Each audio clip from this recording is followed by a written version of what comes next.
The Five Clans of Tresibra, Bloodshed, by Spencer Walters. Part 1, Chapter 1, An Unforgotten History. Tresibra has only ever known war. The country was built on it. Long ago, when growth among the clans was abundant, and the heart of the lands beat with the fierce strength of a young warrior, Tresibra flourished. The country's wars had ceased for the first time, its people learning to live rather than exist, and let loose their fear that once controlled generations of families. The clans, all 6 of them, had even begun inviting one another for annual feasts, teaching each other's traditions, foods, and, despite years of distrust, forming loving bonds. The Han, Nova, Demotak, Nodnarb, Tan, and Bauman lived in peace for the first time in many years. But with time, distant, pale whispers started. Whispers that rode upon the journeying winds spoke of greatness, power, and everlasting life. The people were frightened, for what these rumors brought with them were violence and murder. Swords were drawn for the first time in what felt like ages, and the clans grew separate once more, falling back into their old ways of distrust in one another. Some say they were surprised. Others had seen it coming, while many were relieved to be isolated once again among their own people. For this was no shock or sudden happenstance. No, this was to be expected. The prosperity of Tresibra was not because of riches, nobility, or inventions, but because of the peach tree groves that prospered in particular regions of the country. These trees were unlike anything the people had ever known, and in the earliest days of the clans they started harvesting them for weapons. Many circles, however, would say that the discovery of the strength of the wood was a mistake, because once word reached all 6 clans, members from all over the lands flocked to these groves to lay claim to the trees. Some harvested the seeds, others only the wood, while many utilized the oils for various things, and in time some even gathered to the largest of the groves to help manage the influx of people, finding it was their responsibility to protect the trees. Bark the color of sand, leaves as wide as thumbs, these orchards stood higher than any tree, with some trunks as wide as a full-grown man, although it was the fruit that caught even the most stoic of warriors, for its pinkish plump skin was unlike any color they'd ever seen. A bite alone was enough to stave off hunger, for the delicacy of the fruit was fit for a king. Anyone in the vicinity of these groves knew it, for the scent was richer than any berry, baked good or roast. A mix of vanilla and honey is often what many describe. The peach trees redefined the country, economy, and the way people lived.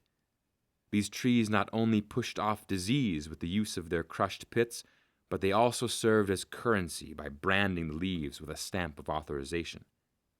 The groves that sprouted across the land were so great that they even dictated the seasons.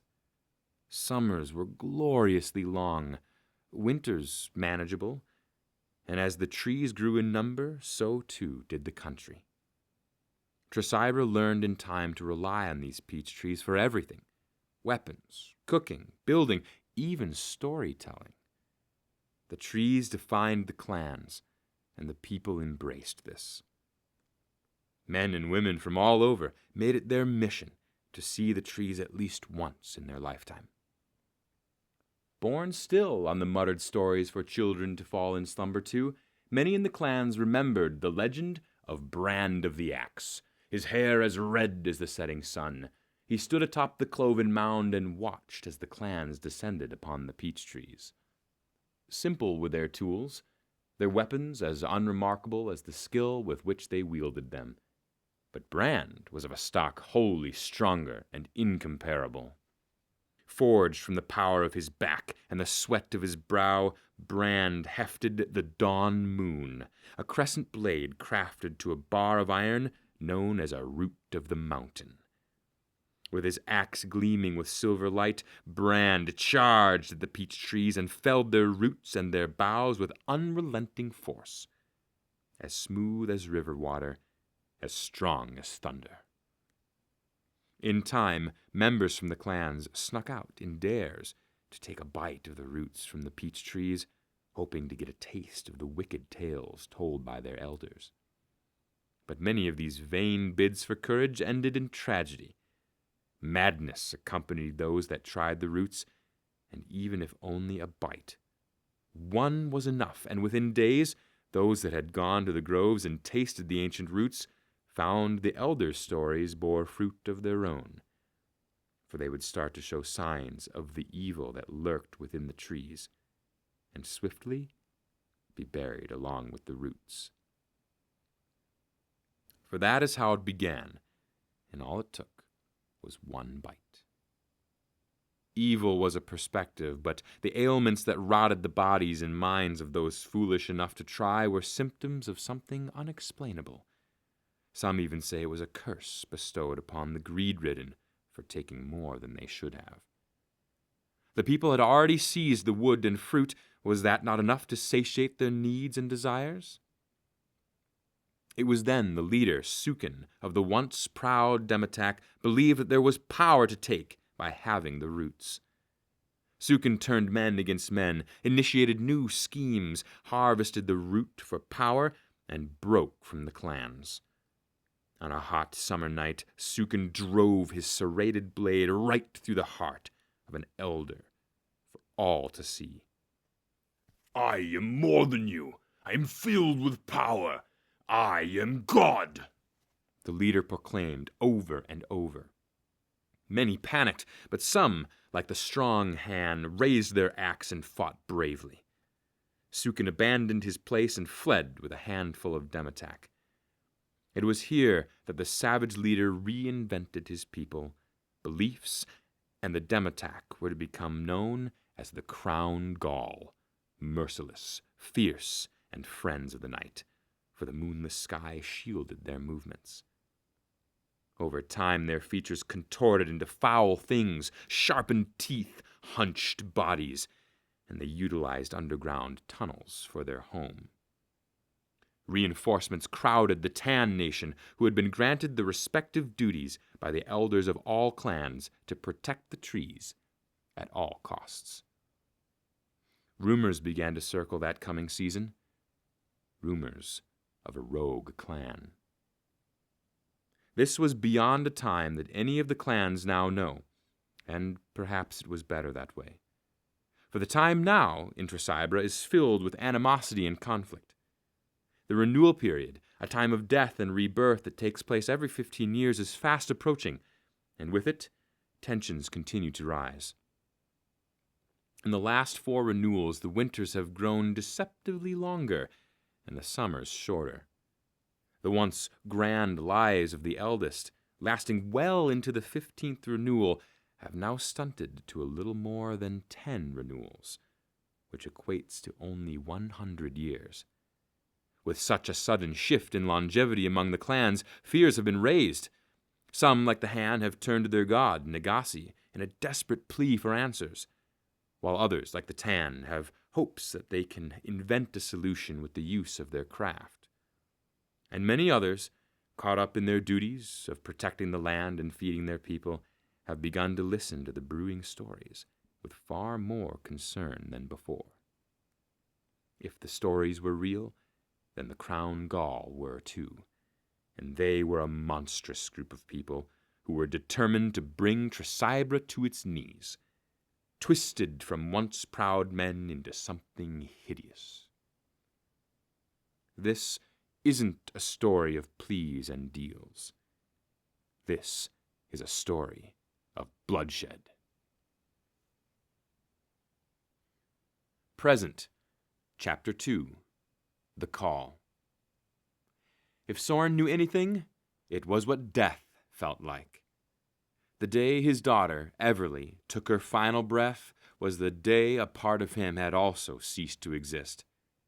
He had been leagues away, but that had not taken away the blow to his chest when he felt it, as a father does, that his child, his first and only, had left this world. Even now, nearly 15 years later, he felt it as real and raw as the day it happened. Everly would scorn him if she were here now, tell him to stop with the what-ifs, but he couldn't help himself. It was supposed to be him that day on the battlefield. It should have been he who had taken the steel spear through the lungs. But it wasn't. And not a moment goes by that he doesn't silently beg for the roles to be reversed. But even now he could practically hear her in the echoing halls of his memory. We all have a choice, even in death. And she was right, because he had made his choice long ago to one day avenge her slaughter and give her the peace she so desperately deserved by killing the one who took her life, the Crown Gaul. It hadn't been easy, but Soren had been patient all these years. He knew there would be a time when it would be right. And besides, he had a wife who expected him at dinner every night. Who would he be if he abandoned her for bloodthirsty revenge? What would Everly think of him? Soren sighed and looked about the room. It was hers, and had remained so. The Nova clan, his clan, had turned it into a shrine for her and many others who had fallen on that day. It was never a discussion, it just happened. One day someone brought a small wooden horse in memory of the son they lost in hopes of bringing company to Everly's soul. He and his wife, Anna, had agreed, and then the next thing he knew, countless members of their clan had arrived to dedicate items of their fallen loved ones. There were legends among his people that spoke of the lingering memory of spirits, how even those of the quietest of natures became such thin, calling voices beyond the white veil of death. Though the offerings those of Soren's clan brought were made in payment for the cost of memories that imbued their lost souls, payments to help ease the many wild and weary burdens of the spirit. In truth, they brought these offerings to quell the fears of their own hearts. Perhaps they were driven selfishly, for everlasting peace is often too great a temptation. Or perhaps they acted for the good of their clan. In the end, however, it mattered not, for fear was the killer of all in the end. But it was touching, really, and gave Soren so much heart. This was the place of solitude among his people. This was a home for the hearts of many, and a place most escaped to when they felt the memories become too raw. And there it was, the wooden horse, carved from peach-tree wood. Soren reached for it and gingerly picked it up, handling it with care. The item was small, its legs spindly and poorly carved, but it had been the earliest item the family's son Braxton had carved when he was given his first knife. It was too weak to be handled, and so he carefully placed it back, right next to the blanket Anna had sewed for Everly when she was just a newborn. He smiled, reliving those memories and all the chaos with them, and gently picked up the blanket. The texture was soft, despite all these years, formed with skill from the spindled wool brought in by the sheep farmers just south of here on the outskirts of the Nova's clan. Anna had dyed it blue with crushed kunchlo berries and everstar leaves, and even after so much time the color held, if only a bit fainter. And still the perfume of the crushed fruit remained, faint but there. Sweet, somewhere between apples and honey. Soren brought it to his nose and inhaled deeply. There was only a small bit of familiarity in the smell, but he still relished in it. And if he thought hard enough, he could almost imagine himself 35 years ago. A knock shattered his sanctuary, and he looked over to see Anna in the doorway of their home. She was dressed in her soft pink gown, her dark hair braided down the left side. An apron still accented the flow of her form, the remnants of what had to be blood on the fabric from cutting meat. In her hand she held a scroll, and her expression was a mixture of concern and curiosity. Her brow furrowed. "What is it?" Soren asked and set the blanket down. He stepped toward her, his boots sinking into the old wooden floor beneath him and causing the room to groan. There was a heartbeat too long of silence between them, and in an instant he knew this was important. His wife pursed her lips and looked down at the scroll in her hand with the sea-blue depths of her dark-rimmed eyes, a look not so different when she gazed at him during the long moon season. "The Elder's messenger was here, Soren. They wanted you to have this." At that, she presented the letter. Soren swallowed, not from trepidation, but from anticipation. This was not an ordinary letter. It never was when the elders got involved. He grabbed the message from her, the goat's hide parchment thick in his hands, and carefully removed the lambskin leather strip that kept the document closed. Once that was done, he rolled it open and looked down to read the beautiful cursive that shone in the spidery hand of a skilled scribe. The dark ink glinted in the firelight as if it was still wet. Soren read it, but even as he did so, he felt leagues away from the reality of what lay before him. A summoning. All great warriors of the clan would have received this, and instantly he felt his stomach knot up. The last time they had done this, Everly had presented herself and been killed. The meeting would occur in the Tan territory, the clan responsible for protecting the peach trees just northeast of here.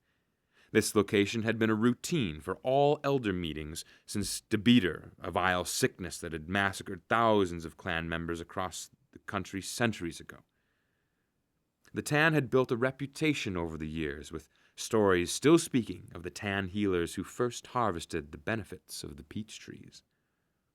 For this upcoming gathering, set for 7 days from now, there would be a discussion about the forthcoming renewal, which would offer people plenty of time to gather their trusted warriors and cross the lands. War had become more and more imminent in the last 3 decades. 2 renewals had already come and gone in that time, marked every 15th year, when winters grew harsh and brutal. Gamosis, the crown Gaul ruler, had strengthened in the previous years, and rumors had swept the country that there would be war, a final attempt to rid this land of the repulsive creatures known simply to many as the Crowns. Soren had come to accept that this was coming. Perhaps he was even eager. But was he ready? Truthfully, he had no idea. Seeing the summoning now, the moment real, his senses scattered. A hand wrapped itself around his right wrist, the touch warm. Soren forced his eyes up from the parchment, meeting Anna's blue gaze. Her hand squeezed his, and he was engulfed in spices and vanilla, a combination of her time in the galley and her familiar scent. "I know what you're thinking," she whispered. That forced the slightest curl of his lips, but it was sad. "Of course." His wife knew his thoughts better than his own sometimes, and this was one of those cases. "I just want Everly to rest in peace." "And so she will," his wife confirmed. "This is our chance to do it." Soren sighed, his bones ready for the travel ahead. "Is the pack still in the barn?" At her nod, he added, "Good. I'll spend the afternoon doing that. At dawn, it is time to go." He took her hands in his and squeezed them in return. So often he craved the feeling of her hands in his, the way her skin comforted him, and how warm and full of life her body felt next to his. But now it was different. The twinkle in her eye was not that of thrill, but of the tears she was fighting so hard to keep from spilling down her face. And Soren knew she did not wish to cry in front of him. There was real fear in this mission, but he could hardly spare his thoughts to consider it. Anna was afraid he would never return home. Somewhere he was also scared of that, but in truth, He was far more driven by the idea of his spear through the monster who took their daughter than anything else. He would do whatever it took to make it happen. With his free hand, he brushed a thumb over her cheek. "Don't cry, my love. The fellow down the street will make sure to take care of you like me." Soren pressed his lips against hers and felt her smile underneath. "You mean Greg?" Anna asked between kisses. "You shouldn't always bring him up." The words came out in a fit of laughter, and he withdrew to look upon her once more. "You could shear his sheep and rub his feet," Soren teased and brushed a piece of hair behind her ear. "Imagine sharing a bed with a man like that, He dramatically scrunched his nose and burrowed himself into the crook of her neck. "I bet he smells." Anna laughed against him, her voice dancing in the room. "Stop it!" But she was still chuckling even as he straightened. The scent of her hair still clung to his nose, which smelled so richly of cinnamon. Cheeks flushed, eyes wide, she was blushing. Soren always loved seeing her like this. She was the kind of woman that blushed when she laughed heartily. "You are so beautiful," he complimented softly. "What did I do to deserve you?" There was a pause, one thick with yearning and desire. So many things he wanted to do now to make sure she knew how much he meant what he said. But it would all have to wait. She gave him a good pat on his chest and smirked. "I don't know how you manage when I'm not around, Soren. You're a man with many needs." Anna tried to leave, but he grabbed her arm and pulled her into a big hug, wrapping his arms around her delicate body and embracing every curve of hers against his own. They would have this evening, but he was not sure when he would ever hold her like this again, if ever. A sea of emotions bombarded him in this instant, and he hoped to convey every single one of them here and now. Gratitude for her persistence to be the best wife and woman he could ever know. Appreciation for her constant smiles, even when the world was dark. And the unconditional love that she gave him every day, regardless of his faults, that she so easily overlooked. Anna was his sun. Without her, the day was not worth waking for. Soon, too soon, she broke from his embrace and wiped her eyes. "I will finish dinner." Her words were clipped in a way that most spoke when fighting back tides of emotion. Anna turned and left the room, the song of her steps growing distant as she went down the hall to the kitchen. There was a sound of an iron pot being pulled from its place on the shelf. It would be a night of stew. And there was not a doubt in his mind that she was now going to spend the afternoon packing additional foods for him to take on his travels while supper cooked. Foods like dried lamb, cheese, and breads to suffice until he arrived at the Tan City. She would stay here to care for the house and tend to the needs of the clan, like many others. Work was evenly distributed to the clan members that remained, while those summoned, like him, were away on duty. He exhaled, and the noise reminded him of the awful silence of this room. Soren stole a final look around, his eyes landing heavily on the blanket. This was it. His promise he had made all those years ago. It was time to get revenge. Chapter 3. To bring honor. Thunder rumbled, and the thick smell of baked bread wafted through the home. It was these days, when the rain pelted the roof and the world felt leagues away, that Beckett loved. These were the days when he was reminded that peace was a hand's reach away, that there was a life well beyond the staff's edge. Because the reality was that the Nodnarb clan was built for protecting. It was all anyone knew here and everyone talked about. The people spent many a year perfecting the craft of weapon making and even longer mastering the swing of a staff, for that was the expected weapon of choice among the warriors. But what made the Nodnarb clan different than the surrounding territories was that the warriors who represented the people were women, like his mother, Helen. She was the greatest warrior of this time, which meant the clan treated her and the family with a level of respect that could rival royalty. Helen had fought for decades, and Becket had learned from his mother how to handle a staff. It meant that he, the sole son, was responsible for carrying on the Geisha family name, an obligation that Becket was terrified to fail.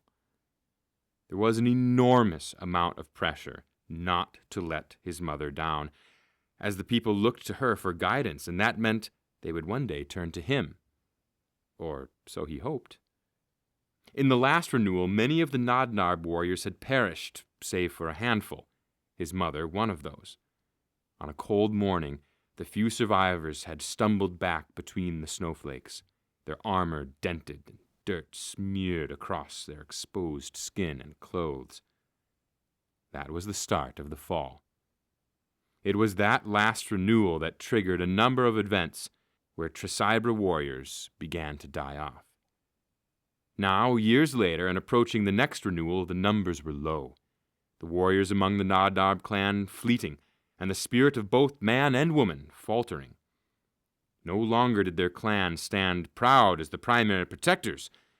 Many of the men were shepherds, caring for the flocks that fed Tresibra, but even those numbers were dwindling.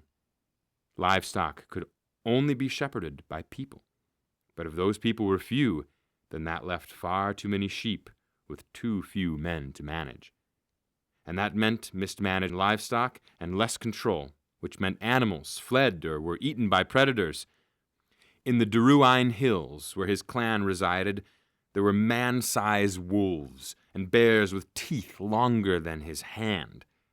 Often these predators stalked the region closest to the forest, but occasionally they wandered too close to the flocks and attacked.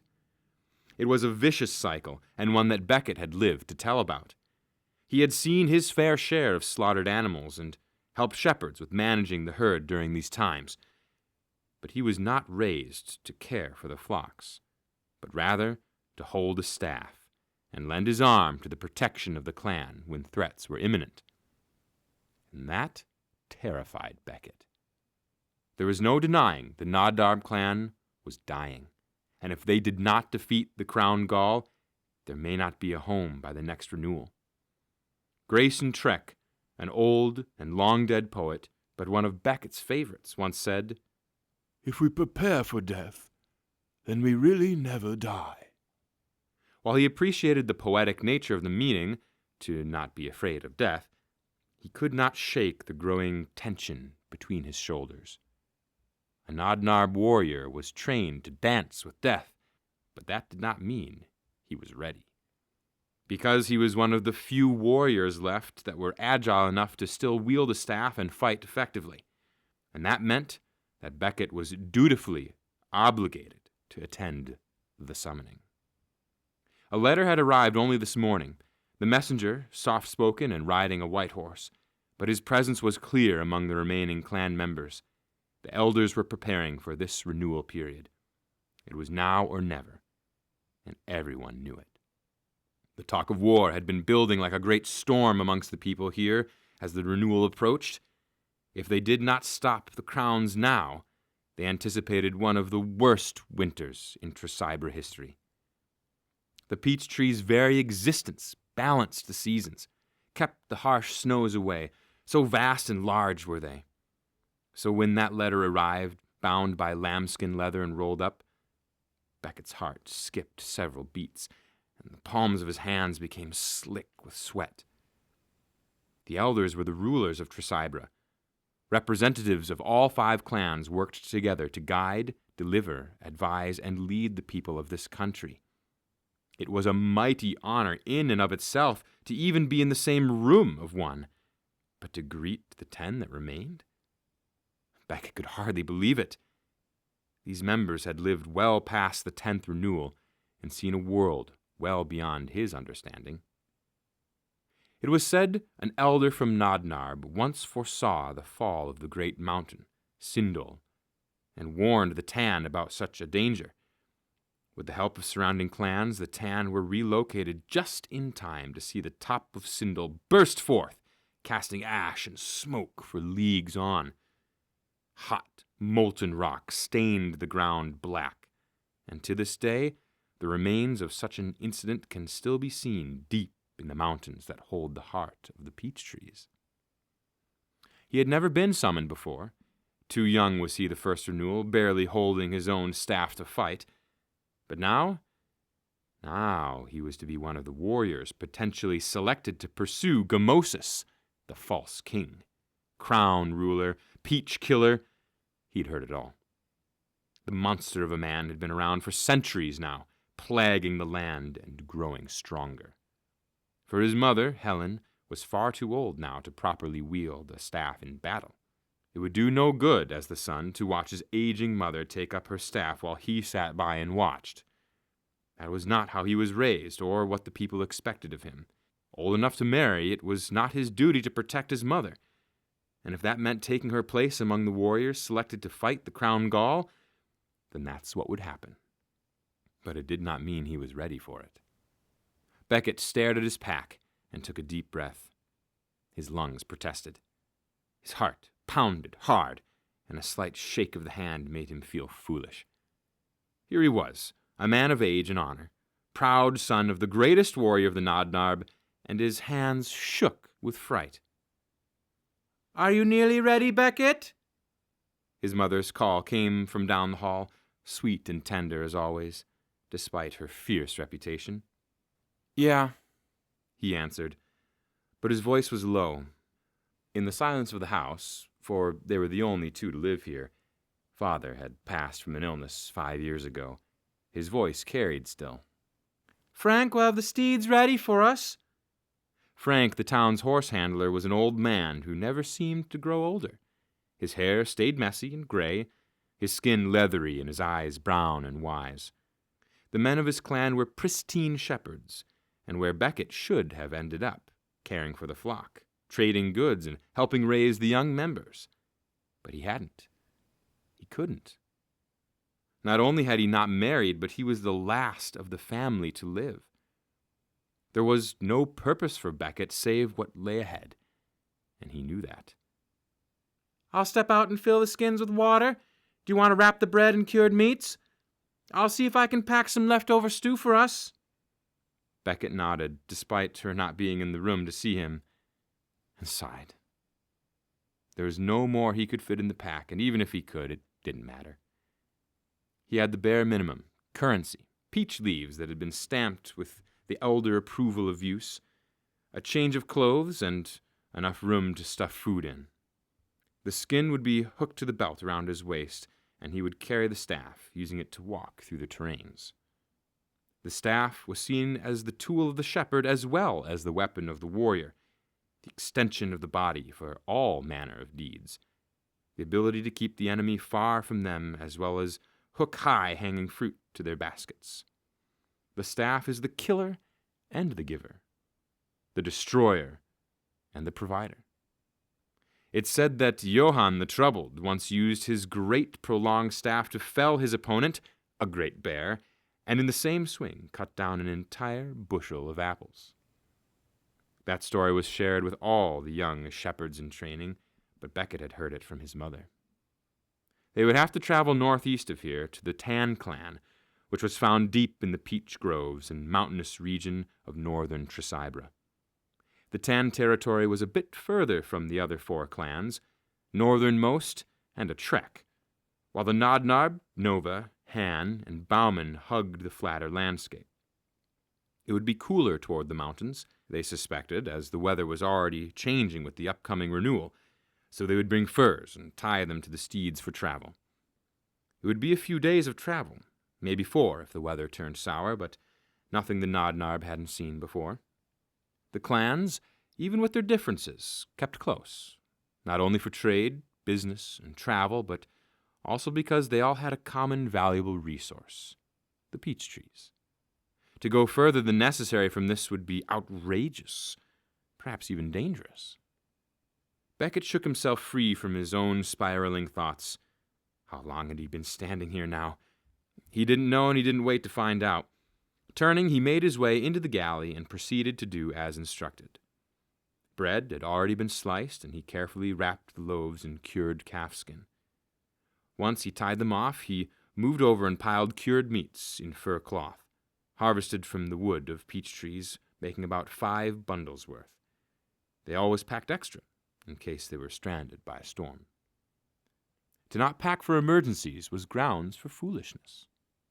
The afternoon grew bolder, and the sun was already past midday when Helen sauntered back into the house, dressed already for travel. Her hair was braided to the side, the graying strands offering a beautiful array of color against her brown hair. Lines complicated her skin where age had had its way with her, but not in an ugly way, as many would experience. Age had done her wonders and given her a prestigious appearance. "I'm sorry it took so long," she said as she closed the door. "Frank started talking, and next thing I knew, the sun was high, and I finally told him I had to go." She rolled her eyes and approached him. "I swear his wife just ignores him, given how much he talks." Beckett smiled as he tied the final knot on the bundles of food. "Or he's just taken by you." His mother scoffed at him, but he saw the smile tease her mouth. "Anything else?" He shook his head. "The livestock will be watched by James. Oh, he is such a nice boy. Good. His mother will stop by once a day to make sure the house is in order." Beckett glanced about, running through the short list in his head. When nothing else stood out, he finished, "I think we're good to go." A broad grin crossed Helen's face. There was no denying just how truly excited she was about this. It was palpable, sweet to the tongue. And it made him antsy, too, despite the deep-rooted nerves he had about being summoned. All he hoped for was that he would bring honor to his mother's name. Helen smacked the wood countertop and exclaimed, "Then let's be off!" Beckett ran back into his room and snatched the pack off the bed. His boots were already on, his attire of leaves tougher than any leather known to the clan members. His mother wore the same. It was a choice to dress this way, and it took an even more skilled smith to create armor out of the leaves of the peach trees. The leaves were not only used as currency, but for protection, thick like lambskin parchment, sturdy as steel, and nimble like a cat, no wider than Beckett's thumb. Smiths heated and dried the leaves before weaving them together. Their color of vivid green shifted into something akin to the color of sand, but their flexibility remained. The leaves were an anomaly, and centuries had been spent trying to unveil the truth behind why such a delicate thing could possess such strength. But it worked, and the Nob were the only clan of Tresibra who wore this type of armor. But many had bid high to get their hands on such attire. It was not a sign of wealth, for this clan had long since seen what wealth really looked like, but out of respect and resourcefulness. He took one final look at the room, a place he had called his sanctuary for the better part of a renewal and a half, and smiled into the empty space. The man who left now would not be the same man who returned. It was time to seek the elders. Chapter 4. A Fire's Tale. "What if I told you that there was once a time when the Crown Gaul were the 6th clan of Tresibra?" Ken waved his hands in the air as he spoke, the fire casting warm shadows over his skin. "And that they were once known as the Dematak." The air was chilly, hinting at the oncoming winter, and Soren pulled the large fur over his shoulders a little more. The group of them had been traveling for days now and still had a full 2 days left before they would arrive. They had eaten a hearty meal of rabbit, bread, and mead brought from the village, and now had circled round the warm fire to tell tall tales and stories. Soren lifted the canteen to his lips and took a large swig of the warm liquid. It was pungent to the tongue, and he swallowed as he listened casually to the story Ken told. "Well, it's true," the man continued with a deep breath. "We all lived in harmony, you know, well before there were such things as seasons. Men and women lived peacefully. Clans shared their findings, and many children were married to outsiders to share knowledge of each one's culture. But it was those damn peach trees that did it. Another hissed, "Do not dare speak so poorly of what gives us life." "Aye," Soren agreed and met the man's blue gaze. Wrinkles now kissed the sun-touched skin, providing a chance for deep lines to gouge their way home along Ken's eyes. "And shut it with the story. We've heard that one countless times. Tell us something new, huh?" Because it was common knowledge. Many of the Nova believed that the discovery of the peach trees and their incredible value to weaponry and extended life gave root to the political war that racked this country so many countless years ago. It was the peach trees that drove the Crown Gaul to madness, and it would be the peach trees that would see the end of an era-long war. For this was it. Soren knew. This renewal period would mark the end of bloodshed. It had to. Ken waved a hand, casting violent shadows across the ground where the fire's light touched. Yeah, you all want a fine meal too, huh?" His tone suggested annoyance, but no one, not even Soren, paid much attention to it. Ken was a strong warrior, but he was always one to be irritated about the slightest inconvenience. If his spears were not sharpened and buffed correctly, it would set him off, even if the job was close to perfect. He raised a finger for emphasis and met all the 6 members in the eye. "What if I told you the gods of peace once tried to dam the groves? Would that get your attention?" "Lies!" Opal spat. "Shush!" Vincent snapped. "Let's hear it, Ken, and make it good, or I'm making you walk the rest of the way." The group grumbled and chuckled their agreement, some even clanking their canteens together. But Ken waited. He always had a way of setting the tone with silence, and when everyone had fallen quiet, he cleared his throat. "The stars tell the story far better than I can ever. They've seen it all. The heartache, blood, death, rebirth, and every renewal. When man walked this world so many centuries ago, well, before there were any such things as a clan, they fought for resources. Many a death came by hatred, fueled by desperation. There was a time where even the animals believed us savages. But the one who wanders, the one who sees all, he knew of our potential if we settled, and so he gave us exactly that.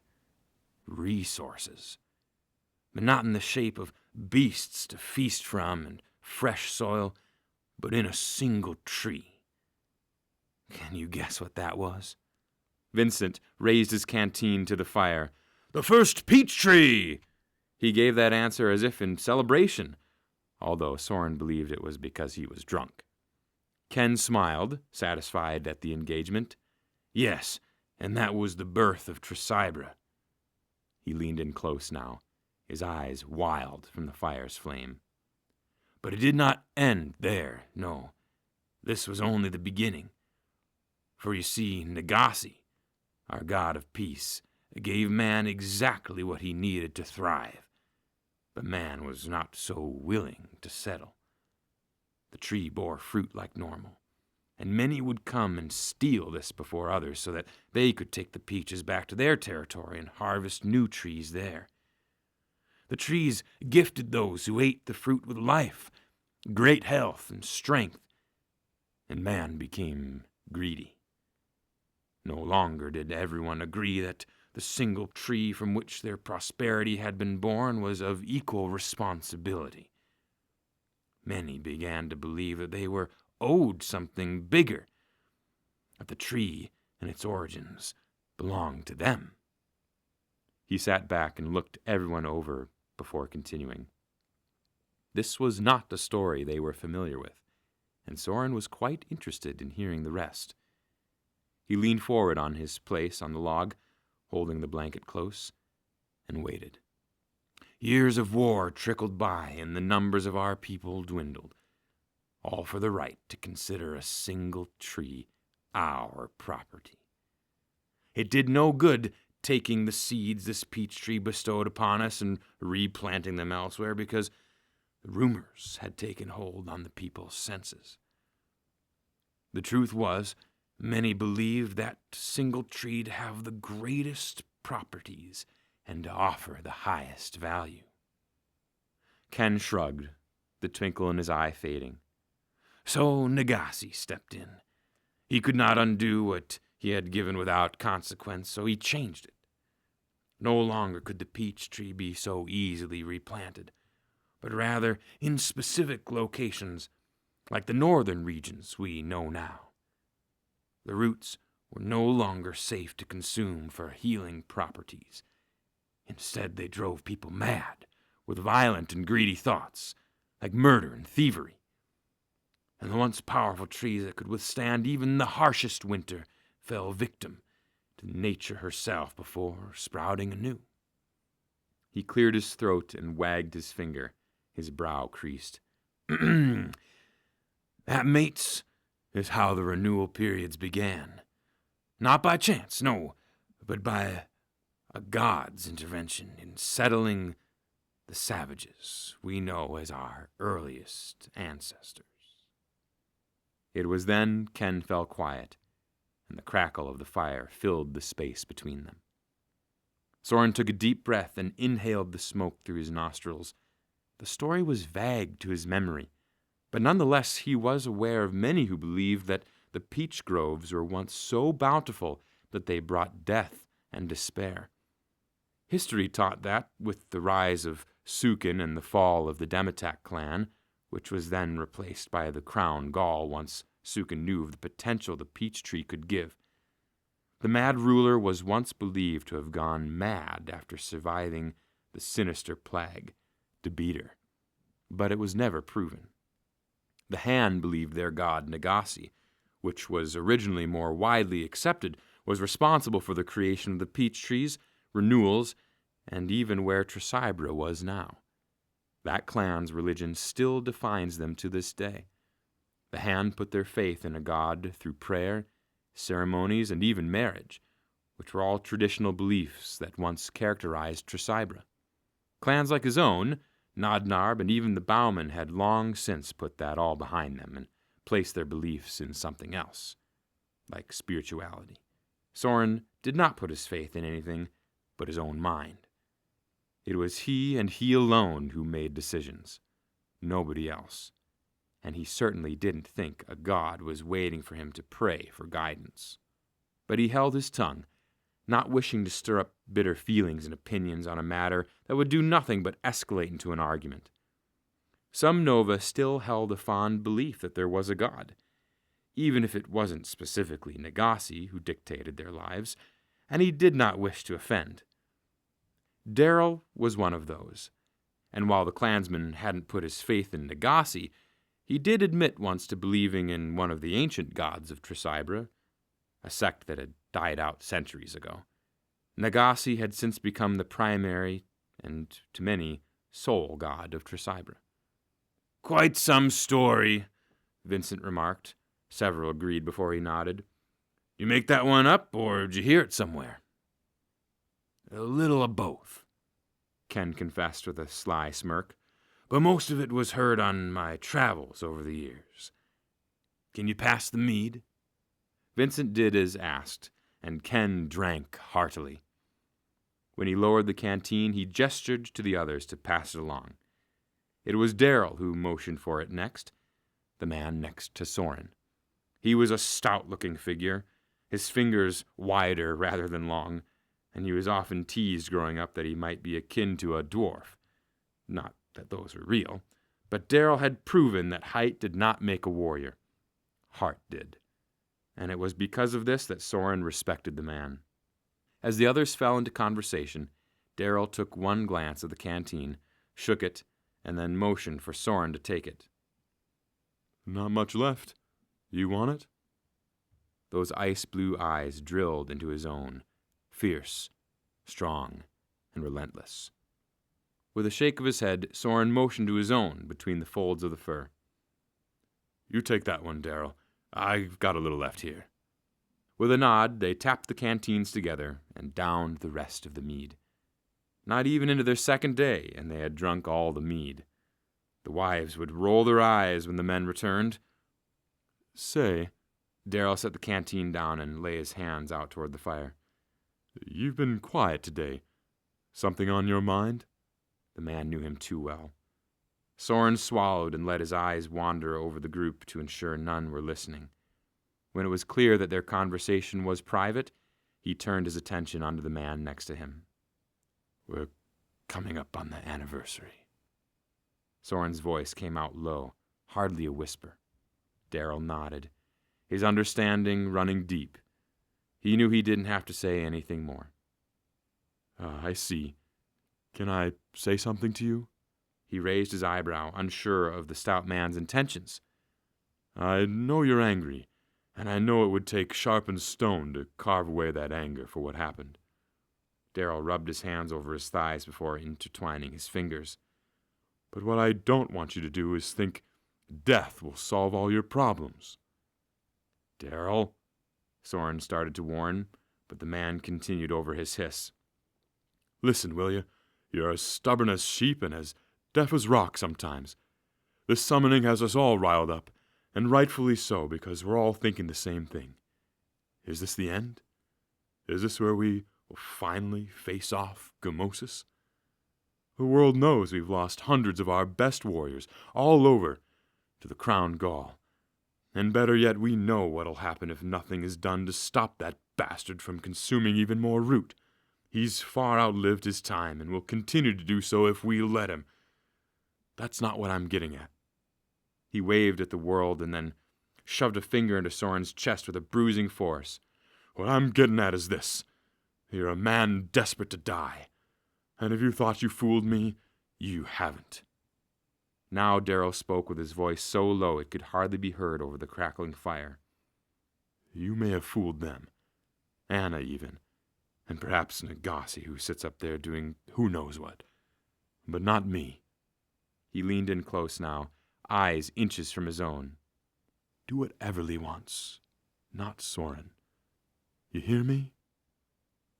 Silence ticked by, but he could not find his tongue. He was furious to be spoken to like this, but even more enraged that his daughter's name had come up. It was a promise long ago that her name would not be spoken so freely among these men, for Soren did not wish to bring attention to himself. Everyone lost someone, and in the recent 2 decades it was more common than not to know someone who had a partner, sibling, or child killed in the battle against the Crown Gaul. Darrell had lost a brother only a handful of years prior in an underground raid, but that did not mean it was information Soren wished to so freely hand out. And Darrell knew that. His jaw worked furiously, chewing on words that he wanted to spit out but couldn't. Instead, Soren kept his eyes locked ahead on the fire, hoping to somehow will himself out of this discussion. 1,000 things passed through his head at once. He wanted to punch the man next to him, strangle the life out of him, scream at the sky, and storm off. But he did none of those things. Keeping his face expressionless, he finally whispered, I know what needs to be done. The tension was palpable, and Ken's blue eyes flashed their way before returning to Vincent. It was clear that Soren was unhappy. Even a blind man could see it. The comforts of the fire, the safety that it provided from the looming duties ahead, regardless of honor and pride, slipped away from Soren's grip, like sand through his fingers. Suddenly their surroundings were cold, too cold, and he stole a quick glance over his shoulder. If they were to be pounced on by a beast, now would be the time. Although they had yet to see one on their travels, the large predators were more noticeable toward the Nodnarb territory west of here. Soren did not let the concern wander too far from his reach. Darrell shook his head, the motion visible from his peripheral vision. I didn't mean to offend, my friend. I'm just trying to look out for you. The man stood and then walked away, leaving Soren with his souring thoughts. Dawn couldn't come fast enough. Chapter 5. Fear no evil. Death was a concept that Becket knew of, and had faced once before with the passing of his father, but never had he seen it like this. The land dead, the ground blackened by destruction, and the wildlife abandoned. A smell reeked from the ground, and as Helen knelt to run her fingers through the lifeless soil, she murmured, Gamosis. The ruthless tyrant who had led the crown and had done so for decades. Becket gritted his teeth at the mention of the leader. He had grown up hearing the Crown Gaul name spoken like a curse among the gatherings. It was a name he had been raised to hate. No bird flew above this dead spot of the valley, and no rabbit dared to cross the ground where the Crown Gaul had ventured. Not above, though, no, but from below, for that is how they traveled. In tunnels made by them, they conquered lands and destroyed regions this way, all without ever stepping foot beneath the sun's eye. Careful with your steps, Niall warned. The ground below has been hollowed. Helen gestured at their steeds. They cannot cross. We will have to make the rest of the travel by foot. Sonia hissed. And leave them here? His mother nodded. Aye, let them loose. They will make their way home. They know. Already she was pulling packs off her horse and stringing what she could over her shoulders and looping ties in her belt. Take what you need. Weight will be our enemy. Becket did not say anything, but looked over at what was on his tan horse. There were packs of food, so he grabbed those, but he left the fur. The furs would have to stay behind, for not only were they heavy, but they were impractical to carry by hand. The others felt the same, a non-verbal agreement among them to leave it all behind. Water skins and sacks of food were taken, and then the rolls of resources, like clothing and tools for caring for their staff, the practice of which was essential. When everyone was ready, they nodded at one another. Behind them lay healthy land, the wildlife bountiful, and even the grass still swayed with life. But ahead there lay nothing. It was like crossing into a different world, all in a single step. Helen threw the reins over the steed's head, and the others followed suit. Don't trip yourself, she muttered, and gave the horse a good smack on the rear. Go on now. They mimicked her actions, watching as all four steeds trotted back from where they came, furs latched comfortably over their backs. It would be a 2 days' trip for them to return home, but they had nature to keep them fed and watered for the journey. Let's get to it, Niall stayed with a huff. I'd like to have dinner next to the river tonight. And with that, they set off, his mother taking the lead, Sonia following behind, Becket, and then Niall. Becket took a cautious step forward, his boot landing on rocks and dead soil.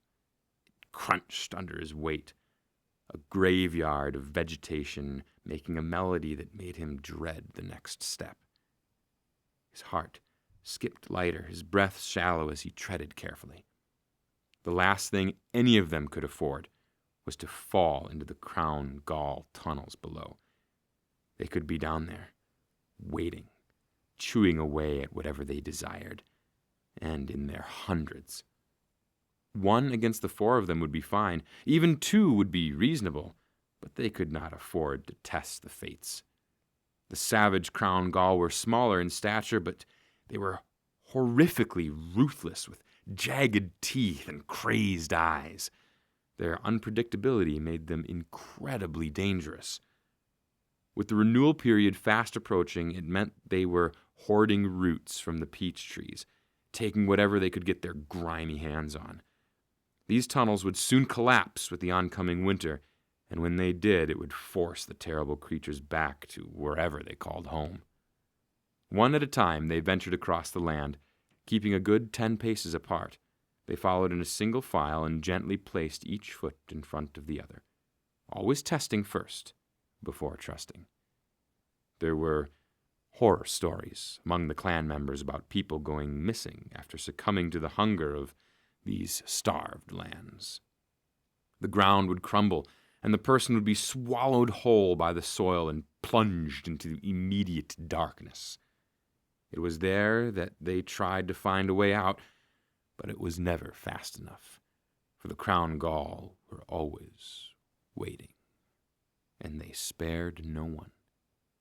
Far too many stories spoke of the horrors that befell those in the hands of the ruthless crown. A story Becket knew all too well was the one where an entire village was swallowed whole. Only 2 survived, twins, a boy and a girl, who had been out playing in the fields. It was them who spoke of the tragic end of their home. "A soft spot here," Sonia observed from ahead. Becket looked to see the older woman gesturing with the end of her staff to a spot just shy of her right boot. Her body was tense as she trudged forward, her foot quick to find different ground. Becket and Niall shifted their steps slightly further to the left to save themselves the trouble of accidentally hitting that hungry ground. The sun above was brutal, despite the cooler kiss of wind that brushed their cheeks, although it was likely because of the stress that permeated the air among the 4 of them. Taking a deeper breath proved nigh impossible for Becket. His chest was tight, lungs constricted, and the muscles along his neck ached from tension. They should have taken the long walk and avoided this valley altogether, but it would have likely taken an entire extra day, for the landscape was already shifting as they neared Tan territory. That meant valleys of rock scattered these ways, and rivers, deep and wide, traveled with ferocity on both their left and right, rivers that provided Tresibra the water needed to thrive. The path they took, which they had traveled for many years, to and from, was the clearest and fastest path to Tan. Never had they faced such a challenge trying to cross territories. Crown Gaul always evaded the heart of the mainland, avoiding any possible interactions with the clans, but this was different. They were getting closer and bolder. It was an unspoken knowing among them all as they made their way slowly across the desolate land. Sometimes these dead spots were rumored to last for countless leagues, while others a fraction. They could only hope this was the latter. They could not afford to walk at this pace for the rest of the day. The goal was to arrive at Tan tomorrow afternoon, before the sun fell behind their grand mountains. Becket licked his lips, tasting the salt from the sweat that had beaded above his lip. He had only seen the peach groves once, long ago, when he was but a boy who had barely mastered walking with his staff. Shy of 15 at the time, some could say he was a man, although he surely felt less than when placed in a room full of fierce-looking warriors from every clan. Men 3 times his lean frame, the Han clan, towered over him, their axes hooked to thick buffalo skin belts. Their dark hair and eyes gave them an even more unforgivable expression.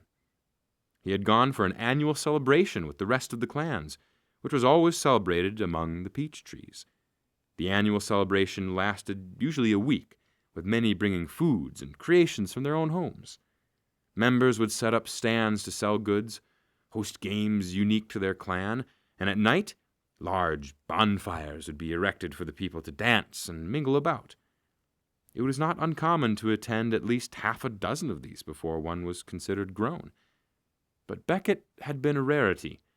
His mother's duties constantly kept them busy. But after the last renewal and the injury to her weapon-wielding arm, she had been forced to take a step back from those obligations. That did not keep her from hosting a swarm of politically driven events and discussions, along with training her eye solely on ensuring Becket picked up exactly where she left off. So he was a child, raised a warrior. And now, at 25, he was the youngest male warrior of the Nadnarb, which was both an anomaly because he was male and a blessing because he was agile. He was not blind to the looks, though. He was fully aware that many women found him unfit to wield the staff, not because he was not strong or that he wasn't cunning, but because he represented a shift in the clan's culture. 100 years ago, there would have never been a man among the warriors of Nodnarb. Now he was one of 3, Niall being one of them. But as the numbers dwindled among their clan, it had become more pertinent than ever before to protect the territory and send warriors when needed to defend the groves. Tradition no longer mattered when the very existence of their clan was at stake. Beckett swallowed and glanced up from the brittle ground. They walked in silence, all concentrating on the looming danger beneath their feet. One wrong move was all it took. From below, the scent of decay and rot wafted up, and he wrinkled his nose. It was the smell of the crown. But his mother led the way, her steps quick despite her age. She was an icon to the people, a light in the dark, and the beating heart of their clan. Helen knew this, as she had shared with Beckett countless times growing up, always saying things like, "Sometimes to become what others need, one must first give up themselves." It was a harrowing discussion at times, even as a boy, but transparency was a trait his mother held with pride. She had told him early on, even against his father's wishes, that she would not spare him the details. If there was a problem, he would hear it, even if he didn't understand it. And so stories were told and experiences shared on many late nights. After his father died, his mother had made it clear that her lineage, her reputation, lived in him now, and that one day he would have to be the people's leader, even if it meant making enemies. Beckett was just a boy when she had told him that, and when he had asked why the burden must fall upon his shoulders, she had said that the people had once begged her to be the Nodnarb leader, and she had refused. But it was not because she did not believe herself capable, but because she felt she was not the right balance of compassion and toughness to be successful. "But when I see you," his mother had said one cold night, "I see our future leader." Beckett never told his mother that hearing that had put an immense amount of pressure on him to be something he was sure he couldn't be.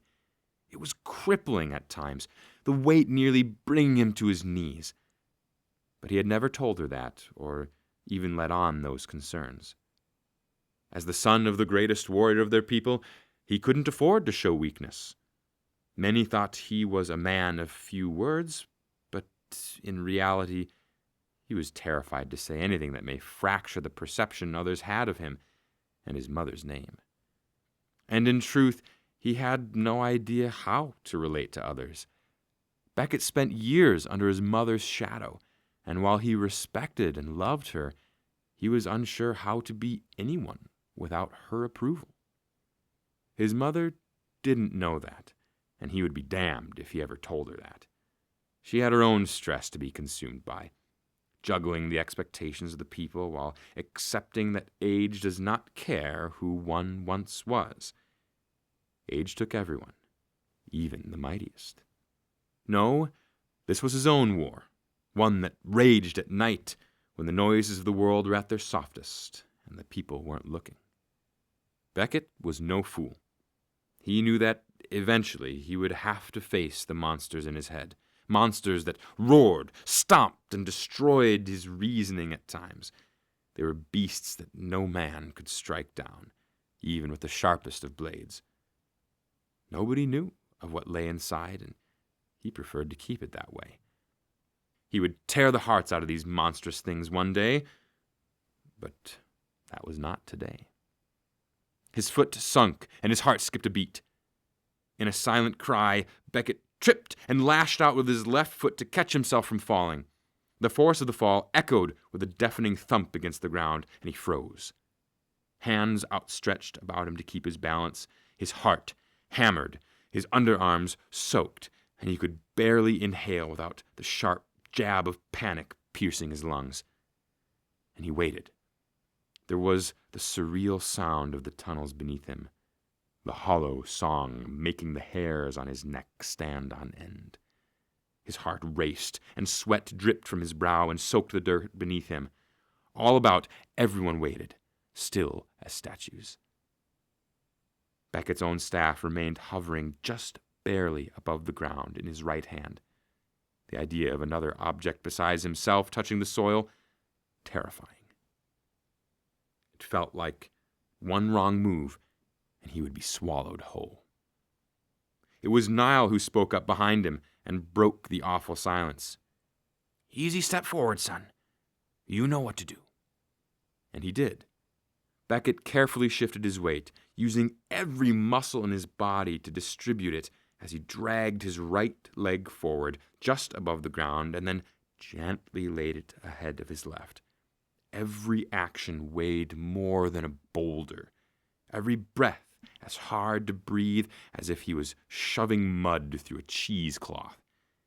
He tested the ground first, applying just a little bit of weight to see how much the ground shifted, if at all. When he found it didn't, he raised his left hand to signal to the others that it was secure for crossing. "Move!" Helen's voice reverberated across that dry, desolate land from up ahead.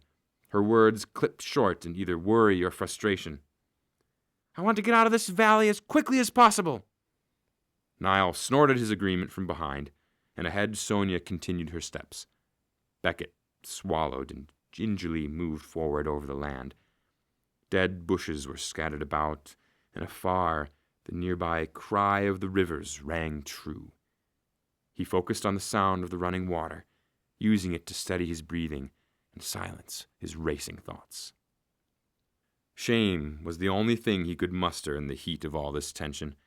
Shame for putting everyone at risk because of a misstep. They were close, he knew. The sun was overhead, but still sitting comfortably high. At this rate, they would hopefully be out of this area before nightfall and able to set up camp next to the river. Beckett stole a glance ahead. The dead valley wouldn't last forever, as he could see the grassy hills from his place. The blackened soil would end in another half-league or so, which was quite short. There were stories of dead areas lasting leagues and leagues. The current rumor that just past the Tresibra mountains, where the peach trees were at their thickest, there was a dead spot that stretched all the way to the North Sea, with many having referred to it as the Dark Valley. No one had dared to travel and confirm if this was true, for the campaign itself would take over a season to complete. One step in front of the other. That was all Beckett needed to do now. But his thoughts were wandering far and wide. He dropped his head and kept walking. Chapter 6. The Big Arrival. There was no true definition for the anticipation that bubbled up in Soren's stomach as they handed their horses to the barn hand. They had arrived, a half-day early, and they were now in the Tan Clan's territory, the keepers of the peach trees. The groves peeked out from beyond the rolling hills, tall mountains stretching up behind the large town. Scattered all about them now were the trees that made up the outer edge of the groves. Large leaves caught the sun and shielded many of the town from the heat of the blazing daylight. The peach trees were massive, standing far above any home and with trunks as wide as 3 men. Their leaves, round and tapered to a point no wider than a thumb, were used for many things among clans, most of all as the major method of trade, because of the leaf's tough and leather-like nature. Never once had Soren or anyone stumbled on a rotted leaf from these trees, and so, under a common agreement, they became a currency among the clans.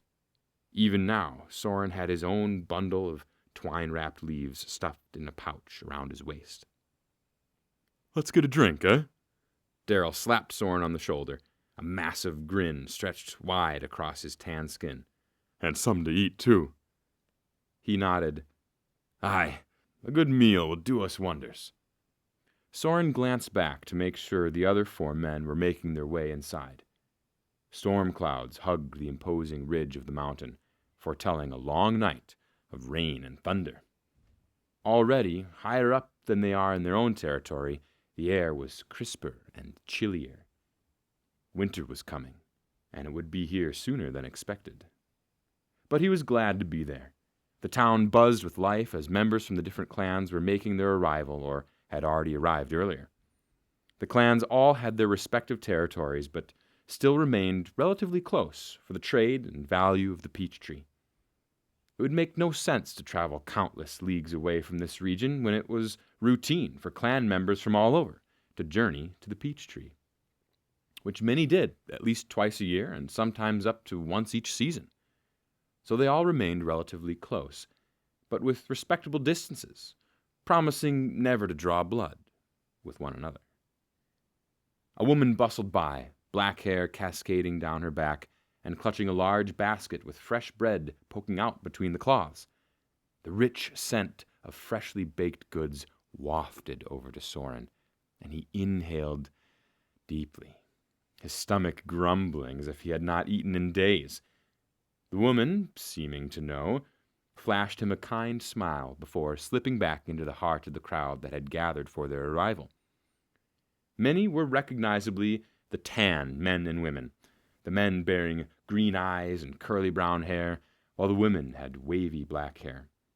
But among them stood some others, like the massive men of the Han clan. 5, to be exact, all with their dark brown eyes and nearly black hair. Their broad shoulders and height made them easily identifiable. No other clan stood close to their size. There is a reason the axe was their weapon of choice. The axe was a specialized weapon that could not be replicated nearly to the accuracy that the Han clan did. They possessed the finest blacksmiths for such a piece. Men trained for years to forge an axe that a Han could be proud of. The imposing weapon, with its broad head, had a wide butt that was used for clobbering enemies in battle. The throat was carved for comfort and wrapped in leather, allowing the bulky hands of the Han to wrap round and carry with ease. At the end, the knobs of some were sharpened to cause more bloodshed, while others preferred to keep it round. The weapon was respectable, and from Soren's own experience, heavy. He had tried once to leverage the axe in a game of fun during an old campaign, but had quickly learned that his arm could not wield it like a Han. It was a weapon made to kill, and the massive warriors of that clan had perfected it. His own spears were nimble and versatile. They stood to his chest, simply made with the wood of the peach trees, and had a tip forged to a fatal point. The leather wrapping that was braided down the shaft offered more grip. The tan-colored weapon was an intimate weapon that Soren enjoyed using. His clan understood better than anyone how to wield dual spears and be dangerous. Others had yet to greet them or were already inside. Soren smiled at the people, but his lips felt tight from the act. He was happy to be here, but he was not one for attention. It made him uncomfortable, like his own skin would crawl off without him. And so he turned and pushed his way ahead, keeping his eyes locked on the wood door in front of him. The inn was their meeting point, as it had been for many a year now, while the war tensions grew increasingly more dangerous as the Crown Gaul increased in strength and boldness. The Tan had kept their doors open for all clan members for years, offering a place for the elders to meet. The town prepared for several weeks in advance, ensuring cots were ready to accommodate the designated number of summoned individuals. Food was plentiful, and in some ways it was treated by some as more like a celebration to have the clans brought together. And to many it was, but not to Soren. It had never been that way. This was a call of duty, and one he would always honor. The wood was rough against the palm of his hand as he pushed the door open and stepped inside. The floor groaned under his weight, the hinges screeching and grinding with age. and he inhaled the delectable scent of freshly baked apple pie that filled the interior. It was well lit in here, the light offering warmth and enough illumination to make out the bulk of figures sitting about the tables. Chatter came and went, but some of it died as many beheld the arrival of the Nova clan. Soren swallowed and nodded to those who eyed him. As Vincent came up behind him, he stepped further in and tore his eyes free from the others, and then he made his way to the nearest table. Just as he sat down, a hand slapped the table with a deafening blow. "Oi, lad!" The voice came from his right, and Soren looked over to see a small man with a wide grin peeking between his brown braided beard. Green eyes ablaze, the man said, "You're from the southwest, eh?" Soren nodded, unsure about this fellow. Even the clothes he wore looked dirty, the white fabric ruined by stains. "Them Nova you are. Say your eyes glow." That was common knowledge. Anyone knew the Nova members had eyes that turned a brilliant white when their emotions were heightened, like rage. It was those moments of volatile instability that made the Nova so unpredictable and dangerous. Despite this, Soren had few times in his life when he let it happen, such as the day he lost Everly. He kept his emotions very tightly under control. Every Nova was trained at a young age to control their emotions because the clan was well known for their volatile behavior without guidance. Anger was the Nova's lover, and in past centuries the clan had gotten themselves into loads of trouble for their fierce and ruthless actions. Every Nova was trained at a young age to control their emotions because the clan was well known for their volatile behavior without guidance. Teachings like meditation, self-control, and learning to function under high levels of stress took up much of Soren's childhood. There was an old phrase passed down from generation to generation, and that was, "A talkative Nova is a dangerous Nova."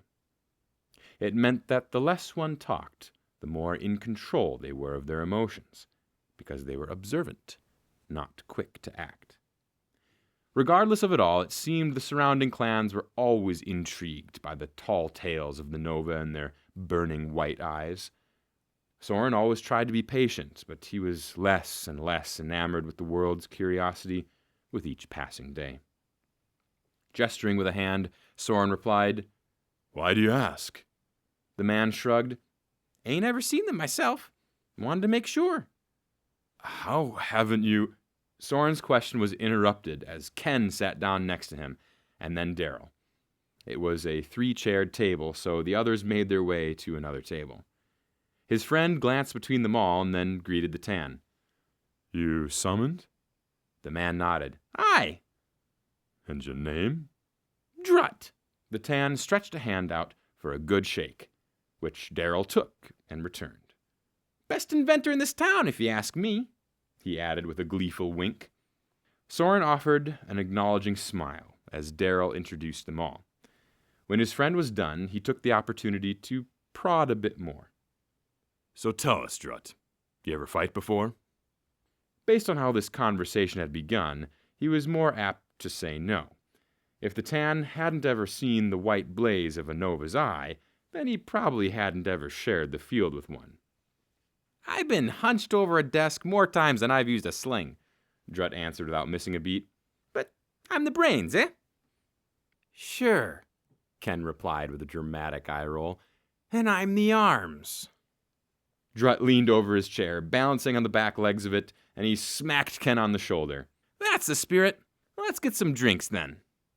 And with that, the Tan was up and out of his chair, making his way through the ever-growing dense crowd and toward the bartender, who was a stoutly woman with the trademark black tan hair. She took his order and poured the mead in large wooden mugs. Soren watched, fascinated. All around, the people chatted away, caught up in the fun of catching up. Men slapped tables heartily, and women spoke with devious gazes, eyes darting about. Their smiles were seconds from a sly smirk. Sometimes, like now, He felt worlds away from the people in this room. But that didn't make him numb to the energy. It buzzed with the electrical strength of a thunderstorm and made his limbs tingle with anticipation and his thoughts race. He didn't want to wait for the other clans to show. He wanted to get the elders together, devise a plan, and fight the crown. Soren looked around, finding that the Bowman and Nodnarb were nowhere in sight. He suspected the latter were not far behind, given they were southwest of here, like the Nova, and about half-day more of travel than his own clan. But the Bowman, well, he wasn't sure about them. They were more of a nomadic group that lived in tents, but they were fierce warriors. Last he heard, they were out east, past the Han territory. The elders wouldn't move forward without the strength of that clan. So they would wait, however long, until the Bowman arrived. Drutt was making his way back over, the short man's smile larger than his stature. He had 4 mugs in hand, the mead splashing over the rims and onto the ground. The flagstone was an assortment of grays that Soren couldn't tell were from years of stains or natural. But the tan didn't seem to mind. When he made his way back to the table, he set the mugs down with a loud thunk and slid each one to their respective owner. As Soren took his, Drutt said, "This'll help you lighten up. Just you wait." He raised his eyebrow in response, but didn't say anything. Instead, he grabbed the mug and took a large gulp. The hops of the brew were pungent, strong, but the mead was smooth to the tongue and warmed his belly. Suddenly a loud clang echoed in the room, and men started to yell as one. In unison, men and women began to chant and slam their mugs against the tables. The sound was deafening, but exhilarating. Soren joined in, losing himself to the madness as they sang the song of Tresibra as loud as they all could possibly muster. Mead splashed along his hand, but he didn't care. This was what being together meant. "Gather your gods, gather your children. This is the land where riches are made. Quick the peaches, quick your hearts.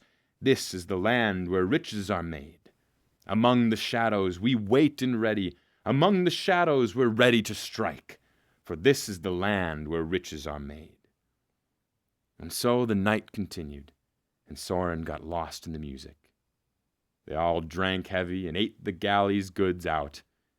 It had been too long since Soren had felt such spirit, and much longer still since he smiled this long. Drutt kept the mead coming, taking down more than any man here, despite his size. At one point, he and Soren chugged down their mugs in competition, but it was the tan who finished first. But the act had stirred up the others, and before long they were cracking open barrel after barrel as the competitions raged between man and woman, and the night grew taller. Tankards were clutched too hard, patrons leaned against posts, splashing mead all about as they laughed and made their animated moves. There was a point when the crowd had broken into 2 groups, singing different songs that all molded into a cluster of drunken chaos. Soren had no idea what time it was when he finally felt his eyes drift close in his chair. Chapter 7. Gathered and Ready. The tan village was exactly as Beckett remembered. Quaint.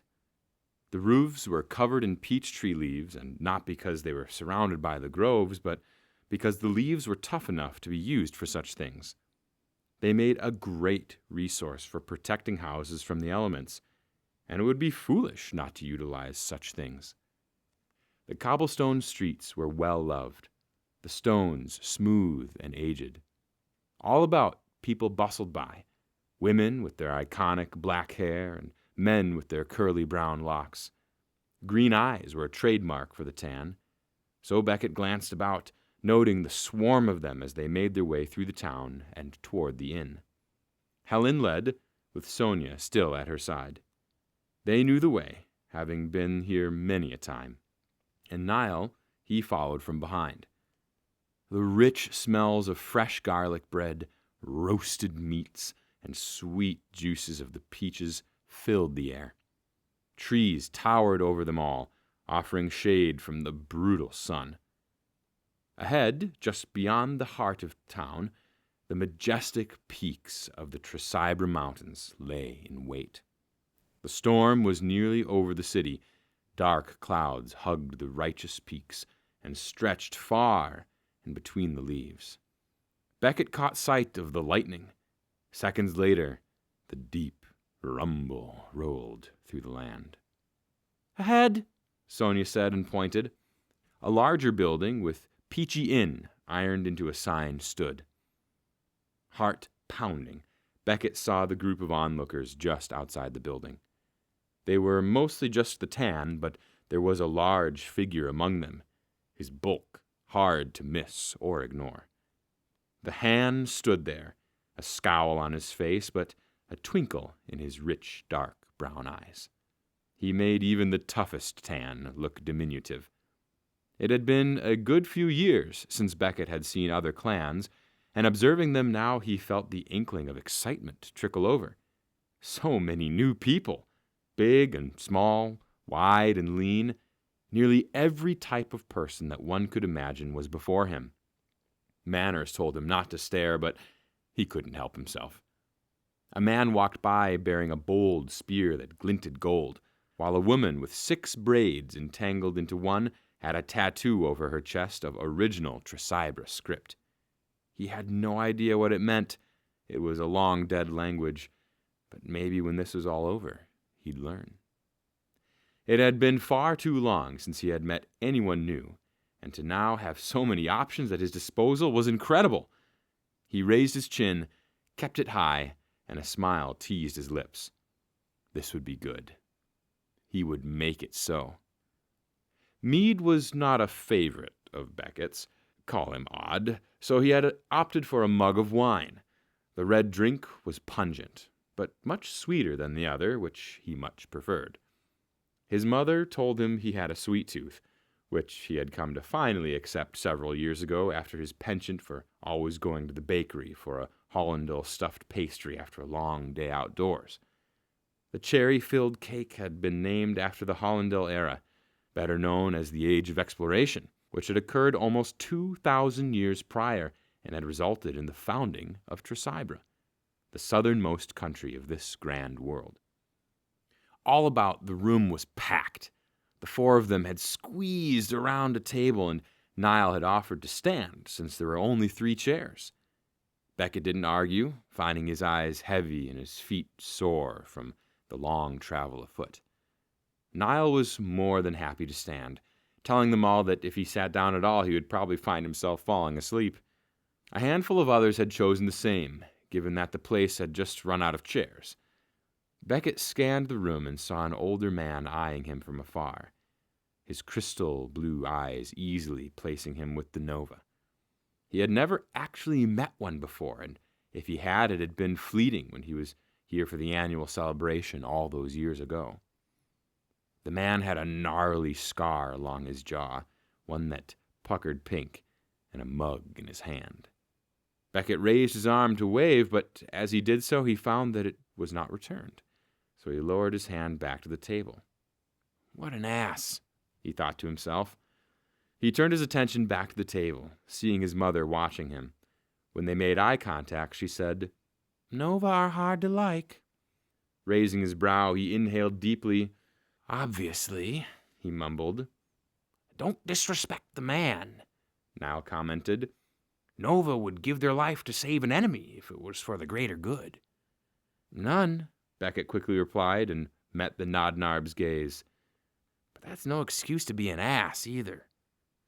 "In time you'll learn," Helen observed with a small smile. "Everyone has a story." Out of respect for his mother, he knew better than to say anything in return, so he held his tongue. To break the moment, he took a drink. "The bowmen are missing." The door opened from behind, the sound shattering the commotion and loud chatter. As silence ran through at a wild pace, eyes turned backward to see who had arrived. It was the elders. Old and powerful, that was what many described them as, and Beckett couldn't disagree. There was an air about them. They walked with certainty. These elders of the 5 clans had lived through countless renewals, witnessing the best and suffering the worst. There was a reason they possessed the title they did, and there was an even greater respect among the men and women who looked up to the elders for a sliver of wisdom. Names were no longer bestowed upon these leaders. These were taken from them long ago. They were now known as Elders Bauman, Elders Tan, and so forth, for they represented a whole, and no longer themselves. Elder Nova took the lead toward the front of the room, his bare-topped cane echoing heavily against the rough-hewn wood floor. Each thud aligned with the beat of Beckett's heart. Slow, cautious, and prepared. He watched with wide eyes as all 10 leaders, who he had never seen prior, shuffled their way through the tables of people. Clan members moved out of their way, their steps barely touching the floor as they shifted, adjusted, and did everything they could to give the appropriate space to these 10 powerful figures. So close, and yet no one dared to touch. The chairs at the front of the room were lined up and ready for the elders, and as it went, Elders Nova sat on the far right, then Elders Tan, Elders Han, Elders Nodnarb, and finally Elders Bauman at the farthest left. They had trinkets about them that made each oddly unique. Nova with their canes, Tan with their countless gold rings, Han with their axes still securely on their belt, Nodnarb with their staff fitted with feathers, and the Bauman with their prestigious longbow that was embellished with onyx and gold. As they all sat and nodded at one another, a whisper swept the room that reached Beckett's ears. The elders Bauman were here, but the warriors of their clan were missing. They could not start such a meeting without all 5 clans gathered. Had the Bauman died? The mumbling grew loud at once, but died just as quickly as many realized their voices were carrying. Beckett peeked over at the Nova, finding the man's expression had not changed once. One of the elders cleared his throat. A Han, his bulk towering over the others, save for his fellow partner. The silence could rival the dead, and even Beckett grew scared to swallow for fear it may be heard all the way in the front. "I applaud you all for your speedy arrival," the Han observed. "and I am sure you're all quite aware for the reasonings of this gathering." One of the Nova elders leaned forward on his cane. "We have all seen the dead spots, yes?" At once everyone nodded with murmurs of agreement, and the Nova continued. "Renewal brings death. These were once grand times for our people, but now we are faced with a problem that could very well be the end of us." "Aye!" one said from the crowd. Beckett spied a short man next to the Nova who looked permanently unsatisfied. It was he who had spoken. The women elders nodded, while one said, "War grows increasingly closer every day, and it has become quite clear to us, and now to you, that we must do something drastic. The times have changed, and it has come to our conclusion that we must put aside our differences and work together.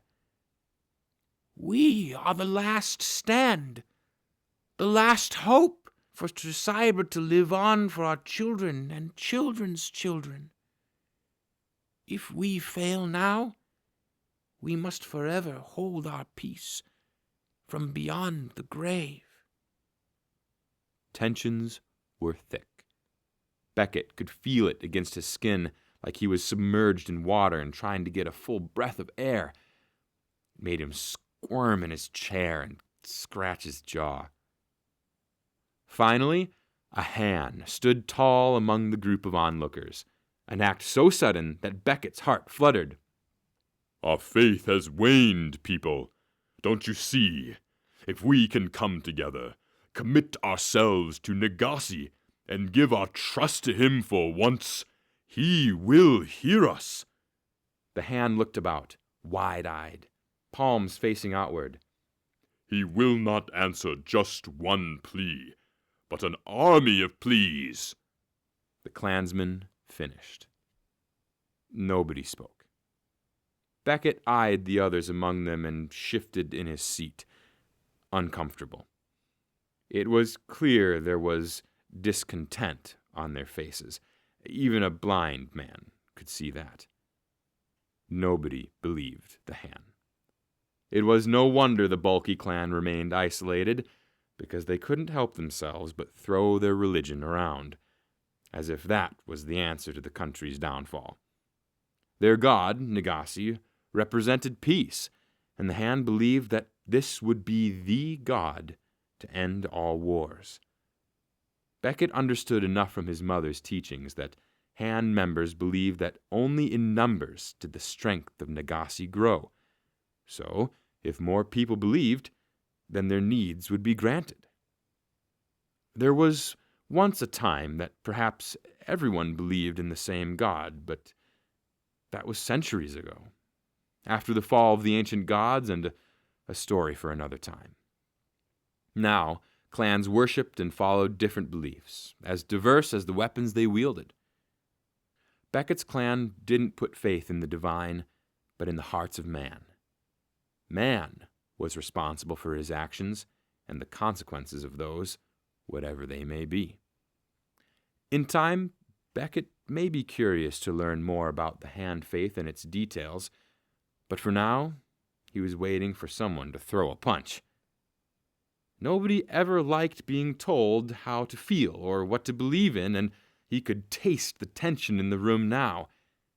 It was sour on his tongue, the way milk tastes when it's sat in the sun too long. Thank you, Keth, Elder Han acknowledged. We appreciate your passion. Keth cleared his throat, and his dark eyes fell on Beckett's. It was an odd moment. There was so much fury in his gaze, so much heat, that he averted his eyes downward. The sound of the chair groaning met his ear, and Beckett looked back up to see the hand had sat finally and looked away. It was an elder bowman who spoke next. I would like to ask each clan their priority. My family! A Nova yelled immediately. The peach trees! A Tan started to announce. What else are we doing this for? Someone interrupted, furious. You have something you want to get off your chest? Another challenged. Beckett shifted in his seat and stole a look at his mother, who seemed as still as a statue. The air grew hot with stress, charged with rage. It happened so quickly that his own thoughts could hardly process the change in the room. All he could do was watch. A loud clunk echoed as a mug crashed into a table. I've had something to get off my chest for years now with you, Tan. One of the short men next to the scar-faced Nova swiveled in his chair. What? You don't like how easy we make your life? You know that wagon you used last summer for harvesting corn didn't just come out of the sky like you think. Bah! The Tan snatched up his own mug of mead. You ain't always had a thick skull. Beckett grimaced at the insult. The Tan and Han had always been known for their bickering. The two clans were vastly different. The Han for their brute strength, the Tan for their innovative nature and smaller stature. Centuries ago, the two clans had been at each other's throat, refusing to see the value in either skill. It had taken a long time for the two to come together and reach a trade agreement, far longer than any other clan. An elder Nodnarb stood and slammed the end of her staff into the floor. What's this? She demanded, but the others didn't listen. A chair screeched, a man yelled, and the sound of fist meeting flesh radiated through the room. Chaos unleashed as a group of men assaulted one another, the Han and Nova, but not the man from earlier. Beckett eyed the brooding Nova and the ugly scar across his jaw. His blue eyes never wavered from the brawl, and his breathing did not increase. It was like he was completely dissociated from the events unraveling a mere 5 feet from his chair. A resounding voice boomed, "People!" But as he spoke, the deafening screech of the door, opening, shattered the shouts. Thunder erupted, deep and loud, and Beckett lurched in his seat to get a view of the doorway, just like everyone else. Men in mid-punches froze, while others stood on tables, like the tan, to get a better view. The elders stood, but they were lost in the crowd. A man stood in the doorway. Blood, mud, and grime coated his skin from head to toe, making him unrecognizable. The man's entire body rose and fell in 3 large breaths. The sound dug its way under Beckett's skin, and then he stumbled forward and collapsed onto the floor. Beckett jumped up, instinct taking control. He shoved himself through the crowd of surprised onlookers, even pushing a hand who was twice his size out of the way before he fell to meet the man on the floor. Another joined him there, the same tan who was sitting next to the Nova with the gnarly scar and grim look. "It's the only chance we have. We must return," the man muttered, and then in an instant his eyes shut and his body went lax. The smell that came off this man made Beckett's nose wrinkle. Pungent, sour, and the signs of long travel. "By Nagassi's hand," someone sighed from behind. "Is that—" "Move!" It was an elder who spoke, and the crowd obeyed, parting to let a tan through. The short elder approached, his mustache twitching as his lip curled upward. His green eyes drilled into Beckett's. "What did he say?" The voice was gruff from decades of use. Beckett flinched at the demand and tried to speak up, but his tongue failed him. It was the tan who answered. "Something about the only chance we have," the member muttered, eyes darting between the elder and him. "and that we must return." He looked down, trying to find anything identifiable on the man that they could use. It was the longbow, strapped to his back and decorated with hawk feathers, that did it. A key piece he had missed in the frenzy of the man's arrival. "Bauman," he whispered, and met the elder's eyes. "He's a Bauman," he declared louder. That seemed to get everyone's attention, and a wave of awe and questions washed over the room. But it all fell away as Elder Tan raised his hand. "Get this man a room, and tend to his wounds and see to any infection. Someone clean him up as well," he ordered. "We must wait for him to speak." When nobody moved right away, he dropped his hand and yelled, "Get this man a room!" A whirlwind of commotion erupted, and the clansman that Beckett was crouched next to was ripped from his view by a dozen different hands. A frenzy of movement transpired all about as members of various clans carried the Bauman out of the room and into another area of the inn. The earlier rage was gone, replaced now with angst for the unspoken.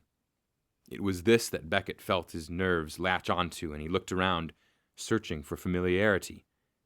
Anything to ease his growing worries. What had become of this man? "Are they close?" one whispered. "Crown Gall. "Where's the rest of his men?" another asked. And then his eyes landed on the familiar faces of his clan. His mother and Niall were pushing their way toward him, 1,000 questions crossing their eyes.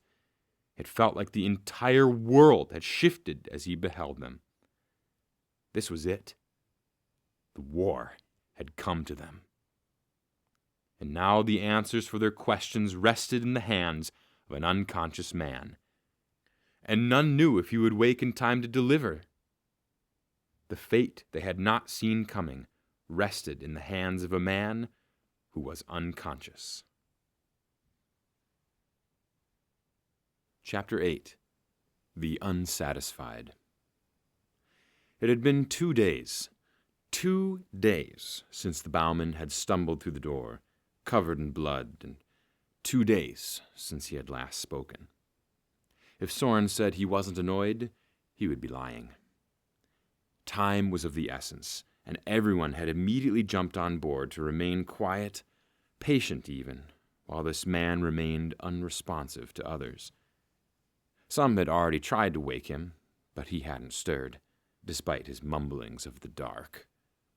The hand had even started to pray outside the clansman's door, and already once Soren had accidentally interrupted when he tried to get information. The Tan were caring for him, using their best herbal healers to attend to his wounds, clean him, and address the fever that ravaged his body. The longbow was cleaned carefully with a silk cloth. A bowman bow was constructed of polished peachwood, carved with a gonson blade, and hung next to him in the cot he slept in. Feathers, dry and bold with their tan and black colors. He was fitted with new clothes and treated and watched over every hour of the day with a healer to ensure he did not grow sicker, pressing cool cloths on his forehead and using mint leaves to place underneath his nose as he slept. It was believed by some that mint cured the ill and chased the fever away. Soren felt differently. His people felt most herbs didn't heal, but sleep and tough skin did. His stubbornness had kept him alive all these years, not mint. But he was forced to hold his tongue, reminded that he was surrounded by those who believed otherwise, specifically the Tan. And, being in their home, it would be incredibly rude for Soren to tell the Tan that mint was nothing more than a false hope. Rain had pelted the lands, halfway turning to sleet and coating the grounds and peach trees before melting and soaking into the ground. The winter was coming fast, and many had resorted to helping the Tan members with preparing for the oncoming season, for it was predicted to be one of the most brutal winters in decades.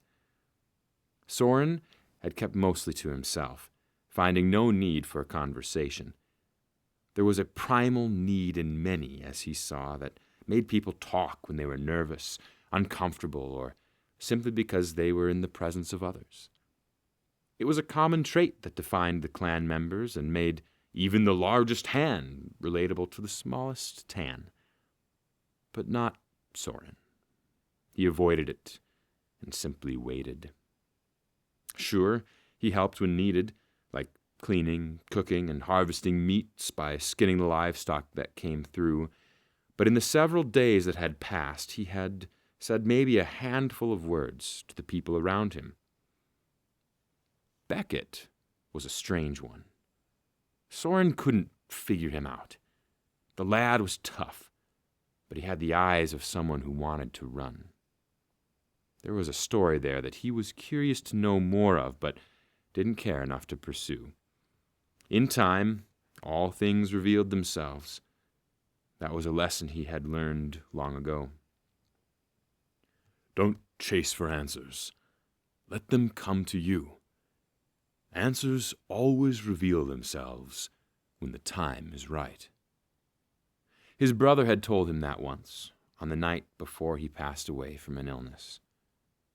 Derek was a fool, or so Soren had always teased him for, always chasing the meaning of life and never seeking the sweet scent of battle. But it would seem that even now, more than a renewal and a half later, his brother had advice to give beyond the grave. So he watched from afar, noting the inconsistencies with Beckett's behavior. The young man's mother was none other than Helen, a warrior he and many others had heard nothing but merciless things about. She used to be a savage on the field and made even the toughest Nova hesitate to question her authority.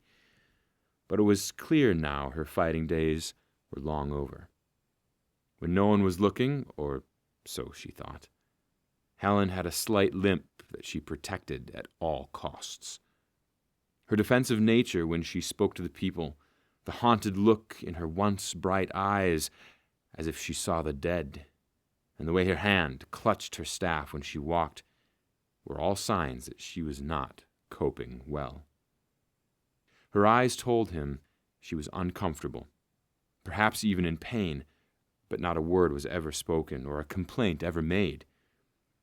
He was acutely aware of the closeness she kept to her son, Becket, like bees on honey, and the way her eyes always found him when the crowd grew dense. This was not the same woman he had fought alongside on previous campaigns. Soren was used to the callous and calculative moves of this fierce warrior. There were times when she charged into storms before any man had the courage to do so. And then there was the time she marched right through a sandstorm south of here because she simply did not want to wait another day. That was the Helen he remembered so well. But before him now was a woman who was still trying to figure out her new purpose in this world of change. Soren wondered what it would be like to be a male raised in a clan of female warriors, specifically a male who was raised to be a warrior and to defy the politics of the Nodnarb. Their clan promoted men to do the duties about the town, caring for livestock and such, while the women fought. Becket's very existence here was an anomaly. Every time Soren was around the Nodnarb, he could feel the tension from the young warrior's presence. Eyes darted about, often avoiding Becket's own gaze. Perhaps they were ashamed or disappointed, maybe even angry at the man's status where they believed a woman should stand. And then there was Keth, the hand who couldn't see to stop praying. Twice Soren had gotten up and left the room already because the man wouldn't shut his mouth, and twice he had nearly lost his temper because of it. Keth would sit hunched over a pile of small bones, eyes closed, and go on for what felt like eternity. And when Soren left that, he found himself at the mercy of Drut, who was always going off about something or the other.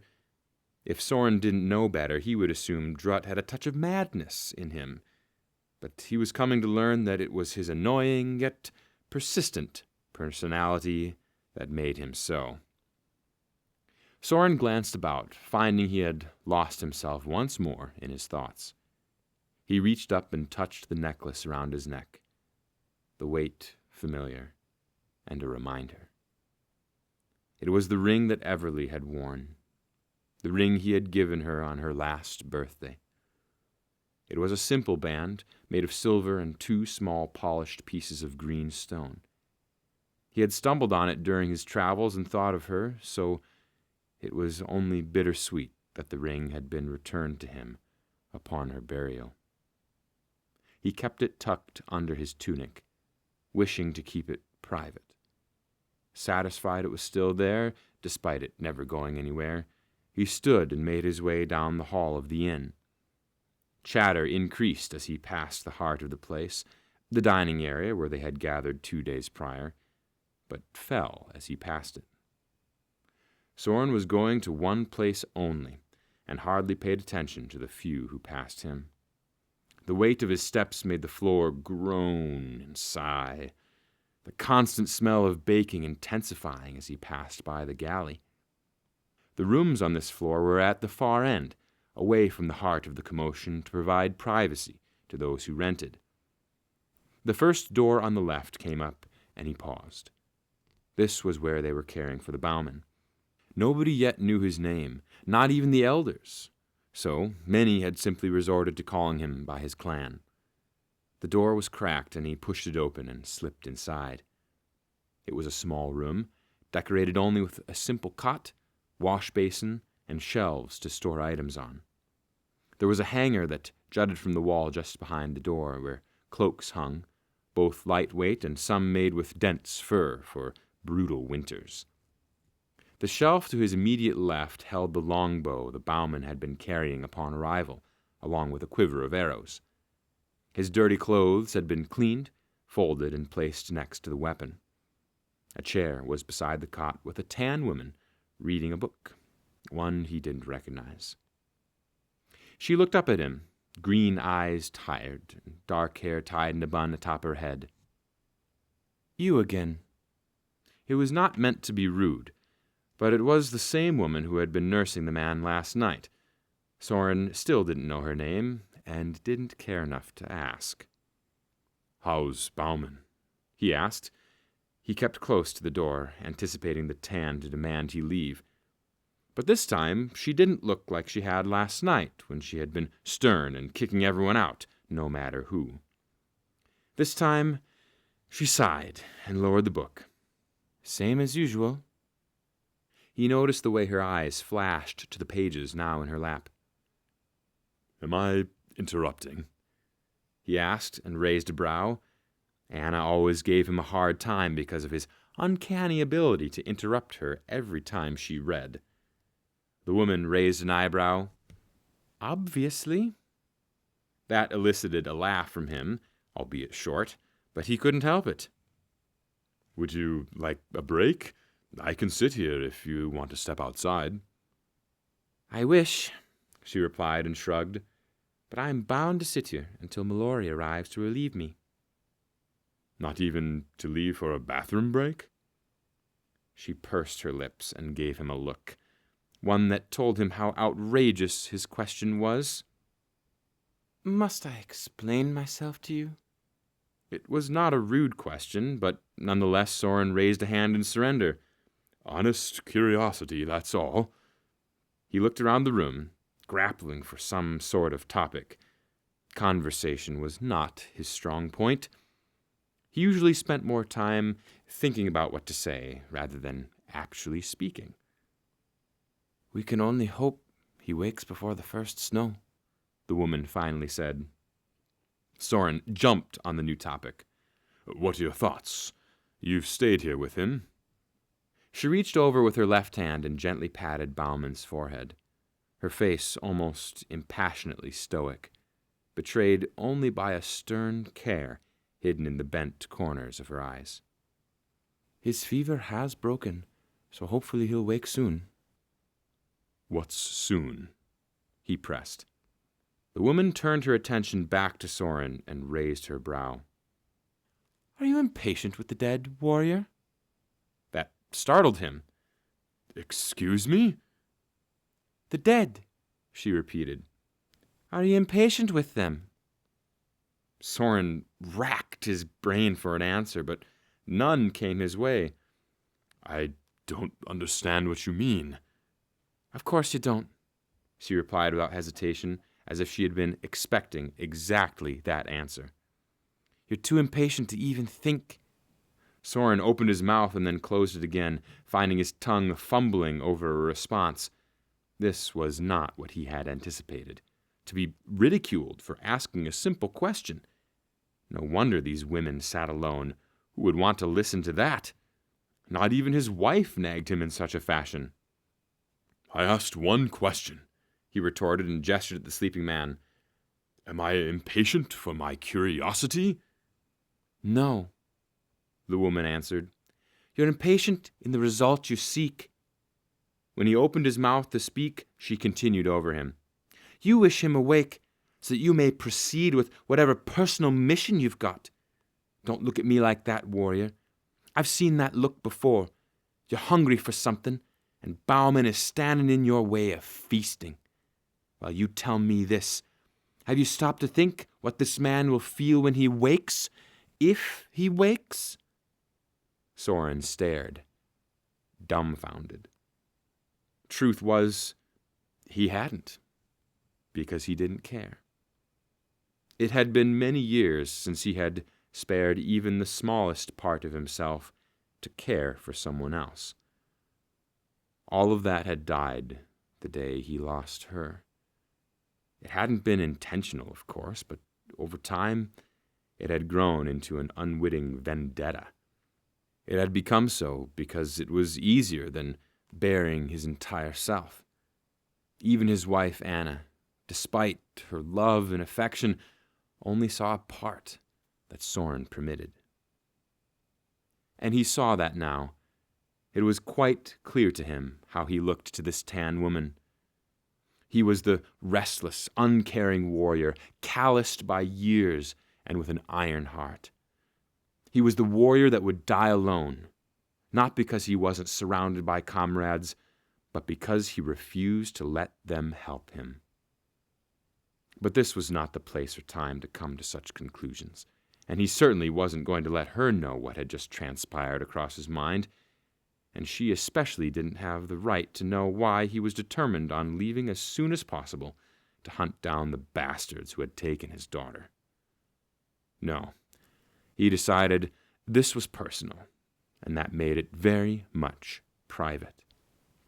Just tell me when he wakes, Soren muttered and left. He didn't bother to close the door properly behind himself, leaving it partially open for the light to spill out. As he exited, a woman with long, black, flowing hair brushed by him. No doubt Mallory. Soren knew her name, but not the woman in the room, and he scolded himself for not asking earlier. But it didn't matter. Once he left, he would put this all behind him. Although what he needed right now was fresh air, and that's exactly what he was heading for. He could only hope the storm had let up enough to offer in some reprieve from the stuffy environment that had now become a festering pool of questions, doubt, and worsening morale. There was only so long one could wait and see, and Soren had run out of tolerance for such games yesterday. Time was of the essence. The crown gall grew stronger, Gamosis more dangerous, and the renewal was nearly upon them all. If they didn't have some sort of plan by tomorrow night, he would go out on his own. Call it crazy, foolish, mad, and perhaps he was all of those things. But above all that, he was determined to get the advantage. But he couldn't do that from here, within these walls. No. Here, they were bait, waiting for the war to come to them and tear them apart, spear, axe, and flame. Soren would have his revenge, even if he marched into the lair of the crown by himself and struck down the king of the crown, Gamosis himself. That was the plan, no matter what. Chapter 9. Awakened. It was the third day, and already the sun had grown low. The clouds had cleared, but in their wake a winter chill hugged the land. Beckett had resorted to sitting next to the fire for much of the afternoon, tending to the logs and pushing the ash around when it grew too tall. The iron stove held a pot on top, which now simmered with bison stew and potatoes. It was a hearty meal, and one that Beckett was looking forward to. It had been many moons since he had had bison. The days since Bauman's return had been tense, quiet, and reserved. Many had not spoken of any plans to pursue the crown gall in hopes of receiving answers from the warrior when he woke. Beckett was one of those, believing that patience would be the key to their win. Whatever the warrior had hinted at was significant enough that even the elders wanted to wait. And if they did, then it was only appropriate to expect everyone else to do the same. The elders knew all too well from hard grit and muddy experience what rash decisions on the battlefield resulted in, and they weren't about to make the same mistakes as their forebears. Beckett leaned over and gave the stew a quick stir. Keth approached him, then gave a curt nod before sitting himself in the free chair next to the stove. Others wandered about, some sitting, others standing, while some remained in their own rooms, awaiting direction or a meal. Keth exhaled and leaned forward, resting his elbows on his thighs and clasping his hands together. The beast of a man looked odd in such a position, but Beckett held his tongue, not sure what kind of person this hand was, or whether he could take a joke. "You holding up okay?" Keth asked. The question surprised him, and he took a moment to gather his words. "Doing as good as I can. You?" The hand nodded. So. You been here before?" Beckett nodded. "A long time ago. Don't remember much of it."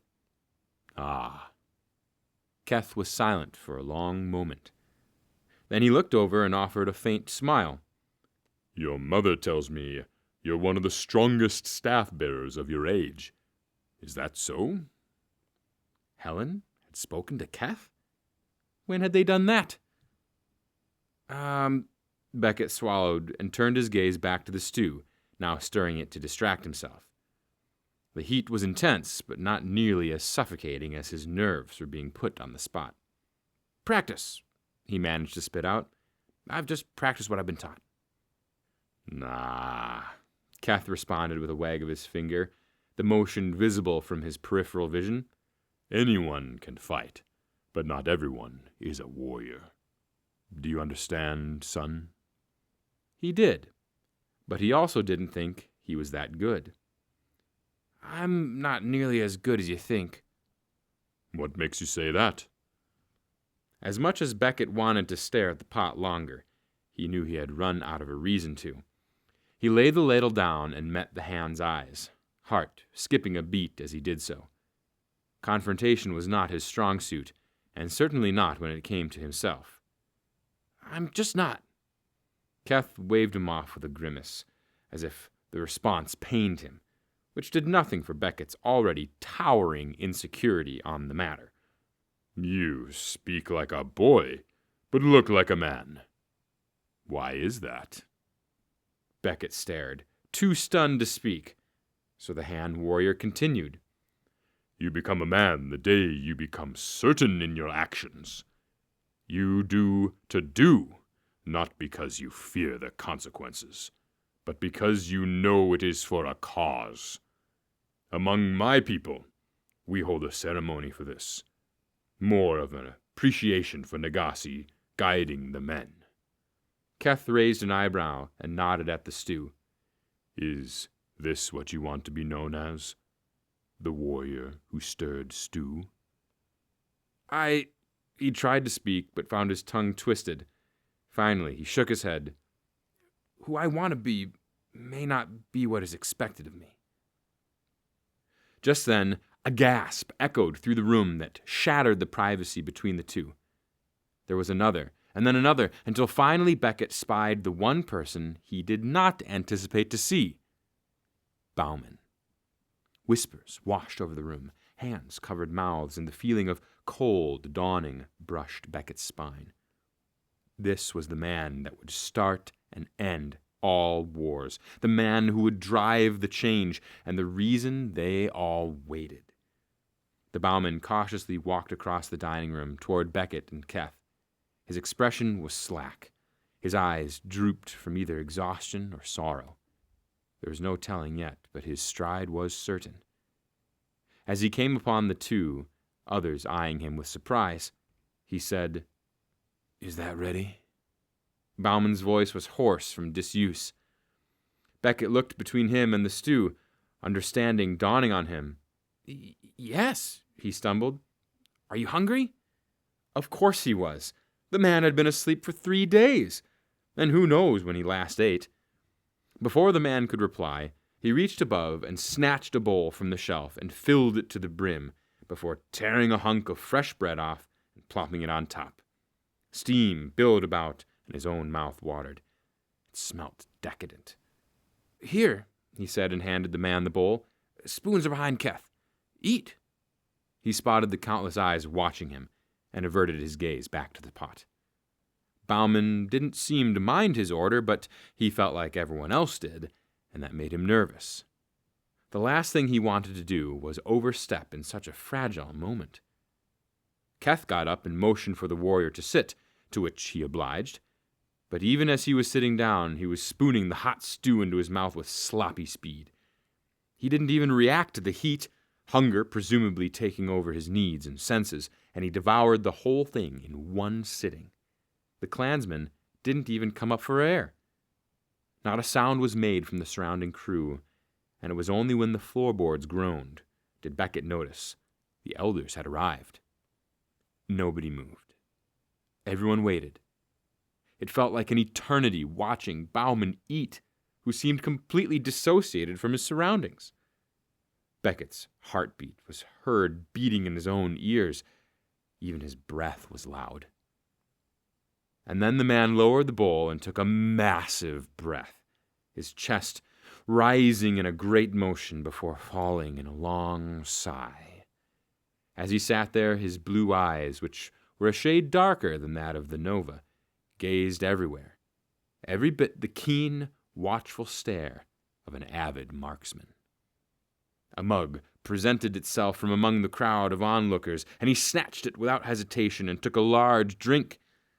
The blonde hair he had was tied up in a bun, but strands had already escaped to frame his face.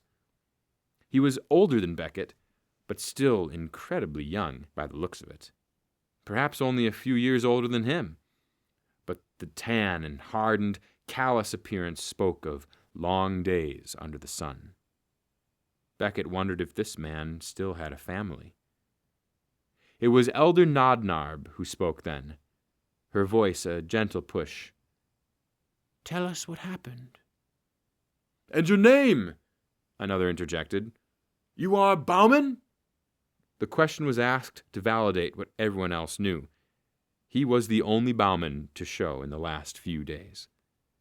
The man smiled, although it was weak. "Yes," he answered and took another drink from the skin. "You can call me Zane, eh?" He set the bowl down on the ground, the spoon clattering against the ceramic. "We were coming here." Zane looked around and set his eyes on Beckett. "And we stumbled on a cave, just north of here, along the base of the mountains. When searching inside, we learned it was one of their main entrances. An entrance to where they keep the roots." A gasp echoed about the room. "We didn't intend to go in, just look. But we were ambushed and—" Zane stopped and dropped his gaze. "You lost them," Beckett whispered. The warrior nodded, his heavy eyes never leaving the floor. "I tried saving them, distracting the crown, throwing rocks, anything to get their attention off my comrades, but I couldn't. The blood!" He scoffed, almost manic. "I snuck back after dark and tried to drag one of my men out. He was still breathing, but it was faint. But I thought just maybe I could save him. It was then I was attacked by two of the crown. They lashed out and I barely saved my own arms before they dragged Derek back into their tunnel." Zane shook his head fiercely, more hair locks breaking free from their bond. "We have to go back. The ambush was meant to frighten us, sway us away, but that is exactly where we need to go. Through there we can find the roots, set them ablaze, and take down Gamosis once and for all." He looked up and scanned the room. "We cannot all go, though. The tunnels are narrow." Another voice from the back. "What do you propose?" Zane grunted, his tone resolved. 5 of us go. The rest stay."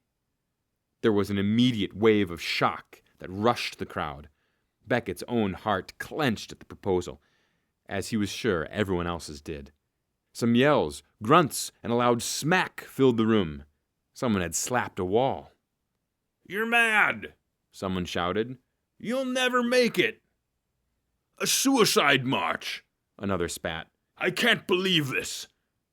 "Does the fever still touch him?" someone else whispered, but their voice came through loud and clear. "Hush," Helen ordered, her voice from Beckett's left. "Let the elders speak." The attention turned toward the 10, who had managed to join together in the chaos. Silence fell across the room. Whispers ceased, and movements froze. But the tensions were thicker than the finest stew. This was what they had all been waiting for. Direction. Talking could get them only so far, but this was what they all wanted.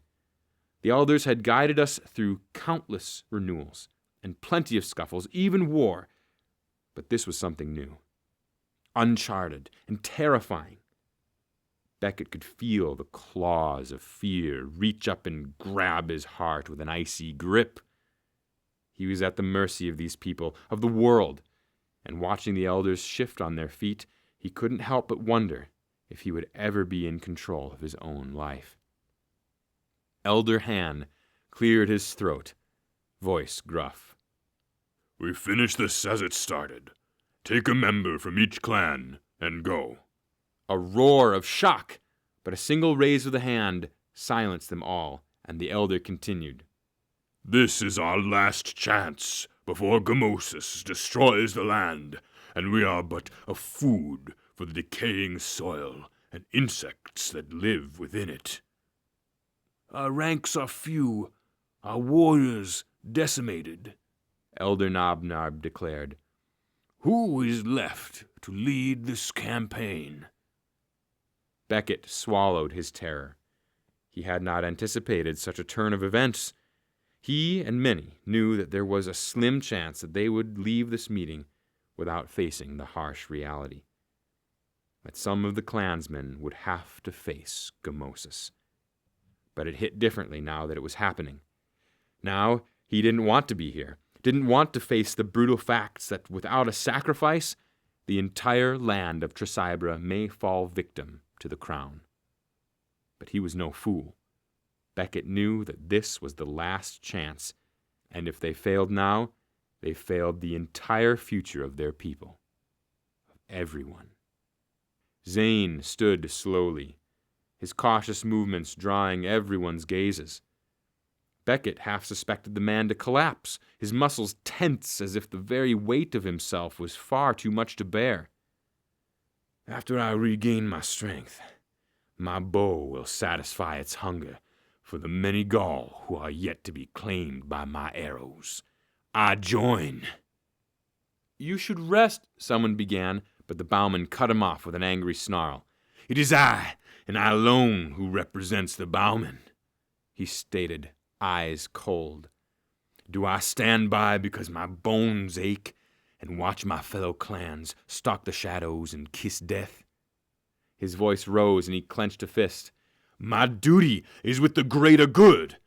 Who do I become if I ignore the very essence of who I am? The question went unanswered among the people, but the elders nodded in agreement. Zane was the sole representative of Bauman, which left no room for discussion. But despite the energy that hummed with life and made Beckett's heart flutter, a deafening quietness struck the room. Footsteps echoed, their song deep and certain. It was at this moment that eyes turned back toward the entrance, and a man entered, a cloak concealing his features. He approached Zane and the elders, the people parting to let him through by some unseen force, or like they were afraid of him. Beckett held his breath as he closed in on their small circle. There was a light coming from underneath where his face should be. Warmth filled the room, and Beckett wiped away perspiration that had sprouted along his brow. And suddenly, the man lifted his head to reveal the source of the glowing white light. His eyes. A scar along his cheek was jagged, and the breath that Beckett had been holding was released in an audible gasp as he beheld the Nova in his true identity. The stories were true. The rumors, the tall tales, all of it. That when the Nova wanted, they could light up a dark room with their eyes alone. So many versions existed out there. So many wanted to say one thing or the other, like how the eyes only glow faintly, while others said the light was brighter than the sun. But this was it. Beckett now saw in the flesh and blood the strength of burning white light that came from the Nova. And he knew the clansman. He had already crossed paths with him. It was Soren. His rugged features, his thick lips, and his scar were all glaringly recognizable. Beckett had not seen him since the bowman's arrival. Had he been here the whole time? A hand next to Beckett broke the silence. His eyes. A Nova in true form, another commented from behind Beckett. I've heard they can scare the dead away with those eyes. The Nova spoke with a tone that was colder than a winter storm, and hushed even the fire's flame that raged in its chamber. My spear is bound to seek those who took my daughter. I will not rest until she is returned to me." Elder Nova eyed Soren with uncertainty. "Your rage may blind you, warrior." "My rage will bring Gamosis to his knees," Soren yelled. "It is I who will take the place of the Nova in this campaign, no one else." A boom shuddered the room as an axe was slammed into the floorboards. A thundering voice exploded. "My axe is bound by my blood." The sudden explosion of energy shook the crowd. Bickering molded into cheers. Fear evolved into the savage thrill of battle, and men and women alike caved to the bloodthirsty call they all recognized. War. That was what Tresibra had been built on, and it would be that concept alone that would bring the entirety of all 5 clans together. Differences aside, they would bring the war to Gamosis and the crown. "Count me in," a voice called from the crowd. Beckett turned to find the source of the voice, but could not see who or where they had spoken. A seed pit cracked against the ceiling with a jarring sound, causing him to crouch in surprise. A Tan was the only one to harvest a sling, and do so with such precision and strength. A small man approached, and the one that Beckett had seen sitting next to Soren. He was loading his sling again and mumbling something about peaches, but the majority of the words went unheard. "Right," an elder declared. 4 clans. His blue eyes looked about the room with significant weight. That leaves the Nodnob to speak for themselves. Who will it be? If time could have frozen, it would have in this moment. Seconds slipped into years, years into centuries, as Beckett stood there. The sound of his heart thumped in his ears with enough intensity to momentarily deafen him. Sweat coated his palms and brow, cold despite the heat of the room. It was in this moment that he recounted his life, all the years that he had spent training under his mother's watchful eye. Memories surged, sporadic, unchronological. Everything that could force itself into the forefront of his mind did, yet none of it aligned. He saw his first love interest. Beckett was only 10 at the time, but he could still remember the way his heart skipped a beat the first time he saw her, and her big smile. He had made a joke, and she laughed like it was the funniest thing she had ever heard. She would end up being his first kiss 3 years later. Then there was the memory of him picking up his first staff by the order of his mother. "One day, you'll be even better than me," she told him with a warm smile. Another memory, this one facing the wrath of the older warriors who thought he was not fit to uphold the Nodnob code. That was a woman's job, born and bred, not a man's, who was to watch the livestock and care for the clan. But Helen insisted he was not just her only lineage, but that with warriors so few, the clan had to break tradition. Beckett inhaled so sharply he startled even himself in the room full of people. Reality smashed down on him with a crushing weight, so heavy that his knees nearly buckled at the force. But it all made sense. There was no one left. No one could carry their name and have both the youth and the strength to hold their own against the crown Gaul. "I pledge!" he blurted quickly. Faces turned to him, but in the mass chaos of his thoughts he could hardly make out a single one. The only thing that he could do was keep talking. "It is I, and I alone, who should and must carry the Nodnob name to victory." A hand grabbed his shoulder with an iron grip, and he turned his eyes just enough to see his mother staring hard at him. Eyes glassy, her face stoic.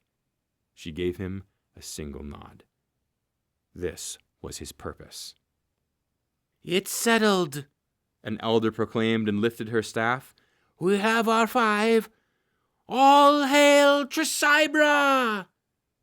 In the days of his own stunned commitment, the entire room burst out in a single cheer, all hailing the land in which they were bound to protect. But it all went past Beckett's ears, for for he could hardly hear or see his own surroundings. Nerves pricked and prodded his entire body in an icy blast, and his palms were slick. Never in his life had he fought in a battle, but he had held his own in every practice session for years now. In fact, he'd even faced the best Nodnob warriors for years now in these sessions and won.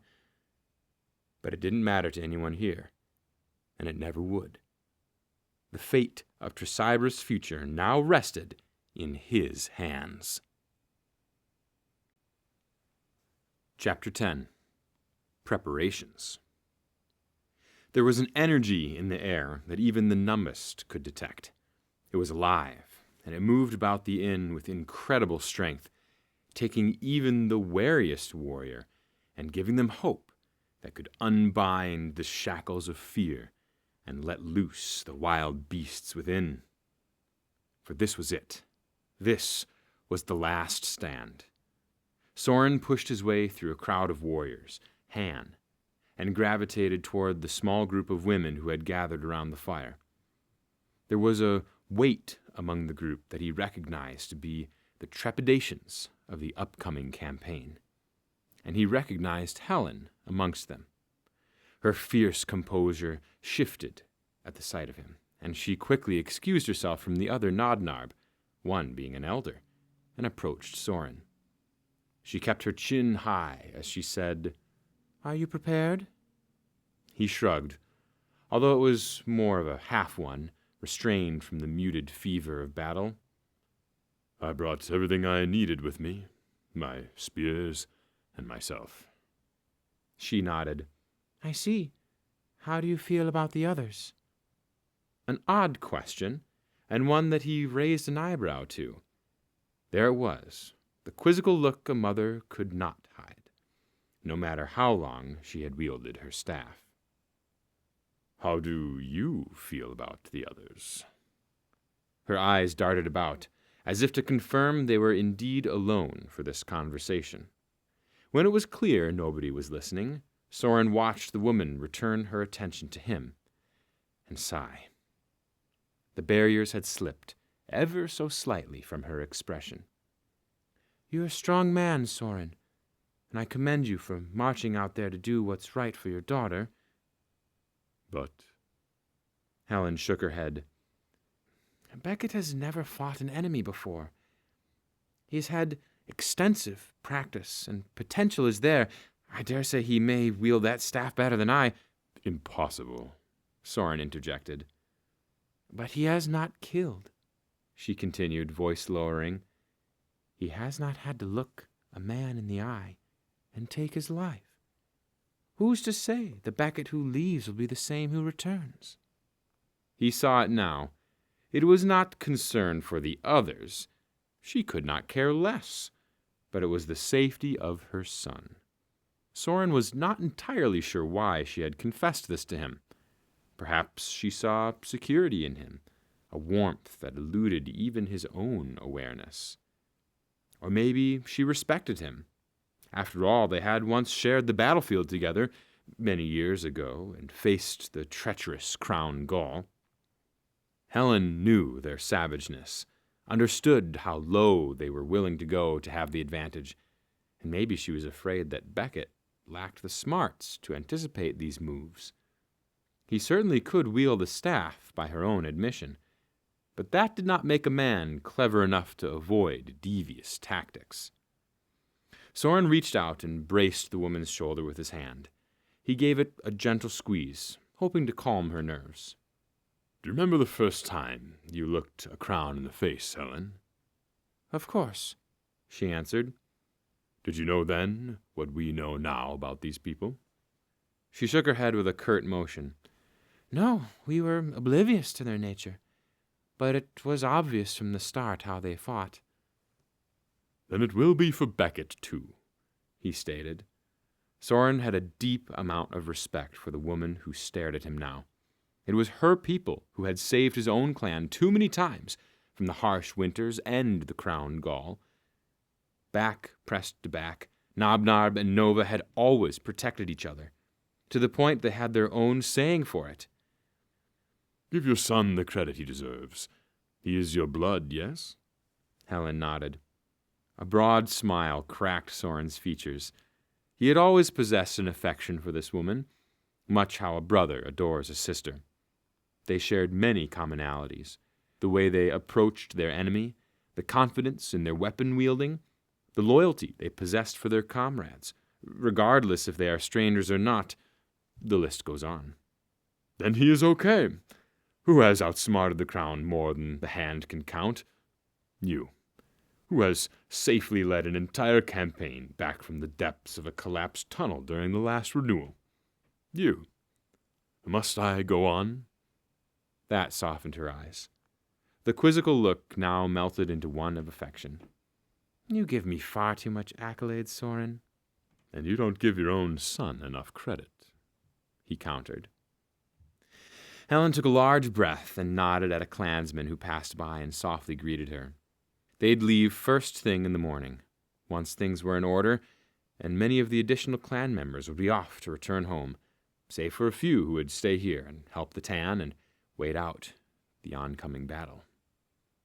There was not a doubt in Soren's mind that Helen would be one to stay, so that she could await her son. He will come back a different man, Soren told her. But who doesn't come back differently once they've killed the crown? She exhaled. I know. And she did. That he knew. What had transpired here was a fleeting moment of vulnerability. Promise me you'll look out for him.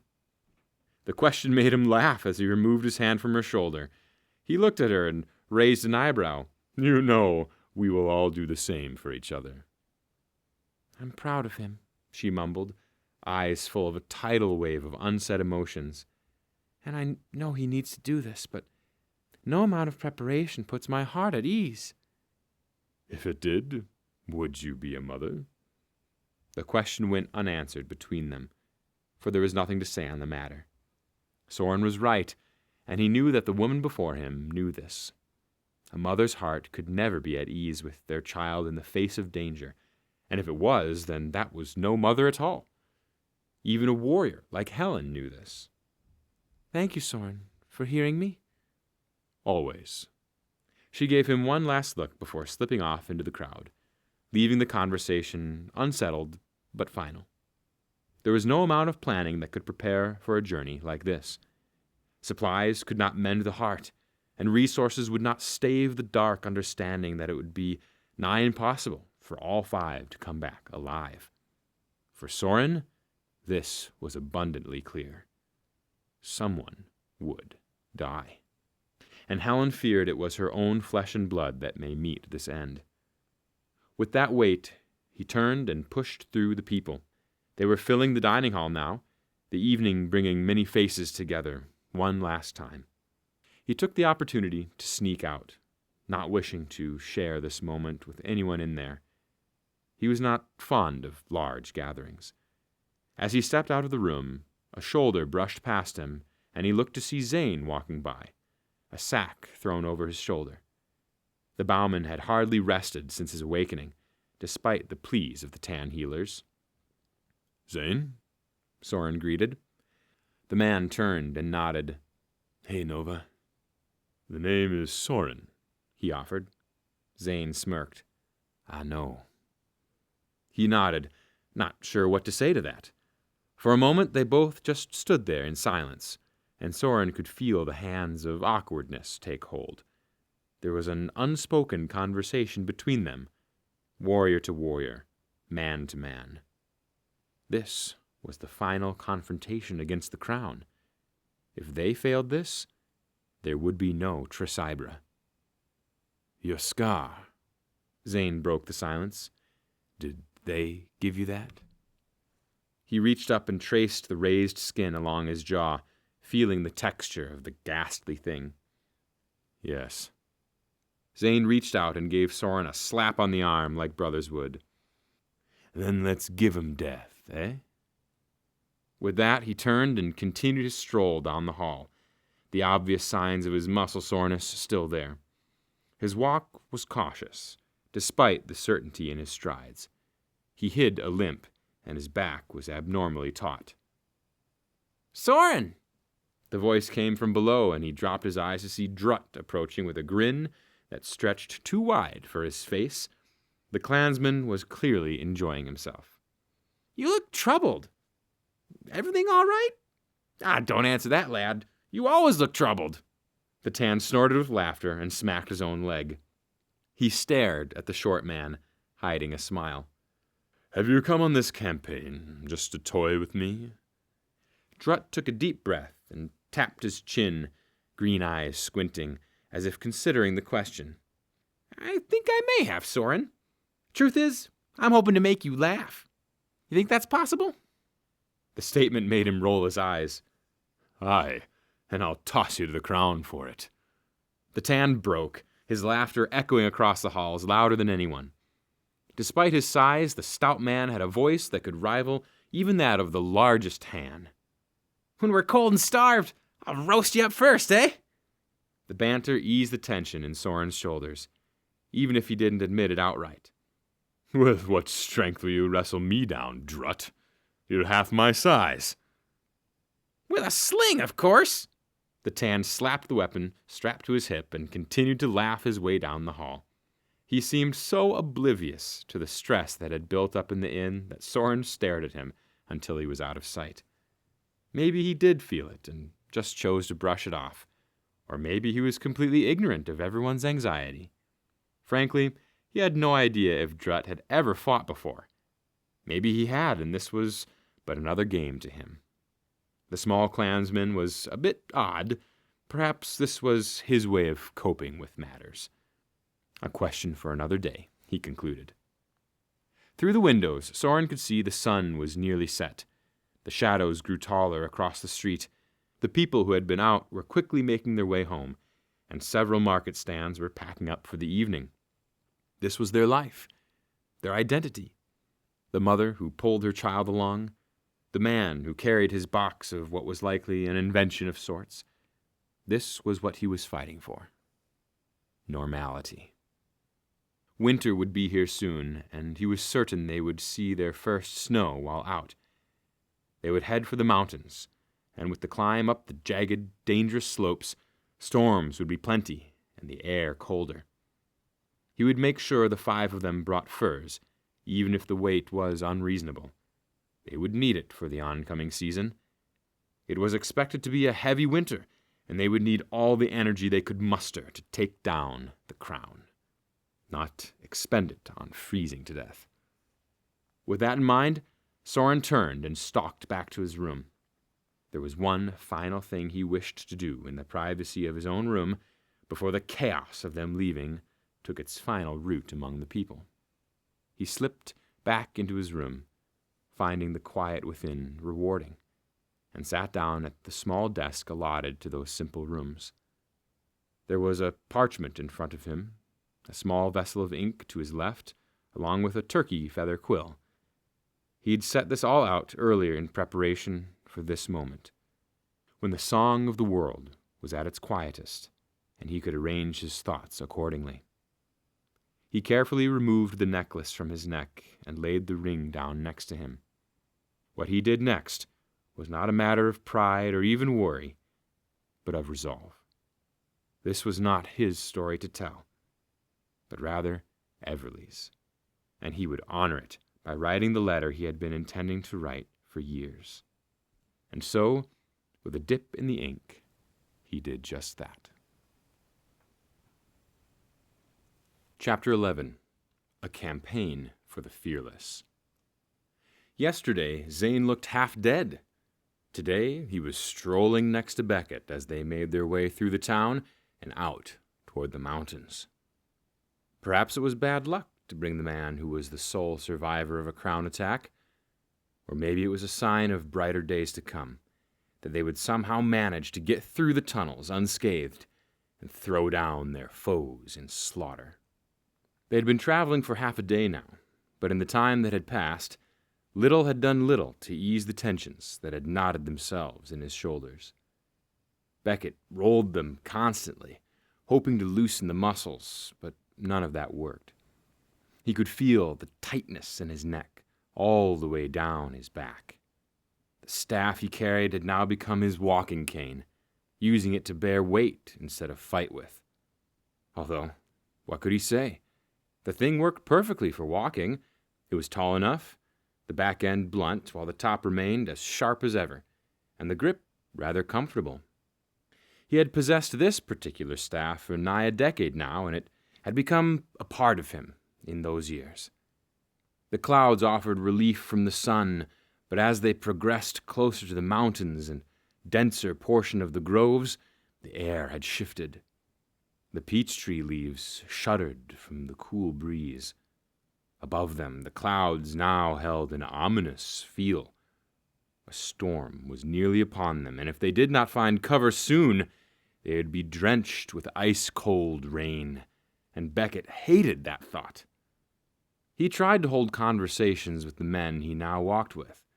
Drutt and Zane seemed to be oblivious to the impending doom and spoke freely about outrageous topics.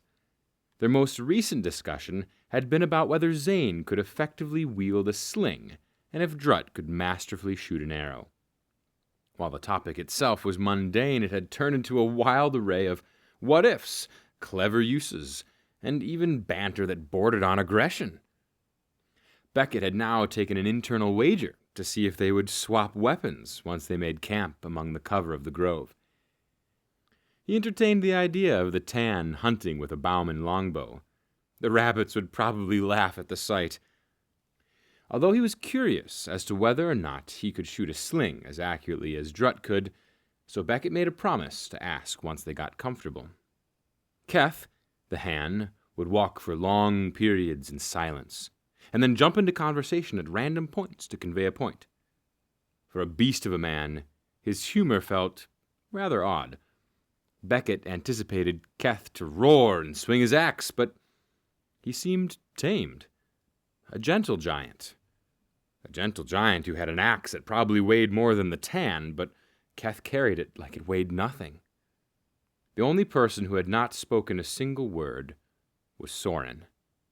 The Nova walked in absolute deafness to the talks, not even lifting his own eyes to show acknowledgement. He walked a pace to the left of Beckett, following Zane's directions. Occasionally he would grunt when spoken to or when there was a question for the group, like whether or not they would seek shelter under the large peach trees for camp. The leaves were plenty, the grove dense among the ridge, and it would be a good spot to stave off the elements if rain or snow happened to fall upon them. So that's where they were going. The goal was to reach the edge of the mountain range and set up camp. They would spend the night there, amongst the valuable trees that were now threatened to never return if they could not stop the crown, and then tomorrow they would seek out the cave entrance and be thrown into a world of unknowns. At least to Beckett, for he had never stepped a foot in a cave before. There was not an ounce of pleasure in the idea, but he knew he had to uphold his end of the bargain. A bargain with his own clan. Beckett was the only one capable of doing this, but as much as he tried to tell himself he could, there was still an immense amount of fear at the prospect of what lay ahead. He was a man of many things, but he was not a warrior that entertained the idea of diving into the unknown lightly. And this was exactly what this was. His mother had been so proud of him, although he couldn't say he was surprised. He was able-blood, the youngest among their people, and the only capable fighter that could hold his own if the tough get going. She shouldn't be proud of what was expected, but she was. Who would he be if he let his mother walk this path to the crown? What kind of son would he be? Helen was a fighter, the best of the best, but that was long ago. Her fighting days were over, and it was an unspoken acknowledgment between the two. "You were destined for this," she told him as he slung the sack over his shoulders in preparation to leave. Her eyes were glassy, but not a tear fell in his presence. "Remember to always swing with confidence. Self-doubt is the real enemy out there." And so it was. Years of training had taught him that, but it had not made him invincible to the woes of such a force. "Beckett," Zane called suddenly, voice high and bright. The warrior turned his head just enough to show a sly smile. "You ever think about switching your weapon? Wielding something different?" He thought about that for a moment. So many options. "I think I'd go with an axe," he answered and nodded at Keth. "You cut right through anything." "But the sheer strength it would take," Drup began. "Do you think me weak?" Beckett countered, but not defensively. It was all a game, was it not? Best to play along. "Size doesn't matter, unless it's the size of your heart." "Ah, here we go," Zane commented with a dramatic eye roll. "You Nodnob are all about heart and willpower. Anything is possible if you put your mind to it, yeah?" That cracked a smile from Beckett. "And you bowmen have nothing but the tent on your back. Do you like being considered nomads among us clans?" Zane waved him off with a scoff, and was about to reply when Soren spoke. "Stop." Everyone looked at him, surprised. The only response that came was the sound of a raven, cawing in surprise at seeing the men stood upon the mountain slope, his perch high in a crooked tree resplendent with leaves.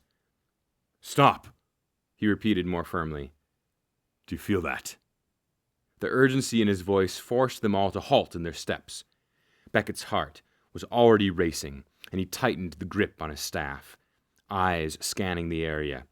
He saw no signs of crown activity, not even the blackened soil of a dead spot. The trees were lush, the animals scurrying to and fro. A rabbit darted in front of him to a burrow just beneath the cover of an old log. Grass waved back and forth from the oncoming breeze, noting the storm that built overhead. When Beckett took a deep breath to try and calm his already frayed nerves, he could smell moisture in the air. And then he felt it. Beneath him, the ground gave the slightest shake, like a shiver one gives when the cold chases the warmth out. It was fleeting, so much so that Beckett doubted himself. But then he saw Drut's face contort into horror. "What?" "We need to move," Soren ordered, and latched a hand on Beckett's arm with a bruising grip before hauling him in front of the Nova. Beckett stumbled forward, catching himself with his staff just as the ground began to shake with far greater violence. Shouts came from behind. Were they following him? He didn't know, and he couldn't afford to look back. Beckett tried to run for cover, but his left leg gave out as the ground fell away beneath his feet. And just for a second, he felt completely airborne. Wind rushed through his clothes, hair, kissed his exposed skin, and the sensation became vivid for Beckett as he saw the ground rise above his head and darkness engulf him. The ground came hard and fast. His hands and forearms took the brunt of the impact, followed by his chest and face. Rock cut exposed skin with a pinch.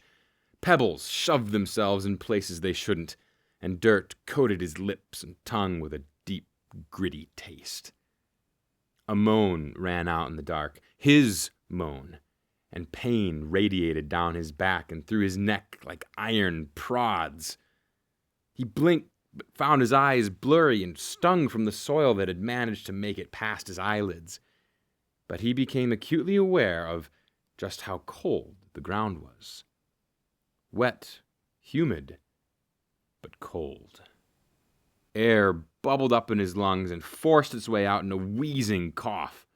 Beckett tried to move, but his body protested the idea, and for a moment he obliged.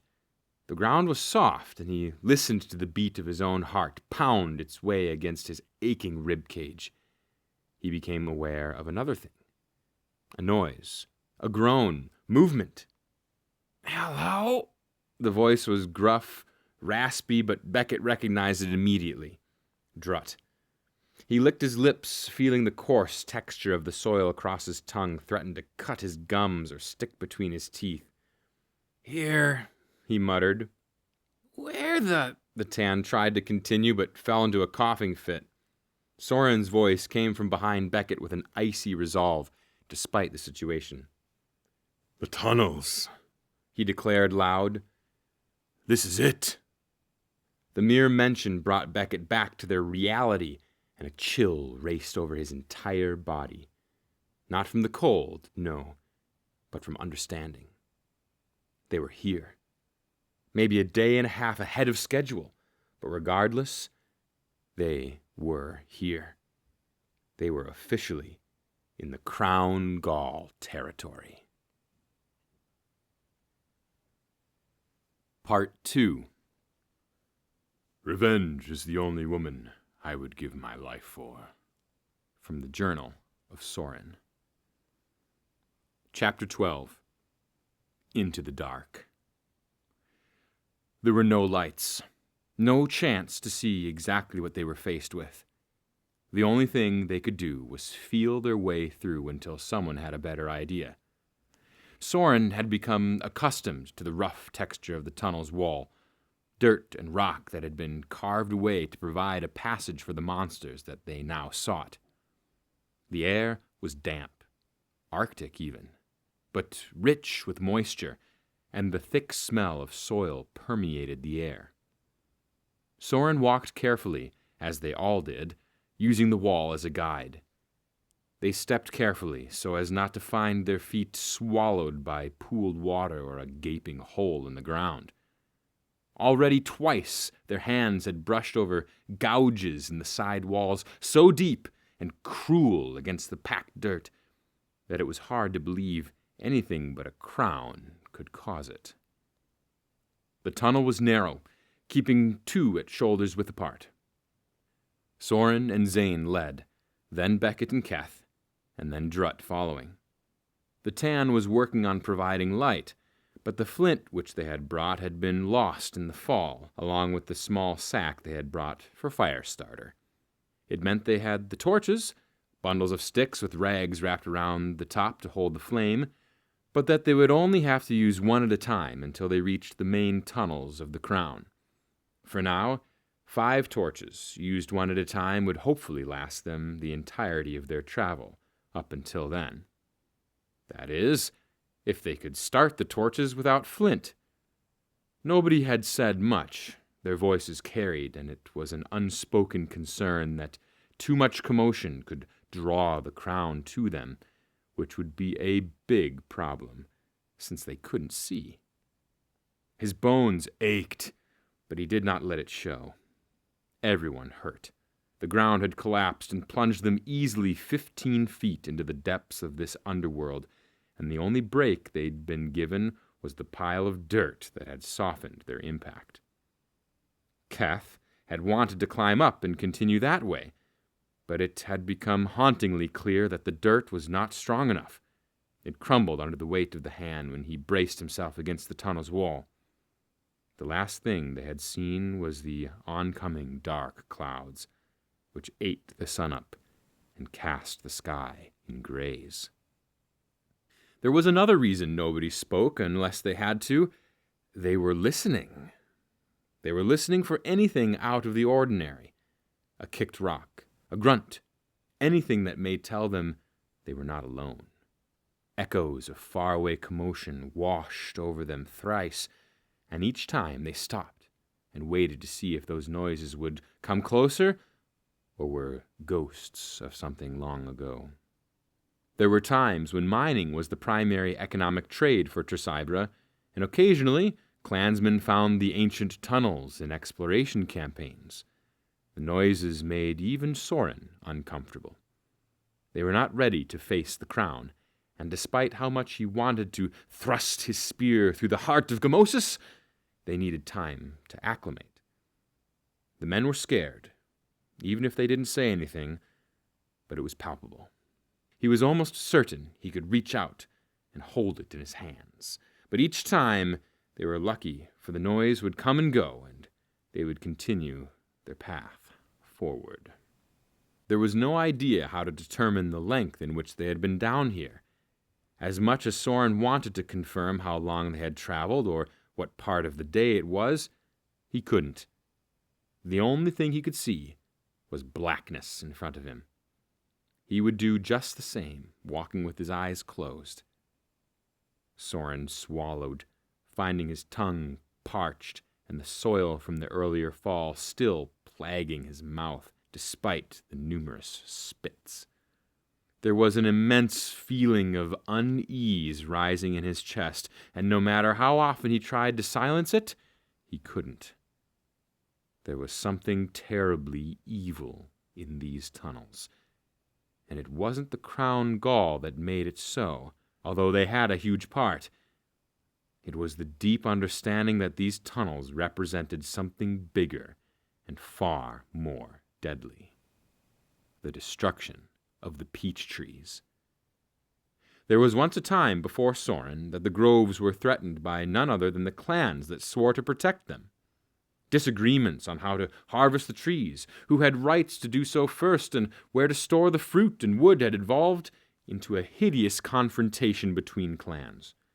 Stories told of fires starting by rogue members who believed the best thing to do was to destroy the groves altogether, while others sought justice for this horrifying crime.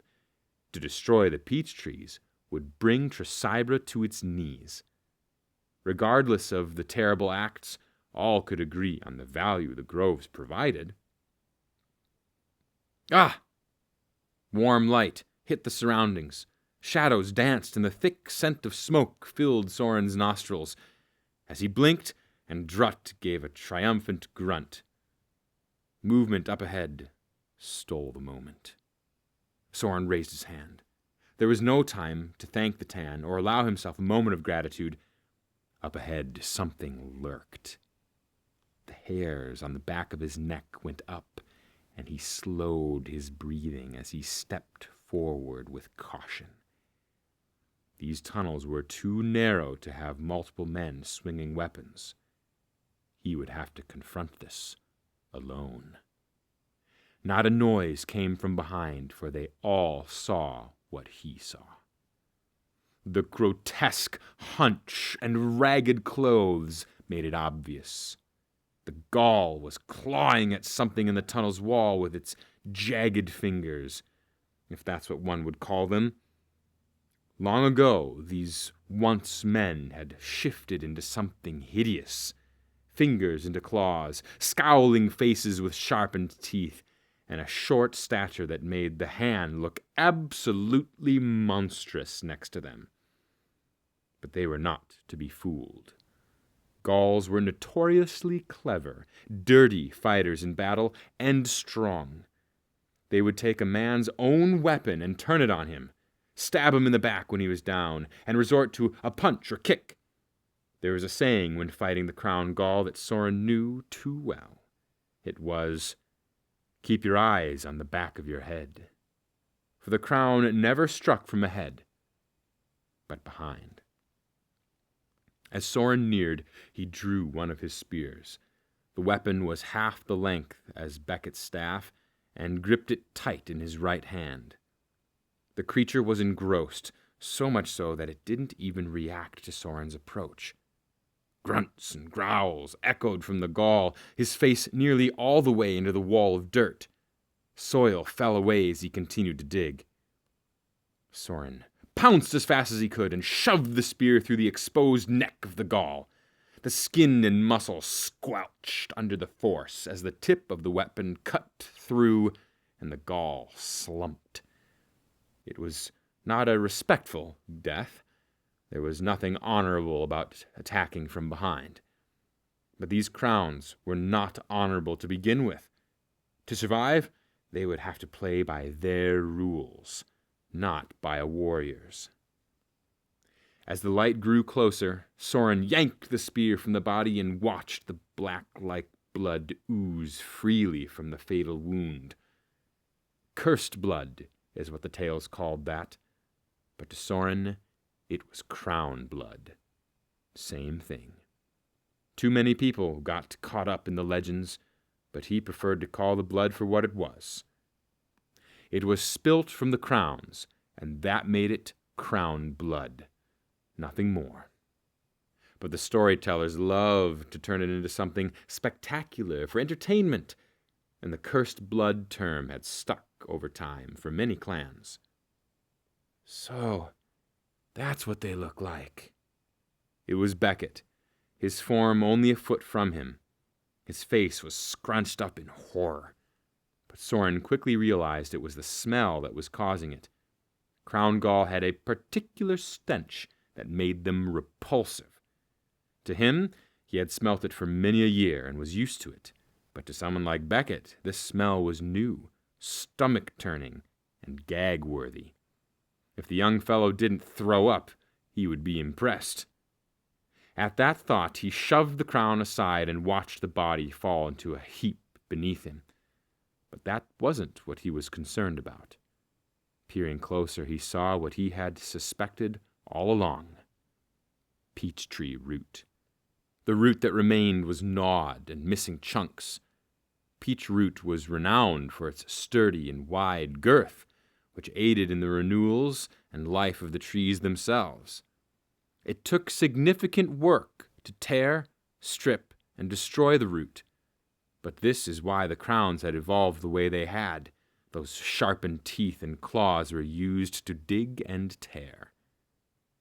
"We must be close," Soren mumbled, but in the silence his voice was incredibly loud.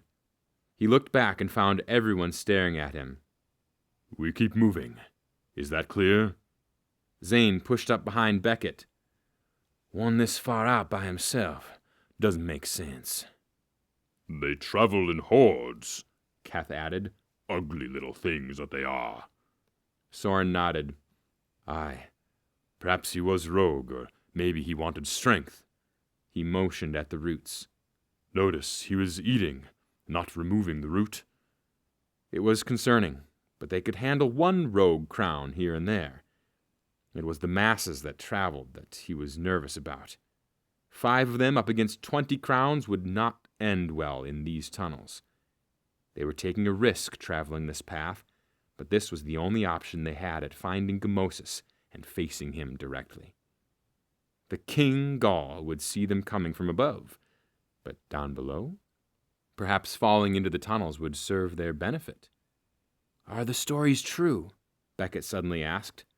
The root causes madness? The hand patted his shoulder from behind. "Aye, I've seen it with my own 2 eyes. Drutt added, We tell the children if they venture too far and stumble on root, they'll turn into a crown themselves. The Tan chuckled, but no one else laughed. As Beckett turned to face Soren again, he said, "Best we get moving. If we're lucky, we'll find a cavern ahead and can set up there for a bit and rest." His body ached, and his eyes were growing heavy, which meant it had to be some part of the night. Whether that was early or late, he did not know. The smoke was growing thick standing here, so Soren motioned for them to continue. He needed air and light, but mostly air. "Drutt, can you put that thing out?" An audible gasp from someone, but he wasn't sure who before the stout man replied, After all that? And now you want me to put the damn thing out? "It'll do no good if we let it run out when we don't need it, or if we suffocate first." We didn't see the crown the first... Beckett started, but his words died as the light ceased. They were plunged into darkness. But it didn't matter. They would travel until they couldn't, or until they found a cavern. Sorry, lad, Drutt said suddenly in the dark as they all walked forward. Soren's right. I know, Beckett mumbled in return, so softly that his words almost went unheard. But, being so close to Soren, he caught them. "Nagasi," Keth mumbled between the men. "Guide us." Part of him wanted to reach over and punch the Nodnob for his somber response, but he refrained, remembering Helen's concerns. This was all new to Beckett, and he needed to remind himself that there was once a time when he felt like the entire world was against him having the simplest of amenities, like light or heat, or even a shirt to wear. But it was easier said than done. If they got the chance to speak when this was all over, he would do so. The young warrior had a lot to learn. Chapter 13. The Deadly Silence. Time was but an idea. It had been quite a while since they had come across that crown, and even longer since they had spoken. After the torch had been extinguished, Beckett fell silent. He felt completely out of place in these group of strong and well-seasoned men. When he had seen the crown clawing at the root, his first reaction had been to freeze, not lunge or declare war, but to become a statue, and listen to the gruesome echo of his own heartbeat against his ribcage. Years of practice, years, and he froze. Shame was the only friend down here with him, and she followed closely. Too close. He was certain the other men had seen, and if they hadn't said anything, maybe because they simply had nothing to say to the dead weight he felt he had become to these people. Soren had given him a strange look early before the light had gone out, and he was certain it was a mixed expression of distaste, annoyance, and something else, maybe fatigue. A small voice in his head told him that nobody had actually seen him freeze, but he could hardly listen to that one. It felt more reasonable to assume they were all irritated with his entire presence than to assume they were just quiet. His mother would scold him for such thoughts. He was the boy who always second-guessed his footing, double-checked his research and reads, and asked too many questions. He was always in trouble for not being more confident, but his mother had told him there's a benefit to those qualities, even if he didn't see them then. Intuition is what she called it. But Beckett always assumed she was just being a mother. Beckett took a deep breath, the air humid, and looked around, despite not being able to see anything. His right hand constantly trailed the wall to keep his footing, feeling something tangible like the stone kept his footing. Drutt, on the other hand, just walked freely, although he wondered if it had to do with his height. The man was shorter, closer to the ground, and maybe that helped him stay grounded in this darkness. They had passed a muddy puddle a bit back, which sucked in their steps with a powerful grip. Icy cold to the touch, rotten smell, and that wasn't from the now dead Gaul that lay behind them. He could still feel the weight of the mud clinging to the sides of his boot, and it made each step twice as tiring. How long had they been walking? His eyes were heavy, his bones tired, the muscles sore from the fall. It had to be some awful hour in the morning, because he could lay down right here and sleep without a complaint. But he kept going, just like everyone else. His hand gave way. Dirt disappeared and was replaced by emptiness. What? Beckett stopped in his tracks and felt the body of Zane slam into him from behind. He stumbled forward and landed hard on all fours. Pebbles and wet soil smashed into his knees and the palms of his hands with a bruising force. Behind him, mumbles from the clansmen. Then, "The light, Drutt."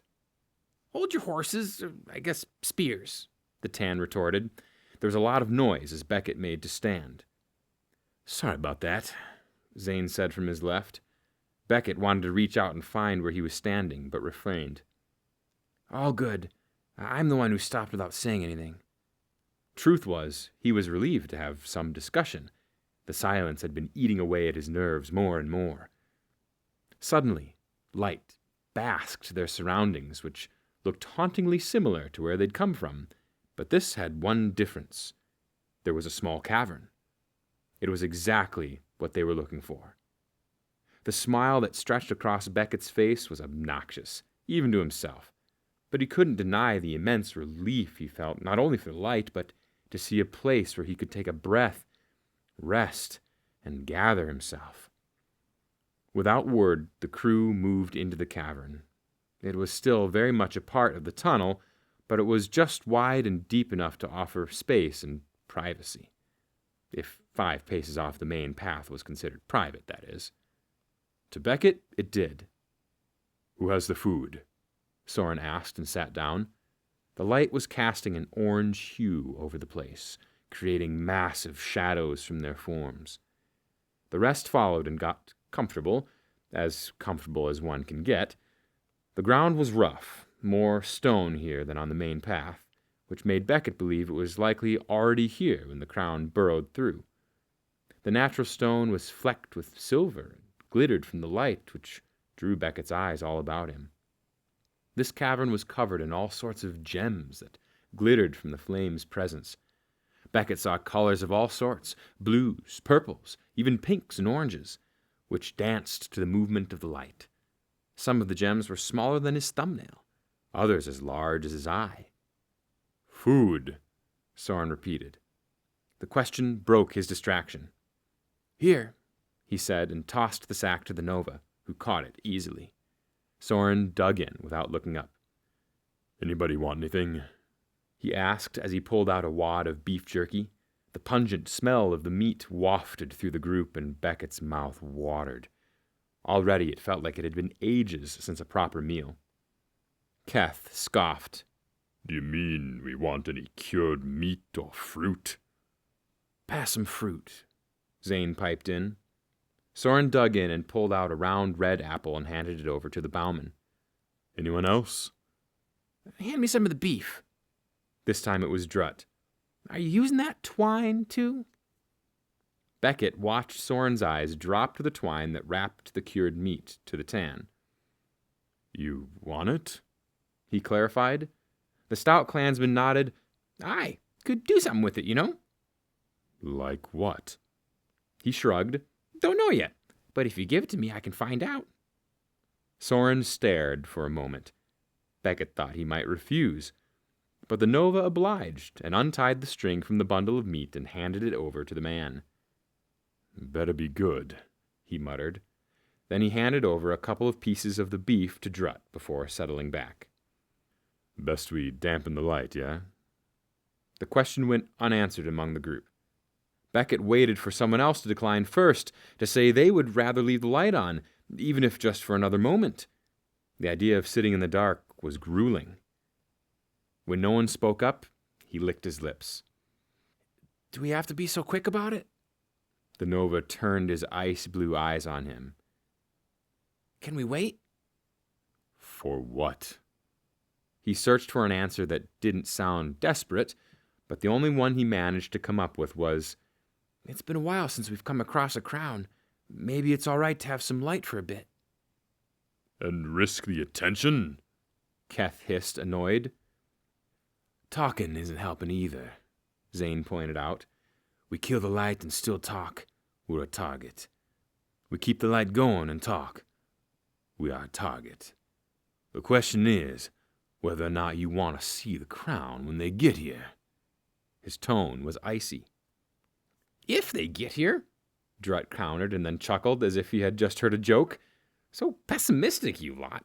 Have a snack and laugh, eh? You, he pointed at Soren, need it most. The Nova held the sack in his hands and stared at the stout man.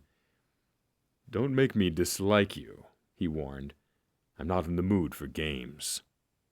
Then you best get rid of me while you can, Drutt responded and laughed. His voice echoed in the cavern and down the tunnel with booming presence. Beckett cowered, wanting to disappear into the stone itself. Everyone waited. Seconds ticked by, and they felt like hours to him. His heart beat so loud that he was certain Gamosis could hear it and was already on his way. Beckett held his breath and waited. Not a sound was returned from the tunnels, but still they waited to be sure. When it was clear not a single crown was heading this way, he let out a pent-up breath and relaxed. Soren set the sack down and tore into a piece of cured meat without speaking, and the tan looked rather proud of himself. His hands played with the twine while the beef sat next to him, untouched. Keth made a motion with his fingers to his lips and looked up before returning his attention to the group. Beckett recognized the religious behavior as a sign of respect to Nagasi. Zane was the only one who hadn't moved, as if he had not anticipated anything from the start, but played along anyway. He leaned back, crossed his arms, and closed his eyes. It was obvious they were safe for now, so it was decided that the torch would stay. It was propped up using one of the natural pits in the wall and burned ever so slowly. By the looks of it, it would be out soon anyway. These torches weren't meant for prolonged use. As Soren ate, Beckett swallowed and asked, Pass the sack back, please? The warrior did so without comment, and he quickly reached in and grabbed a piece of beef. Beckett took a bite, savoring the salt and pepper, and chewed slowly. He now had an appreciation for food being down here. This was all they had, a bundle of cured meats and fruit. What would happen if they ran out? Would they starve down here like those in the stories who fell victim to the dead spots? He cleared his throat and asked, "People who fall into these tunnels, do you think they ever make it out?" Soren looked his way. The others, Keth and Drut, remained passive. The Han had rested his head against the stone and, like Zane, closed his eyes. The Tan, however, had managed to produce several twigs with smaller tools from his belt and was toying with the twine. The Nova raised the piece of beef to his mouth and, before taking a bite, replied, "If they got out, why didn't they return home?" "Maybe something happened to them." Soren scoffed between bites. "You speak as if you think the Crown would actually let the person go. Once they get your scent, they can trail you for leagues. We're a threat no matter what, even if that's accidentally falling into these tunnels." Beckett stared at his own cured meat. "Then what about us?" "What do you mean?" "Us," he stated more firmly and looked up. "You say no one gets out alive, and yet here we are, going right into their den, asking for trouble. How are we any different?" "Do you want to die?" The question was abrupt, cold even, and startled Beckett. He stared, at a loss for words, as his mind scrambled to make sense of such a question. Who asked that? Soren chewed and chewed. When he swallowed, he asked with a gruff voice, "It's a simple yes or no question." "Of course I don't want to die," Beckett answered. He saw Drut's eyes glance this way before returning to whatever he was working on. Soren motioned at him. "Then why do you act like it?" This was going too far. He stared at the Nova, stunned. "A simple question makes me want to die?" he snapped back, angry. "I've given my life to be something that Nodnarb can be proud of. I did not come all the way here because I wanted to die, Soren. If I wanted that, I would have found other means." Silence. Finally, Soren nodded and took another bite. "Okay." The reply came back quiet, barely audible, between the chewing. His sudden shift caught Beckett with such astonishment that his mouth fell open. He looked about the cavern, but found no one reacting to the way he thought they might to such an odd confrontation. Maybe they knew Soren and expected this. Maybe they didn't care. Regardless, he had only known the Nova for a handful of days, and he was beginning to not like the man. Why had he asked such a bizarre question? Beckett ate the cured meat in silence, now wanting nothing more than to punch the Nova. Soren knew nothing but how to sour a mood. It was any wonder the man had a wife, which he could not deny with the simple band that was worn on his left forefinger. Irritated, he asked, "Can I ask how long you think we may be down here, or will you take that for me wanting to die too, Soren?" Even as the words left his lips, he immediately regretted them. This wasn't him, this arguing, picking a fight, no. This was the consequence of being underground in a tunnel system that he wasn't sure he would ever find a way out of. To think he may well have already seen the sun for the last time was a terrifying thought. The Nova's eyes moved slowly over to him, but the man did not stir or move from his spot, which made him more uncomfortable than he liked to admit. "Why don't you get some rest, Beckett?" It was not a question. It was a demand. But folded into those words was a tone that suggested Soren was holding back. What? Beckett didn't know. Maybe anger or sheer annoyance. Regardless, his point was made, and Beckett knew this was where the line was drawn. If he continued to push the warrior's boundaries, he would not only face that wrath, but the wrath of everyone here, which he could not afford. Years raised by a woman who practically led the Nodnarb had taught him as much. So he relented and wiped his hands clean before leaning back. He did not intend to sleep, no, not with the possibility of an ambush, but he did close his eyes, and Beckett listened to the silence. well after the torch burnt out. Chapter 14. Voices. The ebbing tides of darkness dragged away Soren's patience. Soren ground his teeth to keep himself busy, but even that grew tiring after a while. There was only so much one could do such an act before a headache started, and one had. It was a combination of the grinding and stress. He was the first to admit that sitting in the dark didn't bode well for any of them, especially knowing Crowns ventured this way, but he could not let the others see how uncomfortable he was. This was a mission, a campaign, and he would go to his grave before he admitted the cold touch of fear had also teased him. He glanced over at where he knew Beckett sat, but he couldn't see him. Although he could feel the young man's presence, as one feels an oncoming storm, the Nodnarb was clearly unsettled, and it was obvious that he was on the verge of lashing out. Beckett had finally shushed after some exasperated shifts in the dark, but even in his silence, his discontent was clear. Soren could smell it. Bitter. He had made a promise to speak to Helen's son after this campaign, but he was beginning to wonder if he would have the patience to wait it out that long. As quietly as he could, Soren let an exhale escape his nostrils. The others were sleeping soundlessly, although once he had already had to wake Drutt for snoring. Of all men, he had never heard such a guttural snore before, and it had startled him at first. Once he had awakened the Tan, Drutt had mumbled something about problems sleeping and dozed back off.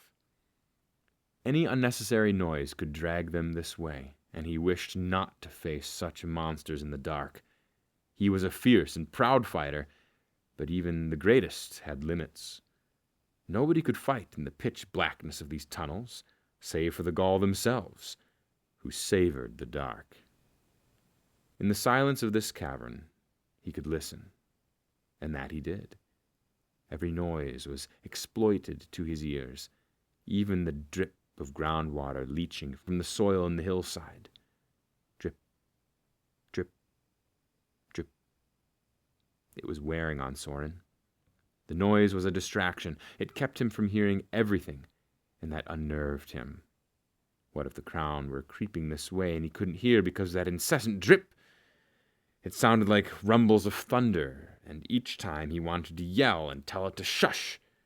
Each drip pried away his patience with a jagged claw, heightened his anxiety, and made him fidget. Worst of all, there was no pattern to the water, no rhythm for him to follow. But that was madness, and he knew that. Then there was the dark. Everything about it was evil. The black void that lay ahead of him was blacker than any starless sky he had ever witnessed. He felt that at any moment a crown would burst through the veil and press a rusted blade against his neck, well before he ever had time to react. Soren forced a deep breath in and out. He was getting out of control, unraveling, and that was not who he was. There had been plenty of times he had faced the unknown in previous campaigns, but never had he faced the prolonged presence of the dark, and more importantly, in the tunnels where the Gaul lingered. There was only one goal he held on to: avenge Everly, no matter what. And with that he closed his eyes. There was no point in keeping them open if he could not use them. Soren would sit here and just listen. Chaos would not begin to describe the scene unraveling around him. Soren swung his blade at the nearest Gaul and took the creature down in one swipe, but it was not enough. Screams echoed around him on the field, and the sun beat down on him with an unforgivable heat. Sweat poured off him, soaking the clothes under his armor and making the spears he held slick with it. He was covered in crown blood, which took on a menacing appearance against his skin. His breaths came heavy, forced. It was like his lungs could not get a full breath of air, no matter how hard he tried. Men and women fought simultaneously with equal roars of courage. A piercing cry shattered all Soren's awareness, and the blood that pumped through his body turned ice cold. No! Soren screamed and forced himself forward. No enemy or friend could stop him as he pushed his way through the chaos of the fight. There was only one person he recognized that cry from: Everly. And there she was. It was as if the crowd separated for him, providing him with the cruel sight that he would never forget. His daughter, the first female Nova warrior, clutching her stomach as blood spilt out between her fingers, soaking the ground. No! This couldn't happen. Soren stumbled forward and closed the gap. It felt like lifetimes slipped by in those passing few steps. He fell to her side, gasping for air that was no longer his. But it was not fear or anger that filled her bright blue eyes. Rather, peace. The noises of the battle ceased in those weighted moments, as if time had paused just for this. Perhaps to mock him, or for him to ingrain this image permanently into his mind for the rest of his life. He didn't know. "Father!" Soren awoke with a start, coated in cold sweat. He blinked again and again before he realized that the dark was not going anywhere. He licked his lips and inhaled deeply, and caught the rancid smell of the crown. Soren stiffened and reached for his spears, which lay right next to him. Sound would be deadly, so he was as careful as he could be, wrapping his fingers around the weapon. Only one would do. His other hand would have to thrust him upward in a moment's notice. Gripping the spear until his knuckles almost shone white in the darkness, he waited and listened. Next to him, he wondered if the others knew and were doing the same, but he could not afford to speak or wake them if they were still asleep. The primary concern was determining if the crown scent was from a handful passing by or if they were just beyond his reach, watching them sleep. Soren couldn't hear movement, save for his own heart slamming itself against his ribcage. He damn near wished to rip it out for the silence that he so desperately needed, but he was left just to wait for any sudden noises from beyond his reach. "Root!" The word came out in a grunt, hardly understandable to Soren's ears, but he distinctly recognized the crown's tongue. It was one that is never forgotten. Its low pitch, deep-set anger, and utterly indiscernible words made the letters themselves take on a life of their own rugged and beastly way. A misstep made a loud echo in the tunnel and cavern. More grunts and thickly spoken words that Soren did not understand. The Crown were well known to have a language of their own that blended the common tongue with that of a foreign one. They often spoke choppy with half-finished sentences, relying on their other senses to speak. They were close. Too close. If the others were asleep moments prior, they were awake now. Soren could hear a boot shift to his left. Keth. The scrape of leather against stone sounded loud against his ears, despite it being hardly audible against the ruckus caused by the crown. Nonetheless, he still anticipated a pounce at any moment. Crowns were gruesome, and if given the chance, they would go straight for the throat before facing anyone in battle. "North Star," another crown managed to say. "The moon safe." This was information. That revelation struck him like an axe blow to the head, and he nearly lurched forward in interest, but kept himself still. He was more worried about being seen now.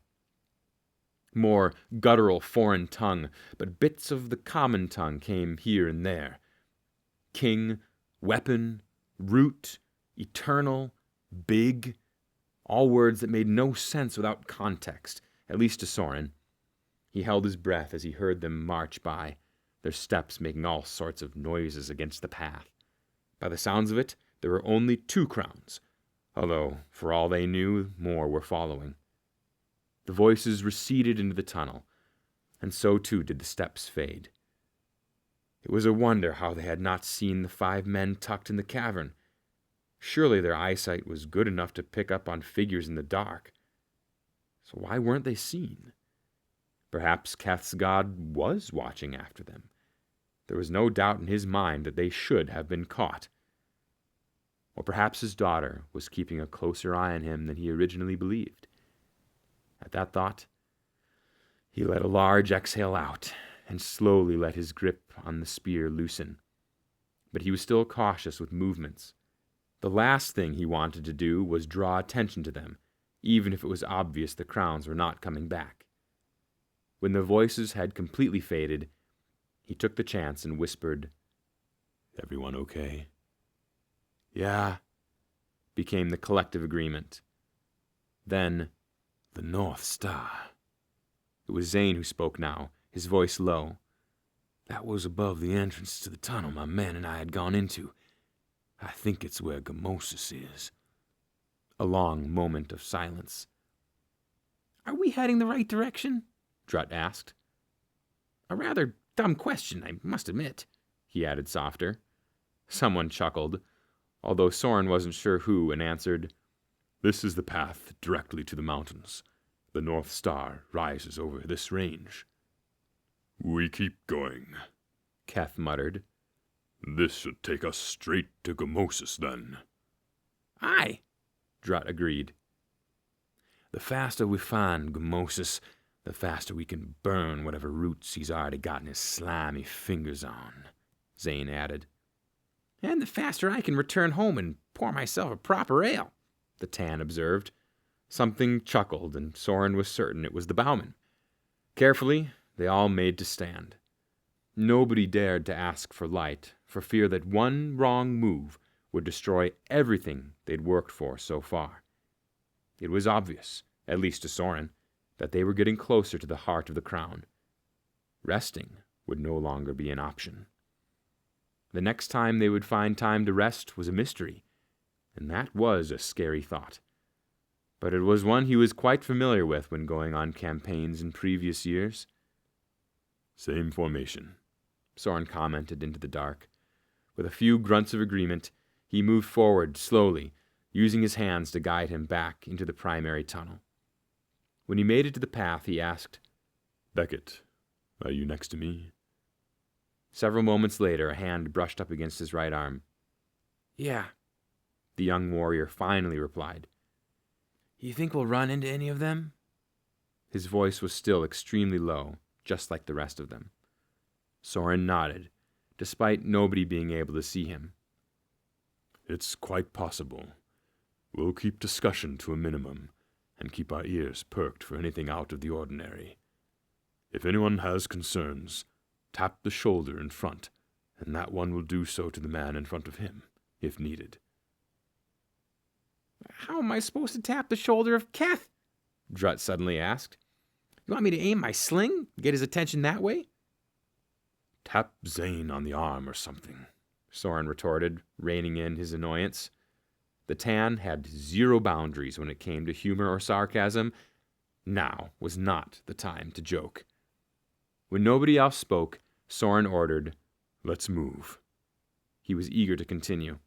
There was something vulnerable about sitting in the middle of the dark when the enemy was so near. Yes, they had needed to stop, as it would be the last until they addressed the mission, but it was still unsettling. And he hoped that by leaving he could abandon the nightmare behind him. Revenge was getting closer and closer. Soon he would have it. Chapter 15. A funny thing, that tan. The air was growing colder with each step. At this rate, Beckett was certain they were descending just slightly, further from the safety of the world above and closer into the wolves' den.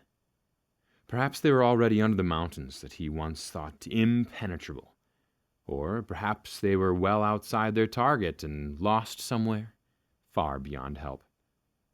Beckett pursed his lips. The thoughts were getting worse, albeit he wasn't helping himself. The longer they walked in silence, the deeper he got in his own head. Memories from his childhood played like snippets across his mind, and on several occasions he was certain he could smell the rich, buttery scent of baked pastries. Was this what madness was like? The constant questioning of what-ifs and holding on to a feeling long gone?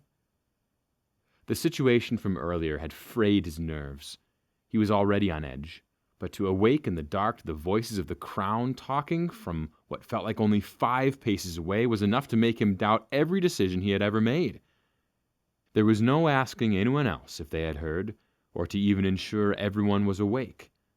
All he could do was sit there and wait. The tongue that the Crown spoke from was rough, hardly understandable. Frankly, Beckett had no idea what they had said, so he was glad to find the others had. Although, could he say he was surprised? They had all faced these creatures before, but not him.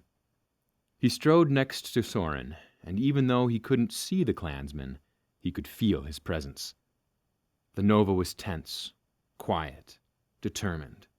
It radiated off him in crashing waves. It gave Beckett a small boost of confidence to be in the presence of someone so unafraid, as if Soren and death had shared a dance already and he was looking to the dance again. Once Beckett had tried to ask a small question to break the silence, but the Nova had shut him down and told him that they would have plenty of time to talk when they were drinking their fair share of ale at the end of all this. He had happily agreed, but deep down he had cursed anyone and anything he could think of. The silence of this tunnel was deafening. No, maddening. A sudden shift in air broke his thoughts, and he halted. "What?" he whispered into the dark. The others stopped too, and he heard Drup mumble, "Eh?" As he turned his eyes to the right, he saw the faint glow of light further down. Beckett stared in disbelief.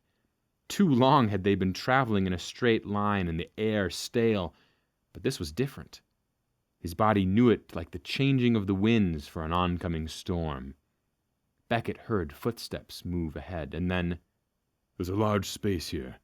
I think we've come to a connection point." "Lights!" Drutt interrupted the Nova. "Look!" And they did. Whipping his head around, Beckett saw the faint glow of one. Warm, orange, and breathtaking. His heart skipped a beat, his breaths turned shallow, and he felt the bubbling of excitement in his chest. How long had they been traveling in the dark?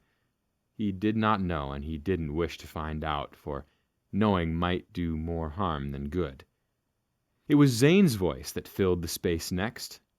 "That must be one of the main entrance points. There were rumors that Gamosis was never fond of the complete dark." Beckett raised a brow, curious. "Gamosis is afraid of the dark?" That was odd information, and one he felt like should have been shared. "It's a rumor," Zane replied. Beckett could almost see the bowman shrug. "One I heard quite a while ago. Never believed it. I actually brushed it off, but you can't deny the strangeness of it all." "Bowmen never like admitting anything," The Tan suddenly piped in. "It's the truth. Gamosis, the ugly lopsided man, has a child's fear of the dark. Talk about irony." "One day, I'll kick you," Zane retorted. "Have you heard the story about the Tan?" Drutt cleared his throat. "Is it about me?" "No," Zane replied, voice low. "It's about how the Tan have no idea how to shut it when they should. You just happen to be the perfect example." "Go back to your tent," Drutt said with a huff. "You two bicker like an old couple," Keth stated. "Must we do this here?" The question went unaddressed as everyone continued to stare toward the light. It was an outrageous statement that the crown ruler had a fear of the dark, but he couldn't quite bring himself to deny it either. They had been traveling in the dark for what had felt like an entire season, and now there's suddenly light. But to think a crown like Gamosis, who has lived well beyond the normal life of anyone in Tresibra, was not fond of the dark, felt almost comical than interesting. Or maybe that was his irritation talking. "We should head that way," Soren suggested. It'll likely be the fastest path to the bastard. And risk being seen, Keth countered. We are literally walking into their territory, and this time we can't even hide, because we'll be seen. Beckett took a deep breath. It's the only clear path we've got. We have no idea where the other tunnels go. He didn't dare take his eyes off the light for fear it may disappear. You suggest we walk aimlessly around until we starve to death or get killed by a crown? Look at you, Drut suddenly spoke up, all tough and mighty. You almost remind me of a Nodnarb. Excuse me? He shot back. The Tan suddenly had an interest in his opinion. Ignore the little man, Soren suddenly cut in, voice stern. If Beckett could see the Nova now, he likely would have shrunk at the scar and its ugly scowl. He's got a penchant for annoying people. I can round up a couple of shots with my sling and see what you think of that, eh? The Tant responded. Anyone want to guess where the warrior's son stands? Shut it, Zane snapped. You Tan have the worst timing on every matter. Let's settle this when we're out of here, whatever your problem may be. I don't think it's a problem, Soren offered. Just a personality. Beckett was about to say it didn't matter and he didn't care. Even if he did, just a little, when someone muttered, No amount of prayer can give me patience for this. That had been Keth. Beckett nearly laughed at the remark, so overcome with the audacity of this all, but he refrained. Move, Soren ordered once more. Tread carefully. I assume this is the same ground we've walked on, but if you feel anything unusual, stop us. No time for humor, the Tan continued. Grumpy grouch. The Nova exhaled. Don't make me feed you, Ticomosis. Beckett was going to reply with a snarky remark when he felt his right arm brush up against a body. Sorry, he mumbled. No worries. It was Zane. Don't let Drut get to you, eh? Still talking about me, The Tan piped in. Shut it, little man, the bowman shot back. You're being ridiculous. Then, in a quieter voice to Beckett, The Tan get weird when they can't invent, you see. His purpose from day one is to create. Has he been able to do that down here? No. Cranky, that's all. And who wouldn't be? He raised his voice just the slightest, as if to ensure everyone would hear. We're literally stuck in the tunnels of the crown. Who wouldn't get a little on edge? A hand brushed up against him, and he realized then that Zane was trying to pat him on the shoulder. It was a good attempt.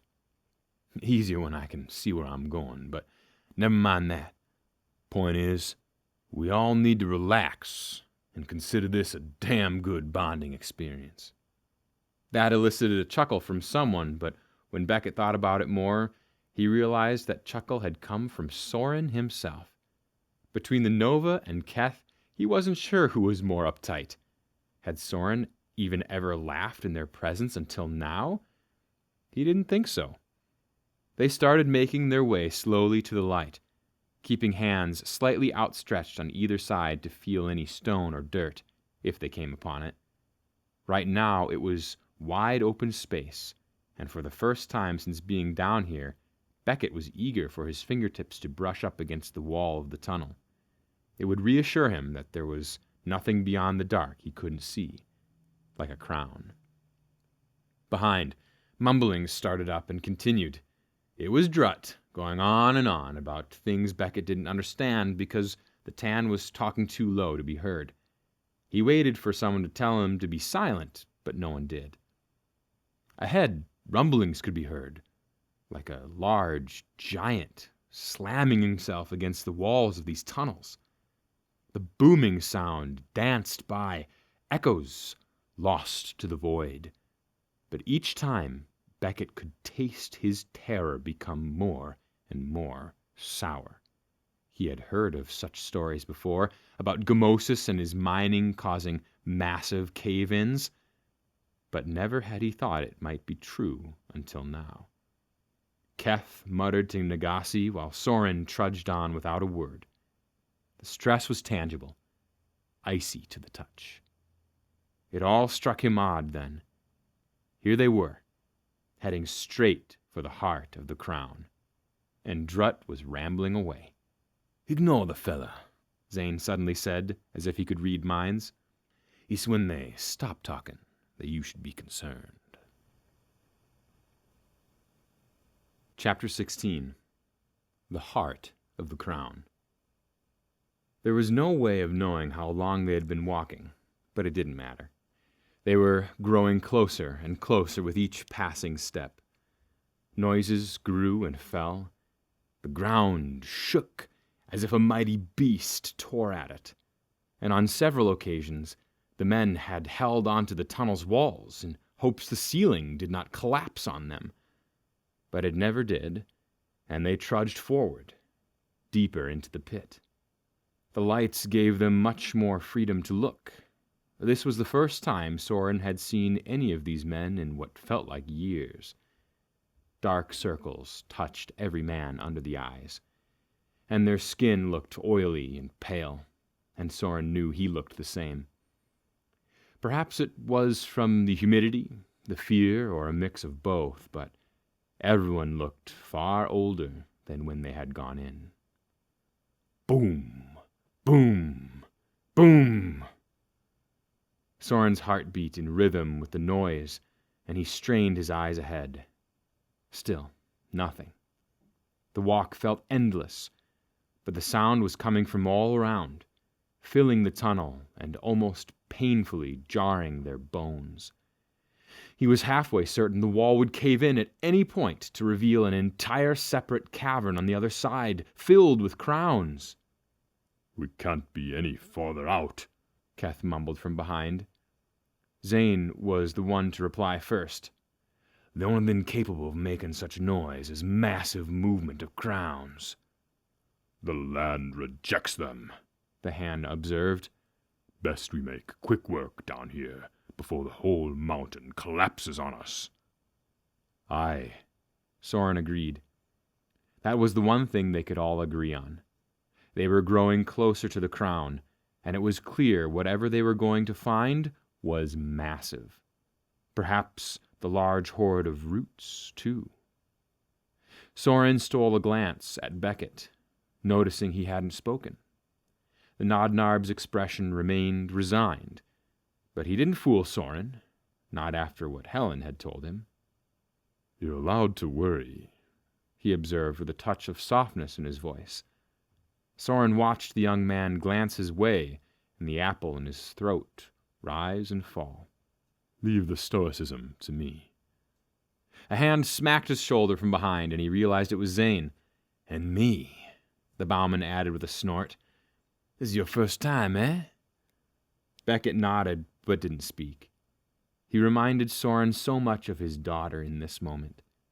The seriousness, bravery that hid the internal conflicts, and the refusal to discuss how he was really feeling. Everly always said she was fine, even if the world was burning. It was something he both admired and worried about for her. Sometimes the best way to cope was to let someone in. And now was that time for Beckett. "If you need help, let us know," Soren said. "Don't try to be the hero, okay? Nobody here is expecting anyone to be one. We'll only get through this if we work together." The young fellow nodded and whispered, "Thanks." Soren wasn't sure if he had gotten through to him, although he was certain there was more to be said. This Nodnarb was dealing with a lot, and now he was thrust in the biggest campaign of Tresibra's history. Here they were, in the very heart of the Crown territory, preparing to face Gamosis directly. There would be stories to tell, he had no doubt. In a sudden roar, the ground shook with powerful rage. Soren shoved himself to the wall of the tunnel, certain this would be the end. Dirt fell in clumps all about it, and one struck him in the head with a bruising force. But he didn't risk moving. He stole a glance behind and noticed the others doing the same. Ahead, one of the lanterns fell from its place on the hook and clanged against the stone with a deafening ring. And then, just like that, it stopped. Soren slowly straightened and turned to face the others, who all looked at him with wide-eyed expressions. Everyone was covered in dust that coated their mouths and tried to choke their lungs, and Soren was sure he looked no different. "We must be close," Keth observed. An urgency filled him, and he inhaled deeply to try and calm his shaking nerves. So close. Everly would be proud of him, but only if he could avenge her death and stab the bastard who took her from this world. Soon, he promised. Soon. They continued forward, but even as they passed the lantern that had fallen, leave it to Keth to pick it up and put it back on its hook, the air shifted once more. A blast of warm air filled the tunnel and stroked his skin with a hard hand. It was still humid, but there was more to it. It stunk with the stench of crowns and was stale, as if the air had not been cycled for years. Loud voices caused everyone to freeze. The crown. Soren looked around and saw the tunnel gave way to jagged rock formations and a large cavern. "Quick," he ordered, and shoved Beckett to the right behind a thick stalagmite. The others followed, and as they all hunkered down, Soren stole a glance to the other side of the rock, and felt his jaw go slack. The voices grew in volume, but he could hardly hear them, for what he saw surpassed even the grandest of stories he had ever heard. Before him was a cavern so large it could have passed for its own city, and essentially, that's exactly what it was. Hundreds of crowns worked and walked. Lanterns hung at various levels. There were stories upon stories of rooms. Crowns entered in and out of these rooms, some carrying baskets of items wrapped in cloth, armor, others with weapons and other supplies. They all looked identical, the raggedy clothes, oily skin, greasy hair on contorted frames. Although that's not what surprised Soren the most. He had seen crowns countless times, but it was the sheer amount of them that startled him. 5 men could not face these monsters and win. But where was the root? "Wow," Beckett muttered, just to his left. That made him blink and look about. For the moment he had forgotten all about the others. He had fought for years to get to this point, and to see the heart of the crown. Now, he simply was not prepared for the sheer size of their home. Choppy laughter echoed across the cavern and made him shiver. The crown's laughter sounded more like a diabolical plan unfolding than a good joke being told. "The root," Beckett voiced everyone's thoughts in a single question. "Where is it?" "Perhaps under all that structure," Zane suggested. "Gamosis has hoarded it for who knows how long. It would have to be right there. Where else could he store it?" Soren looked over at the bowman. "You think the root is right in front of us?" It was quite possible, but it felt too easy. He nodded. "Aye." Zane gestured with his chin toward the large cavern. "Think about it. Over the years, the crown would have had to build around the growing pile. These levels that they have are likely the cause of that." "So, we set the whole thing on fire," Drut piped in. "Burn it." "And kill ourselves in the process," Keth countered. "I'd like to get home." "Me too," Beckett added. Soren rubbed his face with a hand. The vastness of this cavern was not what he had been prepared to deal with.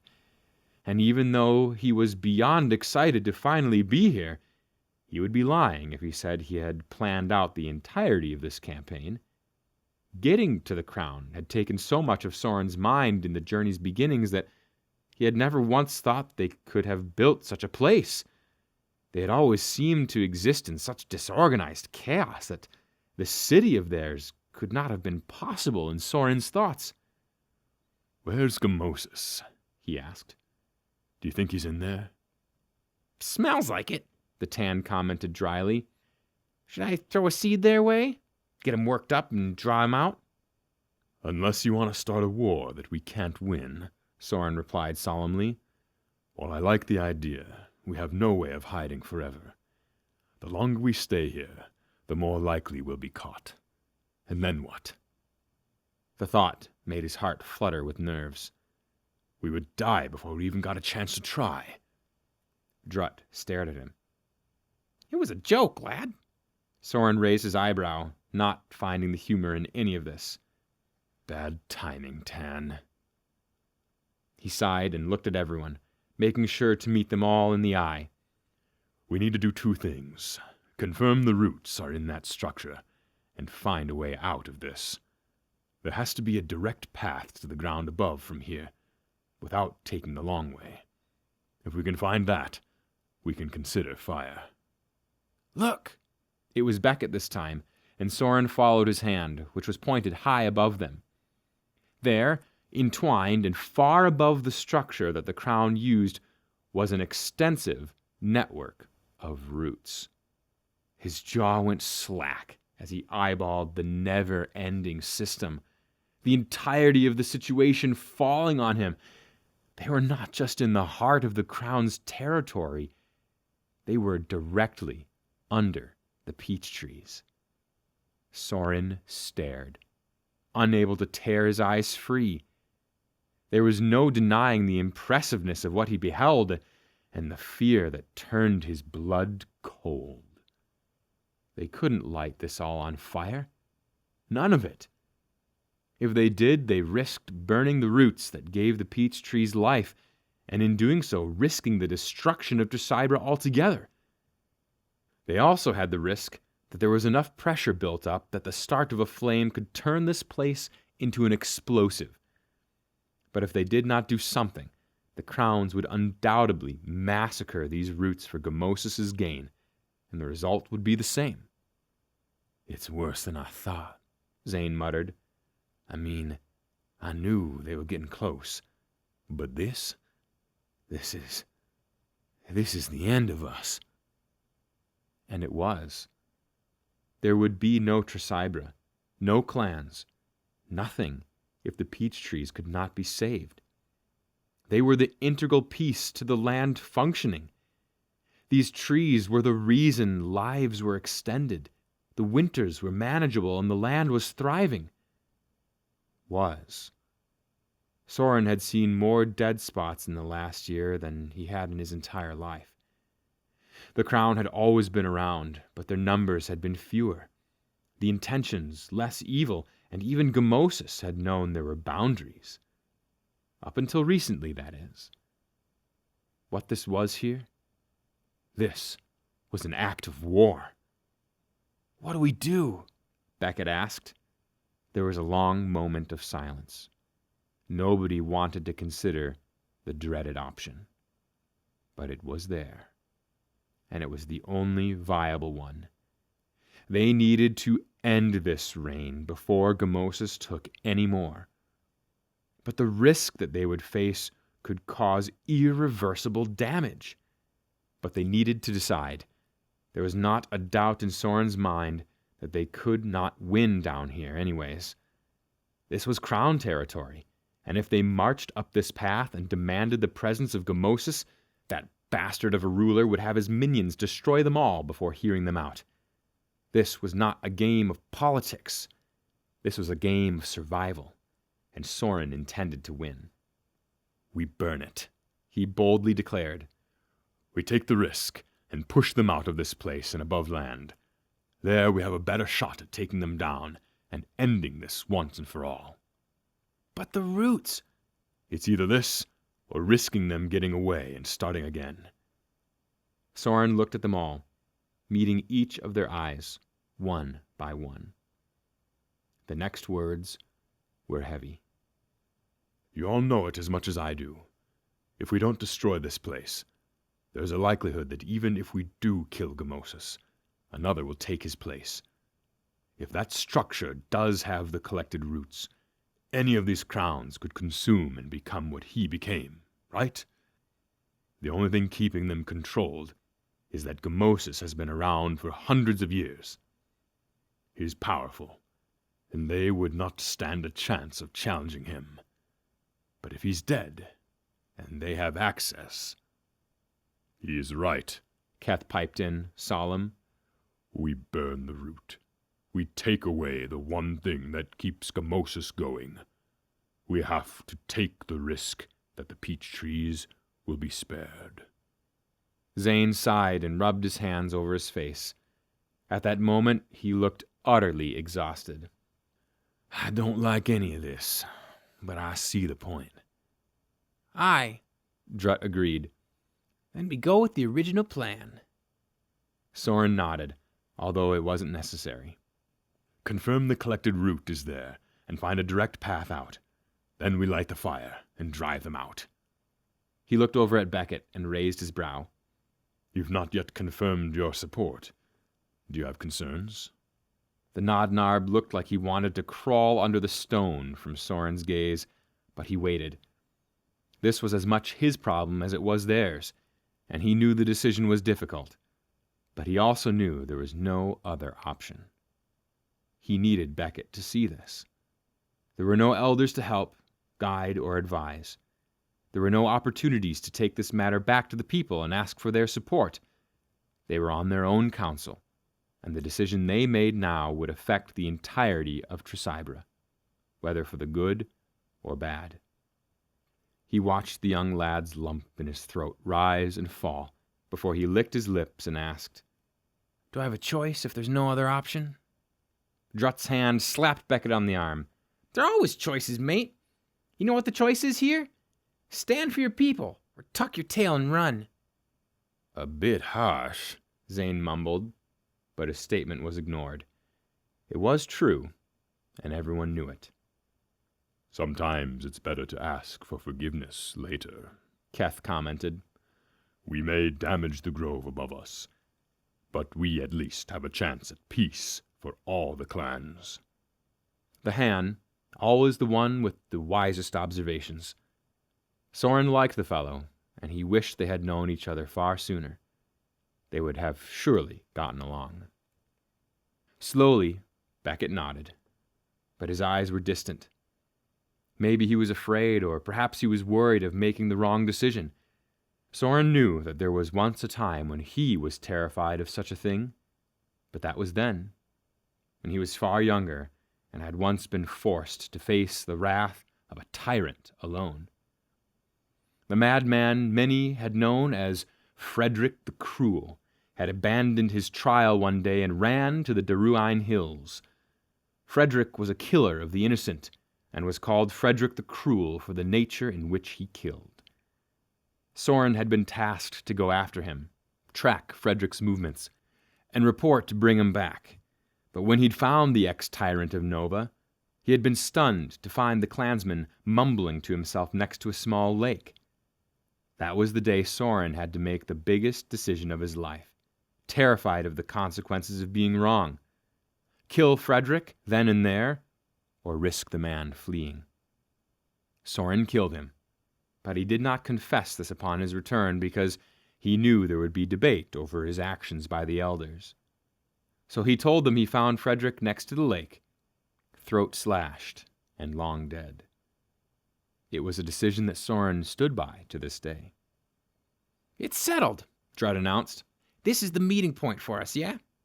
Yeah, he answered, and brought his hands together in a mischievous gesture. Let's get this going. I want to watch this place burn. And with that, it was time to determine the next steps, deciding who went where in the expansive tavern. They would have to scope out the place, find an exit, the route, get an idea of then number the crown here.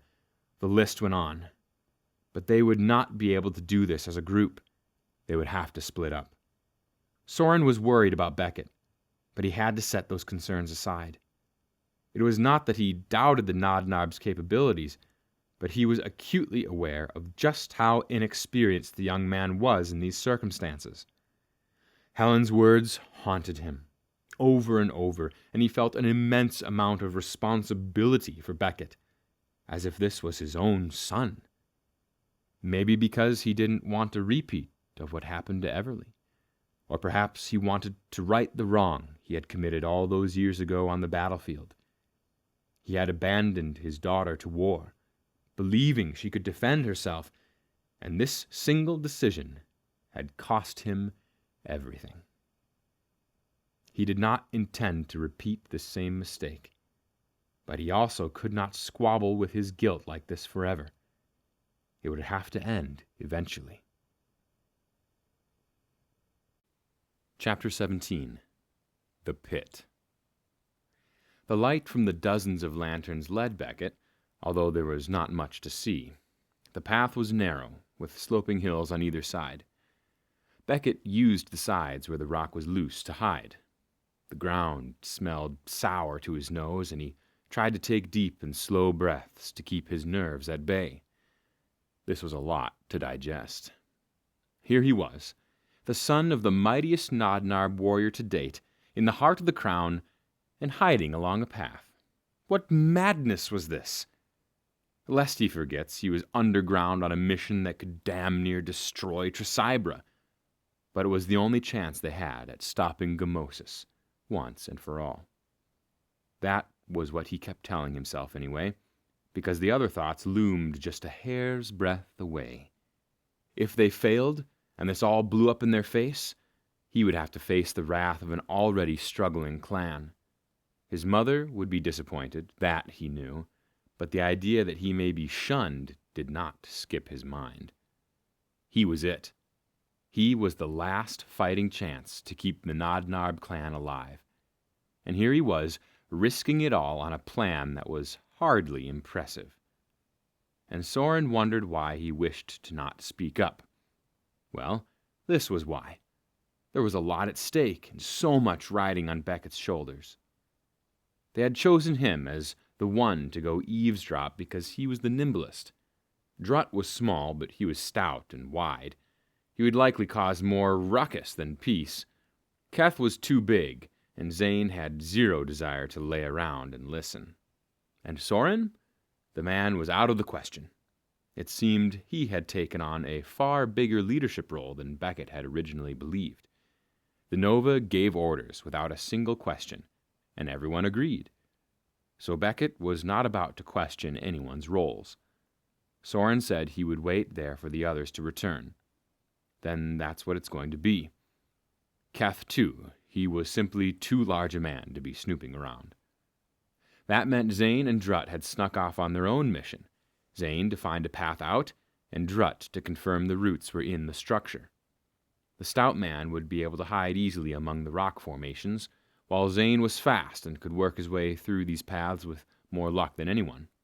The bowman seemed to have a penchant for finding his way out of things, as he confessed in the planning, and it quickly became clear that between the three, Beckett, Drutt, and Zane, he would be the best option for searching for a path out. So they all had a goal, and they were all to return as quickly as possible, but with answers. Soren made it clear he did not want anyone to waste their time when no one knew their whereabouts. This was to be a quick and simple task, or as simple as one could make it when they were surrounded by the enemy. Everything in his family name was being thrown out the window for an idea that was decent at best. It went against everything Beckett had ever been raised for. One planned, spoke, and received support before acting. To act without the counsel of his own clan, it felt like the ultimate act of betrayal. They had intended to come here and stop Gamosis. That the clans all knew, but at such a risk? That was not something he envisioned everyone to support. And he did not wish to face the wrath of Soren. The Nova was fierce, and not a clansman he wished to go up against. He had no doubt this man would slice his throat clean open if he stood in the way of his goals. Anger is the ugliest monster of them all. The line was written by Grayson Trek in one of his more well-known pieces that parents shared with children to teach about managing emotions. He couldn't help but feel like the line fit particularly well with Soren. The crown's foreign tongue caught his ears, and he stopped his mind from racing, as it often did. He really needed to get a better grip on his thoughts. Beckett's limbs froze in motion. His heart skipped a beat, and the breath he had been inhaling ceased. They were out of luck and time, but he could not lose the sliver of opportunity he had been given to find anything he could that would aid the clansmen in this last effort to free Tresibra of Gamosis. The Crown were speaking mostly in their own tongue, but he caught snippets of words he understood. Words like weapon and prepare came up several times as he strained his ears. The Crown were approaching the spot just where he lay below, and he could feel his heart slam into the dirt beneath him. It was quite possible the damn thing would burst from his chest and run off from him. But he waited, and waited, and listened, and heard Tan's name. Beckett stiffened, his muscles so taut that a single move would tear one. He wanted to hear more. Why had the Tan clan been mentioned? As the voices continued to carry, Beckett took a deep breath and started to crawl along the ridge of the path. He needed to find out what was being said. The Crown were still chatting away, oblivious they were being followed, and he caught one more word: moon. His hand struck a rock wall with a nasty blow. The edge of the rock was jutted sharp, and he felt the warmth of blood trickle down the side of his hand. Beckett bit his tongue to keep himself quiet as he tried to survey the injury. He couldn't. The light's reach was no longer with him, and he had crawled into the dark without intention to. But he had been so focused on the conversation, he hadn't even considered how the path could have been tightening in on him, narrowing until he was being squeezed like a rodent in the fist of a madman. The Crown were gone, the silence overbearing now in the shadows. He took several deep breaths and opened and closed his hand. It stung and ached, but it would have to do. Beckett strained his neck up and strained his eyes until it felt like they'd burst in his skull. From where he could see the lanterns, the primary path was a good 20 feet up from him. The path he hid along the side of was secondary and looked less traveled than the main ones, which is why he had chosen it as a good spot to hide. Carefully, he crawled up, strategically placing his hands along jutting rocks. Some were easy to grasp, but others felt like he was grabbing onto the tiniest of stones to bear his weight. His lungs could hardly take in a full breath of air, so tense was he, and he struggled several times to grab onto anything to continue his climb. Beckett couldn't afford noise, not even a pebble's worth. As he neared the path, he hesitated. What happened next would be dangerous. He needed to move and find another spot to hide out for a bit, see what else he could listen to. The concept of time was trivial when one was stretched out along the dirt like he was now. Beckett waited and counted, trying to gauge when the time was right to move. The ground started to shake, just like it had in the tunnel leading here. Beckett internally cursed and held onto the rocks as best he could, digging the stone into his wound with agonizing force. The jarring made his bones vibrate, and he heard the shouts and roars of the Crown as they raced about. So they weren't responsible for this. Interesting. Beckett waited for the shaking to stop, hearing the steps of Crowns cross the path he hid just out of sight from. The rancid smell of their kind followed them in great waves, which made his nose wrinkle in displeasure. He couldn't wait for some proper fresh air. The entire place reeked of the Crown, but there was nothing quite like getting a full slap in the face with it when they were near. Nobody had ever spoken about the Crown's stench in the stories he'd been told, and now he wondered why. More shouting, but as it continued, the shaking began to cease. Beckett let out a shaky breath as quietly as he could and waited some more. Now was not the time to act desperate or foolish, even if his muscles ached. The deep throb of a headache was coming on, likely from the lack of water he'd consumed. It was not something one thought of when they were in these kinds of circumstances. Then again, he couldn't even remember the last time he had eaten. He made a note to eat some cured meat when he returned to their base camp, if that was the right term. For the situation, he supposed it was. When it was clear no one was coming, Beckett counted to 3 and then launched himself up as quietly as possible. He ducked immediately behind a rock formation that was coated in something slimy he dared not consider, and then peeked around to ensure he was still alone. He was. Beckett had to cross the narrow tunnel to reach the other side, where he hoped to find the same sloping sides to the path that would protect him. It was quite the risk, but he was already far from the base camp, and he wanted to find out more about Tan and why the Crown had spoken about the territory. He listened and listened, and when he was certain there was no one coming, he took a deep breath and bolted. Beckett raced through the short underpass, already able to see the other side, and was delighted when he saw that the path gave way to exactly what he had hoped for.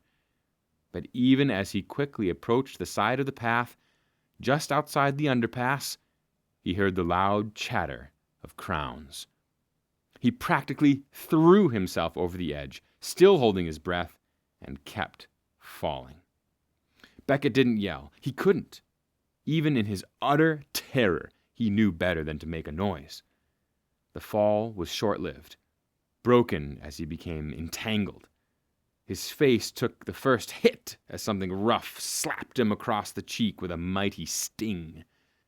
Then it struck his shoulder, torso, legs, arms, and soon he found himself stationary. Beckett scrambled for some sort of air and freedom. It was dark, his eyes unable to pick up even the barest detail, and all he knew was that it felt like he was being swallowed whole. And the smell was horrific. Rotten eggs assaulted him heavily, and he stifled a gag. There was commotion well beyond where he was, and Beckett turned into a statue. He tried to take a full breath, but he couldn't. His chest was restrained by whatever he was trapped in with a bruising force. Lungs protesting, he wanted to shift, grasp, anything to get air, but he was terrified to move. The Crown were coming. He stole a glance upward and saw the lanterns hanging far above from where he had fallen.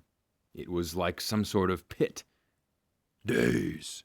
The word broke into his mind, and he listened to the approaching creatures. King. Grunts.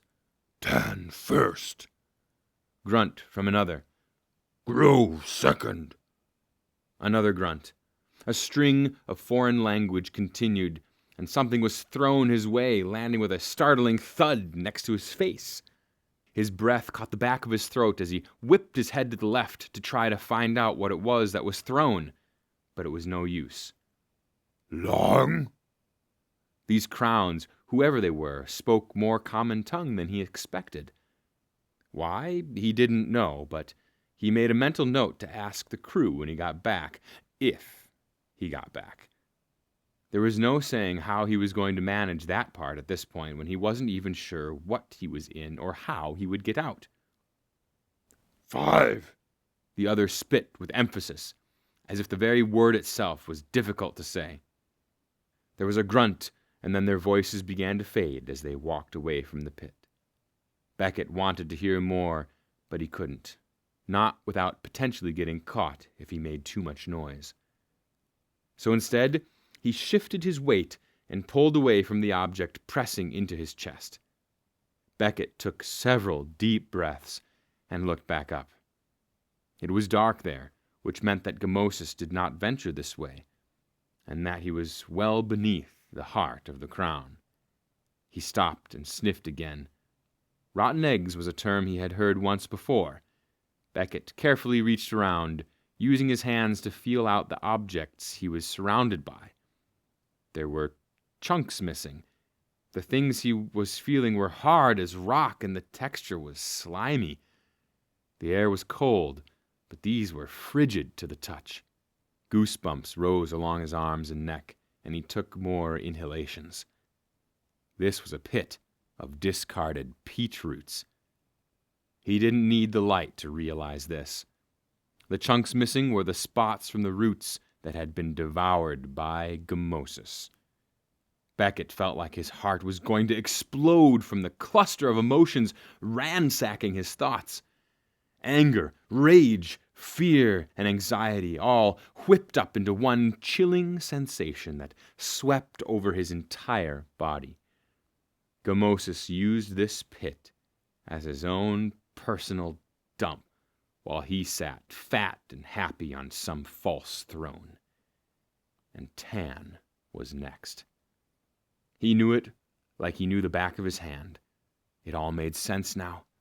The dots were connecting, and the more he considered the words spoken, the surer he was that the Crown were preparing an attack on Tan directly. 5 days from now was when the moon would be full, and Beckett believed this was what the Crown was referring to. It was an outright, cold-blooded plan that the clan members of Tresibra had not seen in centuries. Tan was the closest to the groves because of their duty to protect the trees, and if they were attacked and compromised, it would give Gamosis enough time to carve out a future only meant for the Crown and no one else. All they needed to do was do enough damage on the main root system of these peach trees, and the consequences would be devastating. His hands shook, and he straightened where he stood. His body ached from the impact of the fall, but it was hardly felt compared to the pure rage that ravaged his limbs. This was madness. He shoved roots out of his way and nearly screamed his frustrations, but couldn't. This was a game they could not win without Gamosis being killed. They had to end this, once and for all, or else the pit would get deeper, the winters longer and harsher, and the peach trees fewer, until there was nothing but the skeletal remains of the 5 clans who once swore to protect these trees with their lives. Beckett forced himself forward. He traced his fingers up the slimy embankment until he could feel there was, indeed, a ground level he could climb onto. Beckett hoisted himself up and blinked in the dark. He would have to feel his way out of here, but so long as he followed the lanterns up above, he knew that at one point this passageway would connect the upper paths, and he could find his way back to the others. Thoughts still racing with the revelations of his findings, Beckett made his way through the dark, using his hand to guide his steps as he traced the rock to his right. Just like the days leading up to this moment, he listened. The words played on his lips over and over as he practically ran when he could through the passageways and dark. It was like a fever had consumed him at once, and all he could do was constantly relive the terrifying moment that the innocent clan members of Tan would be assaulted in their sleeps, eyes closed, by these creatures of the dark. It was a harrowing visualization, and one he could not rid himself of, even as he came upon the lantern pathway and launched himself over the edge to crawl his way back to the base camp they all shared. His heart raced, his mind stunned into a vicious cycle, and his skin slick with sweat and grime as he came upon the stone floor that he had used as his marker. Beckett shifted downward, his spliced hand numb in the heat of the moment, until he was able to place his 2 boots on the ground. It felt like the world might tip on its own after such a race back, and he placed his bloodied hand on the loose dirt to his left to momentarily catch his breath. All around, the noises felt leagues away, and he had to forcefully remind himself that he was out in the open, which meant he was in danger of being caught. So he put one foot in front of the other until he found himself face to face with the 4 others. How long had he been gone? He did not know, and he did not care. Tan is next. Chapter 18. Time is but a friend. Time was not on their side. Soren had always suspected that the 5 of them would have to act quickly once they discovered the route, but he had never anticipated it to be so soon. Beckett told them everything, and with each passing breath the other clansmen grew steadily more serious. Their eyes filled more with panic. The Crown were going to attack Tan in 5 days, which meant they needed to act fast before any of them left for the campaign. They could not risk these crowns heading out. There was no way to warn the Tan, and there was certainly no way to fight them if they left in the dozens to go on a massacre. No, the time was now. They either acted in the next day or not at all. They needed to catch these monsters off guard, strike them when they were preoccupied with preparations, and hope it all falls into place. Because Soren couldn't consider this failing, there was no choice. So close. If he did not get his revenge now, he never would. His attention turned to the group of men before him. Zane had found a path leading upward behind the structure, and upon further investigation, the bowman said that it was the same tunnel he's certain his men had found when the original attack happened. There was a somber aura around the man, and Soren didn't need to ask to understand that he was reliving those last moments with his comrades. Twice he tried to catch the blue eyes of the warrior and nod, and both times Zane averted his gaze at all costs.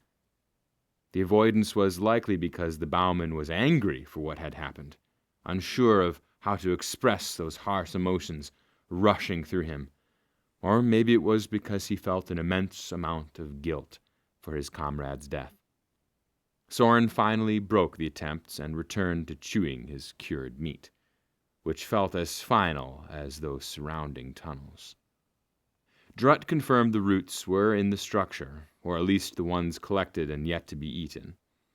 Those consumed were discarded in the pit that Beckett had fallen into. The clansmen now smelled pungently of the sour and rotten nature of those roots. The warrior had come back with a glitter in his eye that hadn't been there before. It was a sparkle that Soren recognized in the fighters he had shared a field with more than once. Beckett had found his purpose. And maybe the Nodnarb didn't truly know that yet, but it didn't matter. He had found something in that pit, and while Soren wished to grab a deep mug of ale and ask what had done it, what had been the final straw for the son of Helen, he didn't. Some things were better left unsaid. And in these circumstances, there was no room for sympathy and questions, only answers and direction. But he felt a swell of pride fill his chest regardless. Sometimes it took years for a warrior to find that spark. Others, it only took a handful of months. It depended, but one thing was for certain. If a warrior didn't find his purpose on the battlefield, then he was as good as dead. There had been plenty of those he had come across who had fought simply to fight and had not known why they raised their axe, spear, staff, or whatever it was they fought with. Those are the men and women that Soren felt sorry for. They fought with nothing but the weapon in their hand. They always ended up dead with nothing to die for. There was once a time when he felt responsible for the deaths of these warriors, when he considered that maybe it was his fault they failed to find the reason they raised that weapon, but time had turned that thought to stone. But a warrior with purpose, they fought with heart. Countless times over the years he had borne witness to the young warriors who found their purpose. It sometimes happened by Soren's own doing. He had trained many in his younger years and talked many more through the throes of war and peace. Answers, big or small, stoked the fires of the spirits of the upcoming warriors. The changes were always obvious. Their fight grew stronger, their steps more certain, and their eyes confident. It always gave Soren a sense of deep fulfillment. There was nothing quite like witnessing a warrior find his purpose. especially one with as much promise as Beckett. He just hoped the man saw his own potential, and if it didn't, Soren would make sure of it. But for now, they were to carefully watch the crown as they worked. They wanted to see Gamosis, if possible, and track the movements. Did they go to a specific spot more than others, and if so, why? Was Gamosis hanging out inside the structure, or was he not even there? The latter was the most essential part of the question. They had to confirm his presence here to fulfill the next step of the plan. There was only so long the false king could hide out before he needed to come out for something. They were waiting. And it was driving Soren insane, but he kept himself busy by slowly chewing his piece of cured meat. He figured if he chewed slow enough, he could keep his mind from exploding with 1,000 demands and questions. To some degree, it helped. There, Beckett whispered suddenly. that is the third one to come out of that room. Room, a term they all collectively agreed to call the entryways that led into unseen areas of this formation. Soren followed his hand and saw what the Nodnarb was pointing at. Halfway up the structure, there was a crown standing to the far right. The creature was rubbing his hands together and walking back down the path. He had been carrying some root, I think, Beckett continued. but now he doesn't have anything. Soren nodded slowly. He had been so focused on observing a couple of crowns hanging about that he hadn't even glanced over to where Beckett was looking. You sure? Positive. Beckett rubbed his face and sighed. I think he's up there, and that there are certain crowns who are tasked to just bring him root. Watch. I think that crown is heading back to the main entryway where the root is stored. They fell silent and watched the short creature make his way down and down and down until he was at the base of the massive formation. The crown turned and nodded at another who walked past before it went into a room and disappeared out of sight. Beckett punched the air. That's it!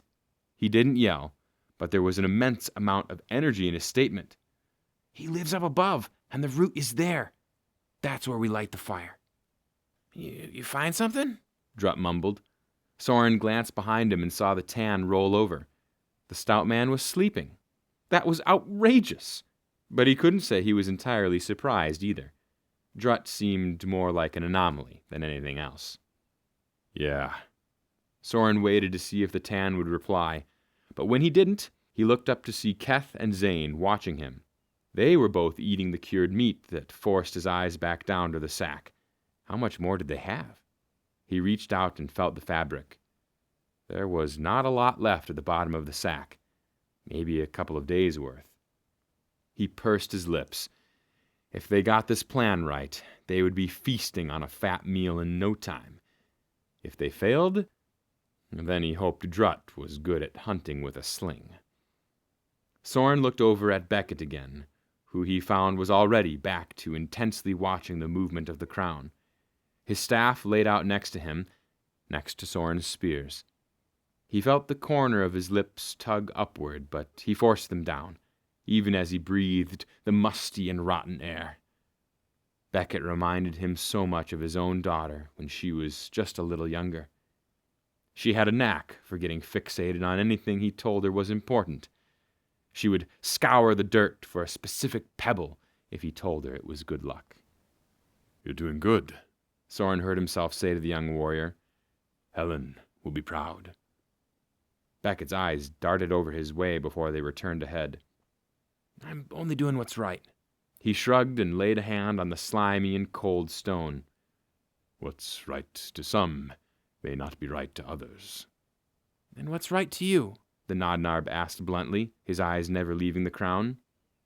Ah, that was a question, and one he was not entirely sure he could be honest with. What was right to him was enacting revenge for his daughter, no matter the cost. But others would not see it that way. Soren knew that he would make enemies if he confessed that he'd let half of Tresibra burn for revenge, so he was careful with what he said. There was no amount of danger that would stand in his way, even at the cost of lives. Maybe that made him mad, crazed, perhaps even selfish. But it was the truth. I'm here for the people, Soren lied. and I assume you are too.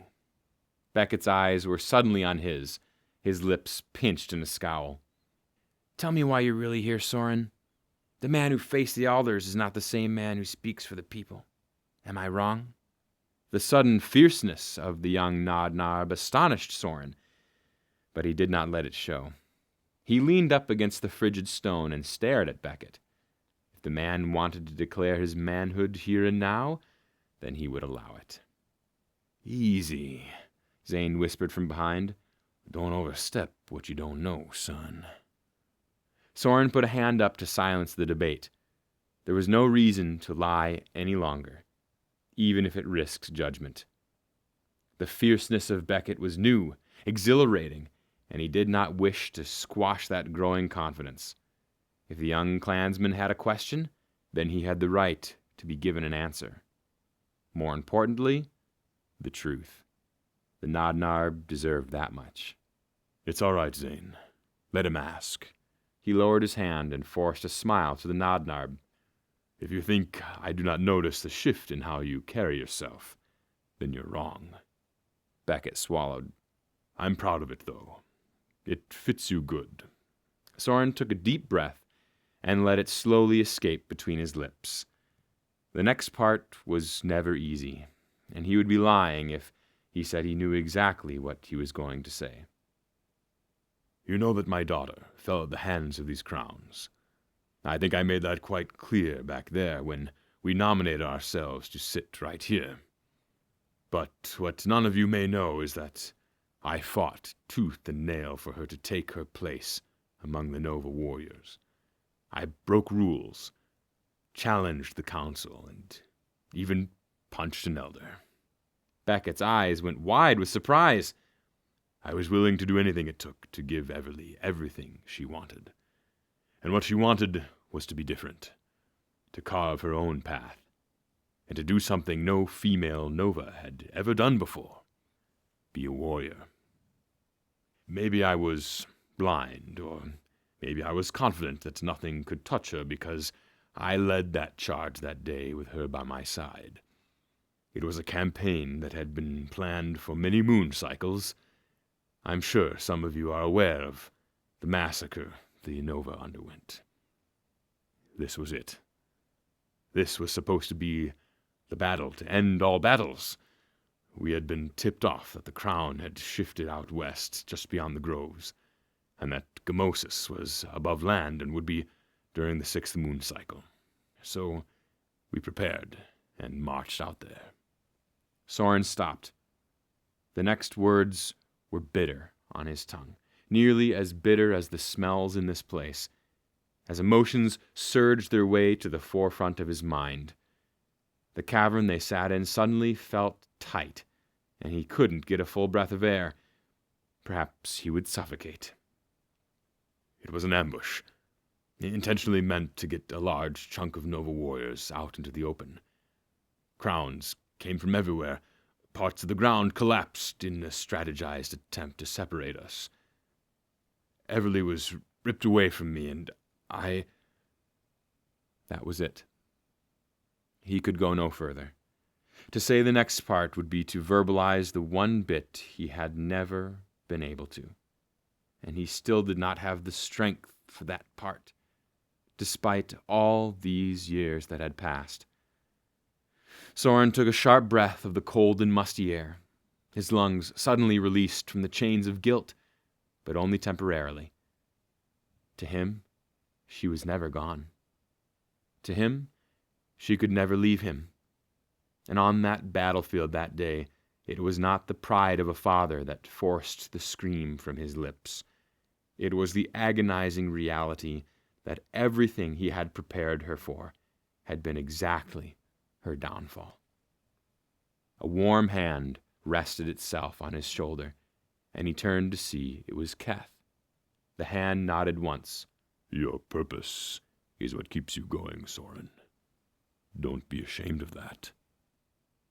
He slowed his breathing and centered his thoughts. He had to be careful not to get too caught up in his emotions, or he risked his eyes turning white, which would alert the crown. It was a curse, despite what others said, to not be able to grieve, as others did, because he would become a show to the rest. That's why he kept to himself mostly. It helped him control his thoughts more, thoughts that made him feel less a warrior and more a father. Soren nodded, but it was more for himself than anyone else. Right. Enough of that. He reached over and snatched the sack up, not wishing to look at anyone. Instead, he would distract himself with the little food there was. It seemed a far better idea than having anyone ask a question they might regret. But he could not shake the stare Beckett gave him. There was no denying the sensation one had when it felt like eyes were on them, and this was no different. A chill raced down his spine, but he did not return the look. Soren had already said too much, and he did not wish to say more. He had wanted to help Beckett, but he felt like he had done more harm than good opening his mouth. He tore at the beef with his teeth, the cured meat chewy from the moisture in these tunnels, and leaned his back up against a rugged surface. Rock protruded into areas of his back, but he didn't care. The slime that coated the cavern now covered his clothes, which made him smell almost as gross as Beckett after the warriors fell into the pit. Soren sniffed his arms. It was him, all right, and he wrinkled his nose. At this point, he was certain he no longer wanted to know exactly what the slime was made of. Knowing might make him vomit. And so, uncomfortable and feeling rather exposed to the men around him, he continued to watch the crown. Somewhere in the depths of his mind, he hoped Keth was praying. They were going to need all the luck they could get. Chapter 19. Expect the unexpected. Beckett's staff had never felt so heavy as it did right in this moment. His palms were slick with sweat, his heart jamming itself painfully hard against his rib cage. His breaths came out quick and shallow. They had to be quiet, dreadfully quiet. Only minutes prior they had been awoken by a deep, guttural roar caused by the violent shakes of the ground, one so loud and deafening that the crown all scattered with uncanny speed for their short stature. This was not a normal occurrence. That much had been made clear. The tunnels groaned with the stress of the shakes, and Beckett was terrified that the walls might cave in at any moment. Zane believed the plans had changed, that the crowns had not been prepared for such an aggressive outburst from the world, and nobody disagreed. Obviously, something was different, and it was clear that Gamosis was indeed here, based on the way the crowns peered about. The terrible silence that rang through the massive cavern was so quiet that even Beckett's own breath was monitored, as was everyone else's.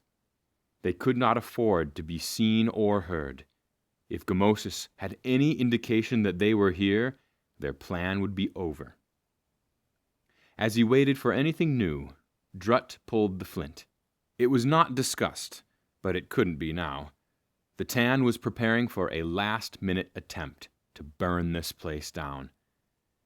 They had all turned to Soren to confirm this decision, which he had validated with a quick nod. And then the ground trembled brutally. Beckett barely kept himself up, while the others struggled to do the same. His knees gave in, and he hooked a hand onto a nearby rock to keep himself upright. The cavern bellowed an angry cry from the ground beneath their feet. Dirt and chunks of stone fell from above, and one slammed into his shoulder with a bruising force. He inhaled sharply and closed his eyes hard, counting to 10 to manage the pain. When it turned into a dull ache, he opened his eyes and watched the others struggle to keep their footing while the world shook. As the ground settled once more, Beckett heard a high-pitched laughter that danced off the stone walls and stabbed him in the back. His breath caught. That had come from right behind them. But he didn't get a chance to look for the origin, because ahead of him, the crown revealed themselves. They appeared out of the shadows, the light making their skin appear oily, and their hideous grins abnormally wide. The collective sound of a growl filled Beckett's ears, and he wanted to cower. Before him were beasts that gnashed, snarled, and stunk like a carcass that had sat in the sun for 3 days. They walked with predatory-like movement, necks swiveling as they sniffed the air but kept their black eyes on the clansmen. They were uncivilized, vile, and words were barely strung together in between a string of horrid, indecipherable noises. "You not allowed," one crown rasped, half his claws broken into jagged edges that would decimate even the most feral of monsters with one swing. "Dead. Dead," another repeated with a sinister cackle. At once what sounded like dozens echoed, "Dead." The word loomed between them and boomed with a thunderous presence that rattled his ears. Beckett looked over at Soren, who stood by his side, spears ready.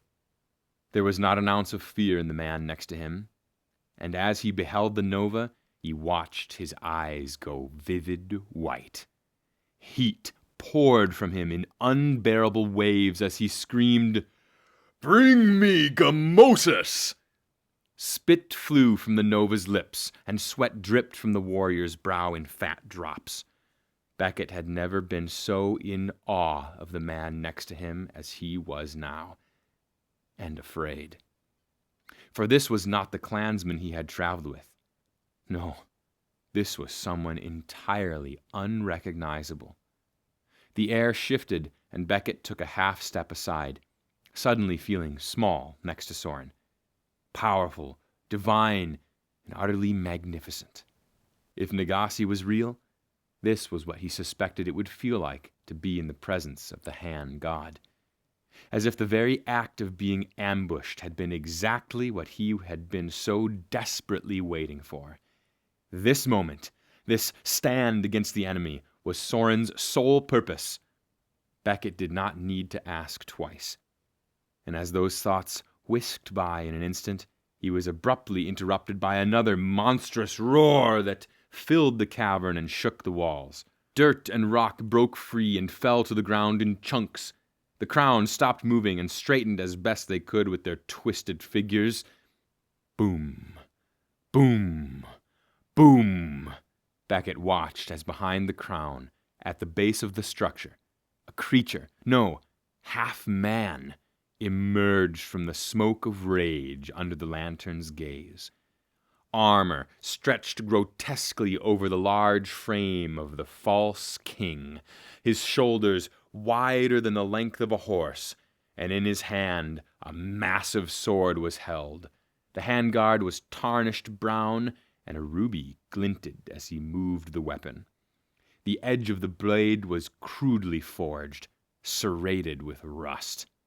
In his other hand, a piece of root was clutched, and Gamosis took one massive bite out of it right then and there. His mouth was like a black cave ringed by massive pointed teeth that were stained yellow.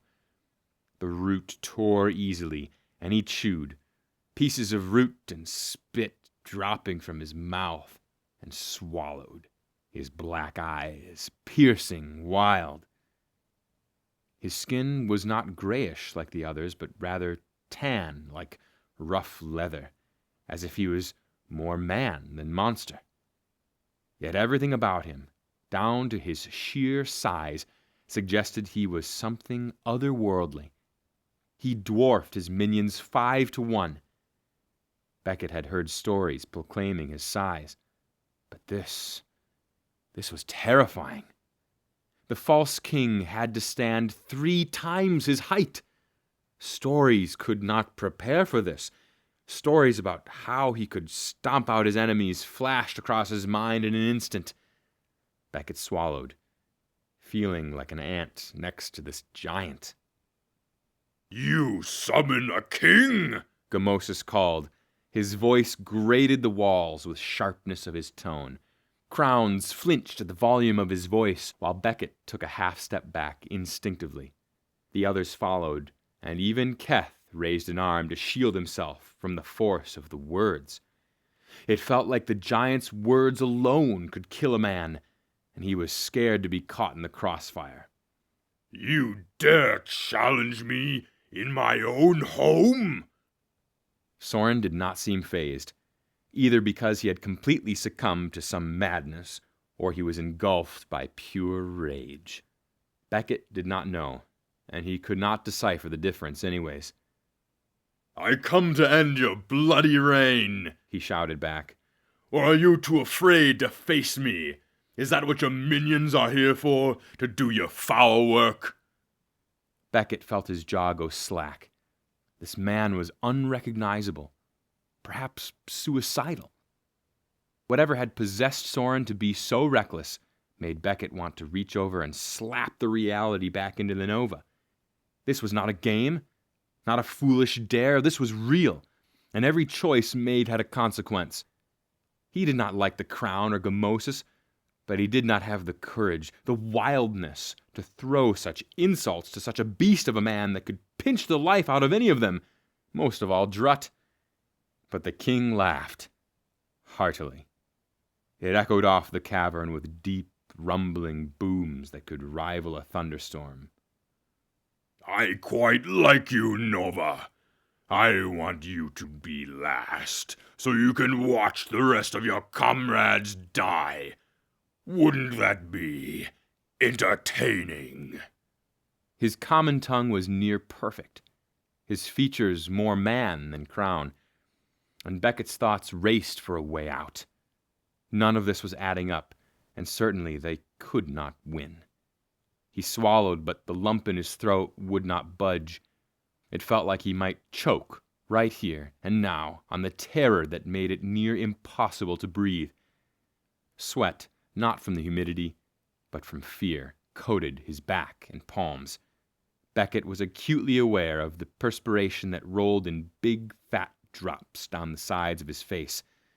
His thoughts returned to the stories, the horrors that Gamosis had done. The giant crown had once killed an entire group of nomads with his bare hands, simply because he had felt like it. Only a day later, the massacre was discovered by the hand traveling through the area for separate matters. There was another story about how even the beasts of the forest cowered in fright at the mass of this false king. Some even said his snarl alone subdued the bears. And now Beckett stood before this beast, this man, if that's what he could be called, and somehow they were going to put an end to this? Would he be what stories talked about in the future? Or would parents tell children about the foolishness of 5 men who believed they could change the fate of Tresibra? Beckett wanted to believe that they had a chance, but that thought was so small that he lost it among the thousands of pleading cries his body made to run. Run far from this place now before he became Gamosis's next victim. Inhaling the shallowest of breaths, he eyed the group. Keth, even in his bulk, looked like he wanted to crawl under the nearest slab of stone. The once proud Keth did not look so proud now, and Beckett wondered in this very moment if the hand prayed.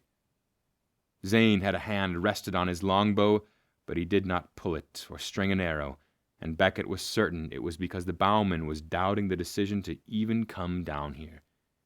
Soren still stood like a statue, his expression devoid of any sign that he was afraid like the rest of them.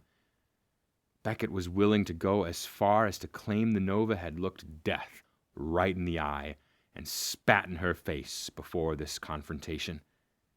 But as his thoughts raced, desperate to take hold of any tangible idea, it struck him, all at once. He turned in search of the tan. The flint! This was it! If they could distract the crown and Gamosis long enough, Drutt could light the fire and they could run. But where was Drutt? Beckett's eyes darted about the group. Zane and Keth stood behind them, but Drutt was nowhere in sight. Where? He stopped himself and swallowed.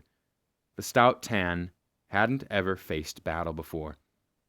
Maybe he had run in fear, slipped between the crown and found the passageway out of here. Agitation turned his blood hot. If they all lived to tell this tale, Beckett would punch the Tan and break his nose. A coward, that's what he was. Beckett turned back and felt his heart flutter. The crown were closer. If he lashed out with his staff, he could hit the closest, maybe even cave in one or two skulls in the process. Beckett could almost taste the battle on his tongue and hear the crunch of bones from the strength of his swing. They were closing in on them, and Gamosis was up there, taking another massive bite from the root in his left hand. Always the coward! Soren spat and lunged forward with a spear. In an instant, he impaled the crown with a sickening crunch of muscle and bone. The other crowns stopped and stared, almost appearing surprised by the act. Were they anticipating something else? There was no time to think, though. The single attack triggered a full-blown assault. Keth wielded his axe and raised it high above his head before letting the weight of it smash into the oncoming crowns. Two went limp instantly, and another faltered and tried to run in the other direction, but was too slow for the hand. To the left, Zane unleashed a string of arrows back to back, killing 3 instantly before they had even reacted to the commotion. Soren was deep into fighting with 4 crowns, his spears shiny with the blood of his enemy. Beckett's instincts kicked in as a crown suddenly threw itself at him. He swung his staff in a wide arc, knocking the small creature aside just in time to kick another square in the head. It squealed in pain, and he drove the sharpened tip of his staff into its chest, silencing it for good. A razor-sharp burn radiated up his arm, and he turned to see the crown's claws dripping crimson. He could feel the hot liquid of his own blood splatter across his skin, but the pain was numbed by the fervent energy pumping through his veins. It was not the rusted blade that struck him, and for that he was grateful. Beckett balled up his left hand and threw a punch, landing it right in the crown's jaw with a thrilling crunch. It stumbled backward and hissed angrily, flashing its jagged teeth before launching itself at him. In one quick succession, Beckett sidestepped and swung with his staff, landing true right on the creature's neck. Years of training had all come back in a single heartbeat. The force of the weapon sent the crown straight into the ground with a thud, and Beckett raised the sharpened edge of his weapon, now blackened by crown blood. A force slammed into him, knocking him clean off his feet. The hand with the staff bounced off the edge of a rock, shooting tingling sensations straight up his arm. He barely had time to react before a crown was on top of him and trying to rip his head in two with broken claws. Teeth gnashed, the creature roared in frustration, and when it wasn't satisfied with the claws, it lurched forward to try and bite his face. Beckett threw up his arms to deflect the attacks and felt one claw dig itself into his forearm with a grinding force that suggested it cut right into the bone. This time, he felt the agony and screamed his frustrations at the creature. Snarling, the crown dropped its hands and opened its mouth. With one vicious look, it bit down right at his face. But he reached for his staff just in time. Beckett smashed the edge of the weapon into the face of the crown, sending it spiraling to the right. There was no time to wait. Beckett jumped up and... A thunderous boom and a wickedly bright light filled the cavern, knocking him to his knees. Rock scraped skin with bruising force that he couldn't register over the shock of the blast. The staff was nearly lost again as his grip faltered from the slick grip he had on it. Too much blood. There was too much blood all over his weapon. Hands, arms. Beckett was covered in it. His ears were ringing from the deafening blow, and he was acutely aware of the heat. So much heat! His skin glistened with a haunting glow as he stared at the exposed parts along his forearm, where the crown had cut right through his braces like it was nothing. His thoughts scattered as his head swam, but he couldn't stop thinking about how easily the crown had been able to draw blood. Something ran past him, and he blinked and saw a crown, no, dozens, running. He looked up and saw the flames engulfing the structure he had once studied to the smallest detail. All the roots inside would be devoured by flame, and all they could do was hope that the fire started would not damage the grove above. If it did, they risked creating a cataclysmic effect that would undoubtedly thrust Tresibra into an everlasting winter. The very existence of the peach trees kept the seasons balanced. To upset that was to doom the clans. A man came into view. It was Zane, covered in dirt, crown blood, and grime. He was yelling something at Beckett, but what he couldn't hear. The ringing was still consuming him mercilessly, and all he could do was shake his head. Suddenly, the bowman latched a hand onto his arm and yanked him forward. Beckett stumbled and caught himself just in time because Zane hadn't stopped moving. He was practically dragging Beckett as he ran as fast as he could down a narrow path. Everything was so blurry, the air thick, and he realized that the cavern was filling with smoke at an obscene rate. Suddenly, the faint sounds of screams and snapping flames met his ears as the ringing faded just enough for him to grasp the severity of the situation. All at once, he was fully aware that they were racing out of the cavern with the crown. No longer did anyone care about fighting each other. One's own life was far more precious than whatever primal grudge stood between them. The thick smell of burning root filled his nose. It was pungent, and his lungs screamed for air. Beckett coughed once, then again and again, violently as he ran beside the bowman, who still held on to him like he was the key to their survival. The path sloped upward, the ground becoming less rocky and sandier. The heat still trailed behind, but with less intensity. "Almost there," Zane encouraged between wheezing breaths. Beckett's muscles burned with the intensity of their run, his arm practically numb from where the bowman had him. All around, the passageway started to look more like soil than stone, the dirt loose rather than solid. The air shifted, but only slightly to hint to freedom. But it was enough of a promise to Beckett that he ran harder. Up ahead, crowns piled out of an opening. Fresh dirt was piled high. So many were climbing out. Smoke billowed outward, consuming the crown in a hazy gray. Zane and Beckett fell onto the immense pile of dirt and started climbing madly to the surface. The dirt was hot to the touch and burrowed itself into the wounds of his forearm and hand with a harrowing hiss. There was no time to react. All he could do was climb. His legs sunk, his boots slipped from false grips, and his breaths came out ragged, desperate, scared. But as he beheld the sun for the first time in what felt like ages, he did not rejoice, but shut his eyes away. The light was too bright. His eyes stung, and his head pounded with a sudden ferocity. He did not care about the crown, the world, Gamosis, or the way his body tilted on itself and collapsed into a heap on rock and soil. All he could do was lay there, gasping for clean air as his lungs ached and groaned. For a fleeting moment, he thought they might burst from his chest.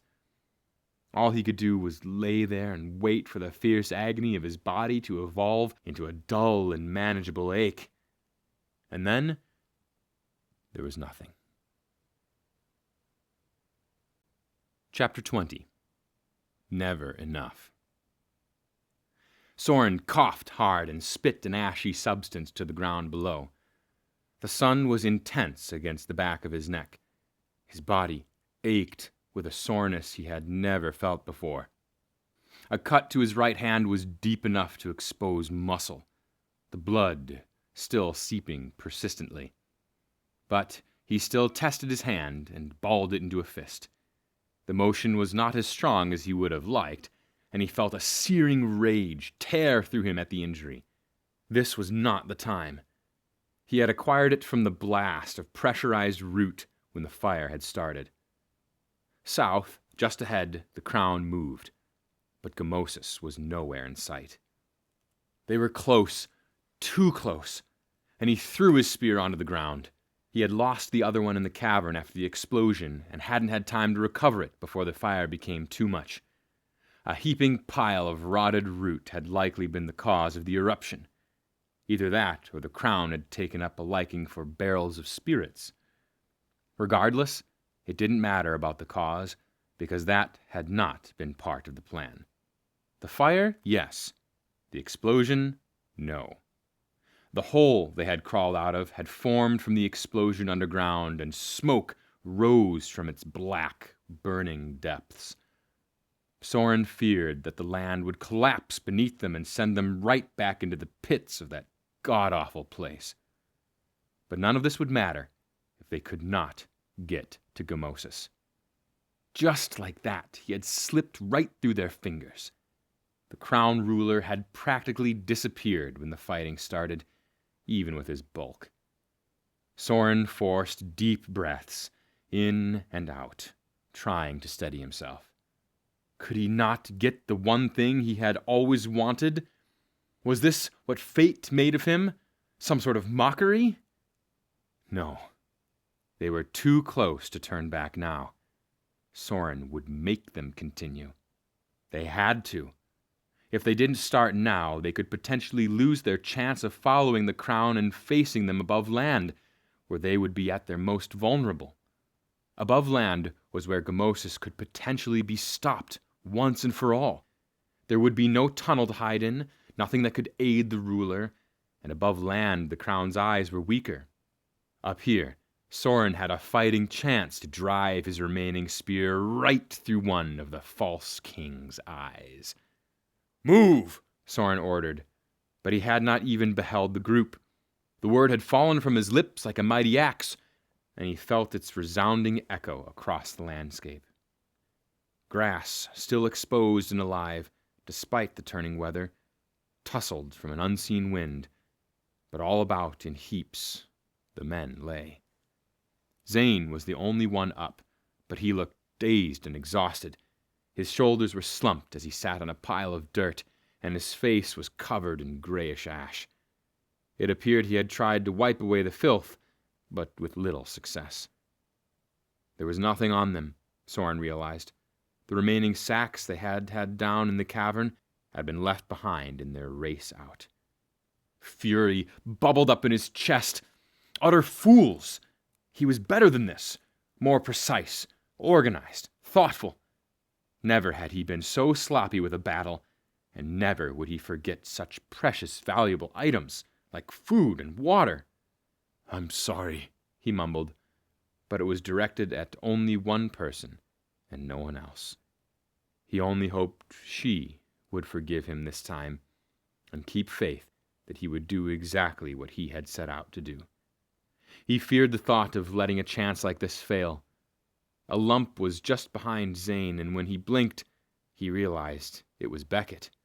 Just 10 paces away, Keth lay, face down, coughing weakly into the dirt. And the Tan, who had initiated all this, was slowly rolling over to sit up, a cut running down his forehead and over the bridge of his nose. It was a gruesome sight, but Soren swallowed his concerns. "We have to follow them," he pleaded. Zane looked over at him and blinked, his expression unchanged. "This is our chance, you see. The only time we'll get this close before... Before what, Soren?" the bowman asked, tone low. "Before the end of our era? Before one of us winds up dead?" The last question came out hostile, and Soren inhaled deeply. "We can follow and stay low, but we can't let Gamosis get back underground." This time, a flash of something crossed Zane's dark blue eyes, and he recognized it as disgust. "Look around you, Nova. You see the state of us? The men need rest."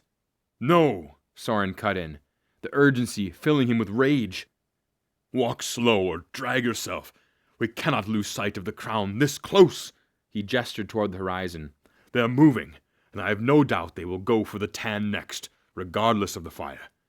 If we don't move now, we may have to clean up slaughtered children and wives." Soren spit more ashy substance onto the ground and laid his eyes on the bowman. "Is that what you want?" "You think I want any of this?" Zane countered and stood. "You think I want to go chasing the crown before the renewal and risk us either being killed or frozen to death when the first snow falls?" He was fast approaching with a maddening look, like an animal with its eyes set on its prey.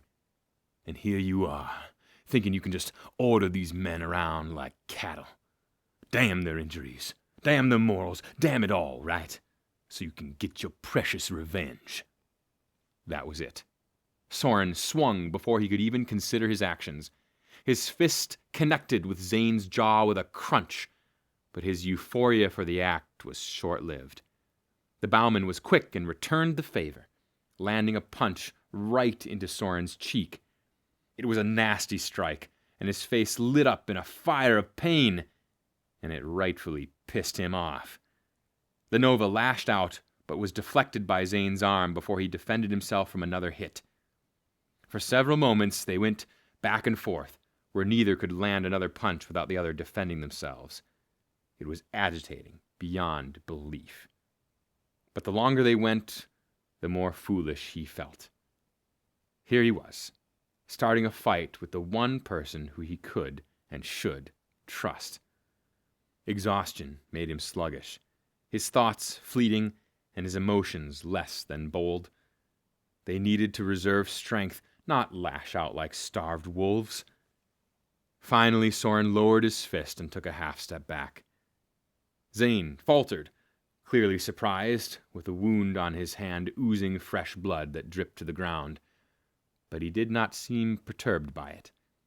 Raising his hands, Soren said, "I didn't mean to offend." The words were sour, and he felt the nasty weight of guilt on his shoulders. His emotions had gotten the better of him, and he'd momentarily lost himself. The bowman stared at him, hard, looking more and more like Beckett. Zane and the Nodnarb were close in age, their stature similar, and yet they had vastly different experiences that made them uniquely them. But in this moment, Zane looked less like the stoic warrior and more like a man desperate to prove his worth. "Fine," Zane spat and lifted his chin. "We stay until the others are recovered. Then we go after the crown. Understood?" Now was not the time to challenge. Shame had a cold touch, and it turned his insides frigid as he swallowed that repulsive emotion. He had acted like a fool just now. "Understood," he whispered. The bowman nodded and turned, but just as Soren's shoulders slumped, Zane's fist connected with his face again, this time with his jaw. He stumbled backwards, caught off guard, and cursed. His entire face throbbed, aggravated, and Soren tenderly reached up to touch his jaw but flinched from the pain. He hissed. "That's for being an asshole," Zane snapped and walked away, back to Beckett's form on the ground. He sat with a sigh and glared at the Nova. Soren returned the stare as he settled down. He licked his lips, finding them coated in ash and tasting like filth. Keth suddenly stirred and broke the awkward spell with a huff, and he looked over to see the large hand roll over onto his back and lay an arm over his eyes to block the sun. But when he thought Keth was done, the hand asked, "Did you two get that settled?" Soren didn't reply, and instead put his head into his hands.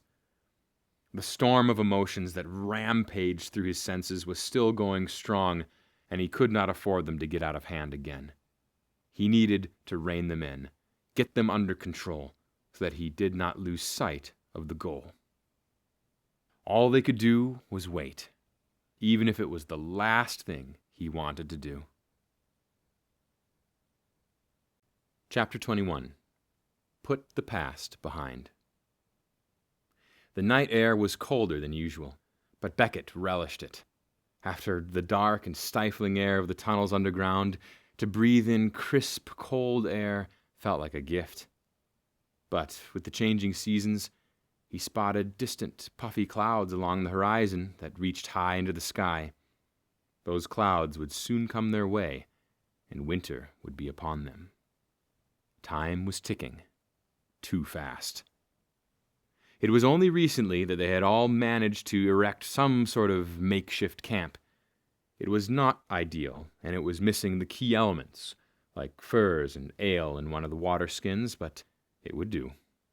And even better, Zane had managed to kill 2 rabbits and a pheasant that would roast with his longbow.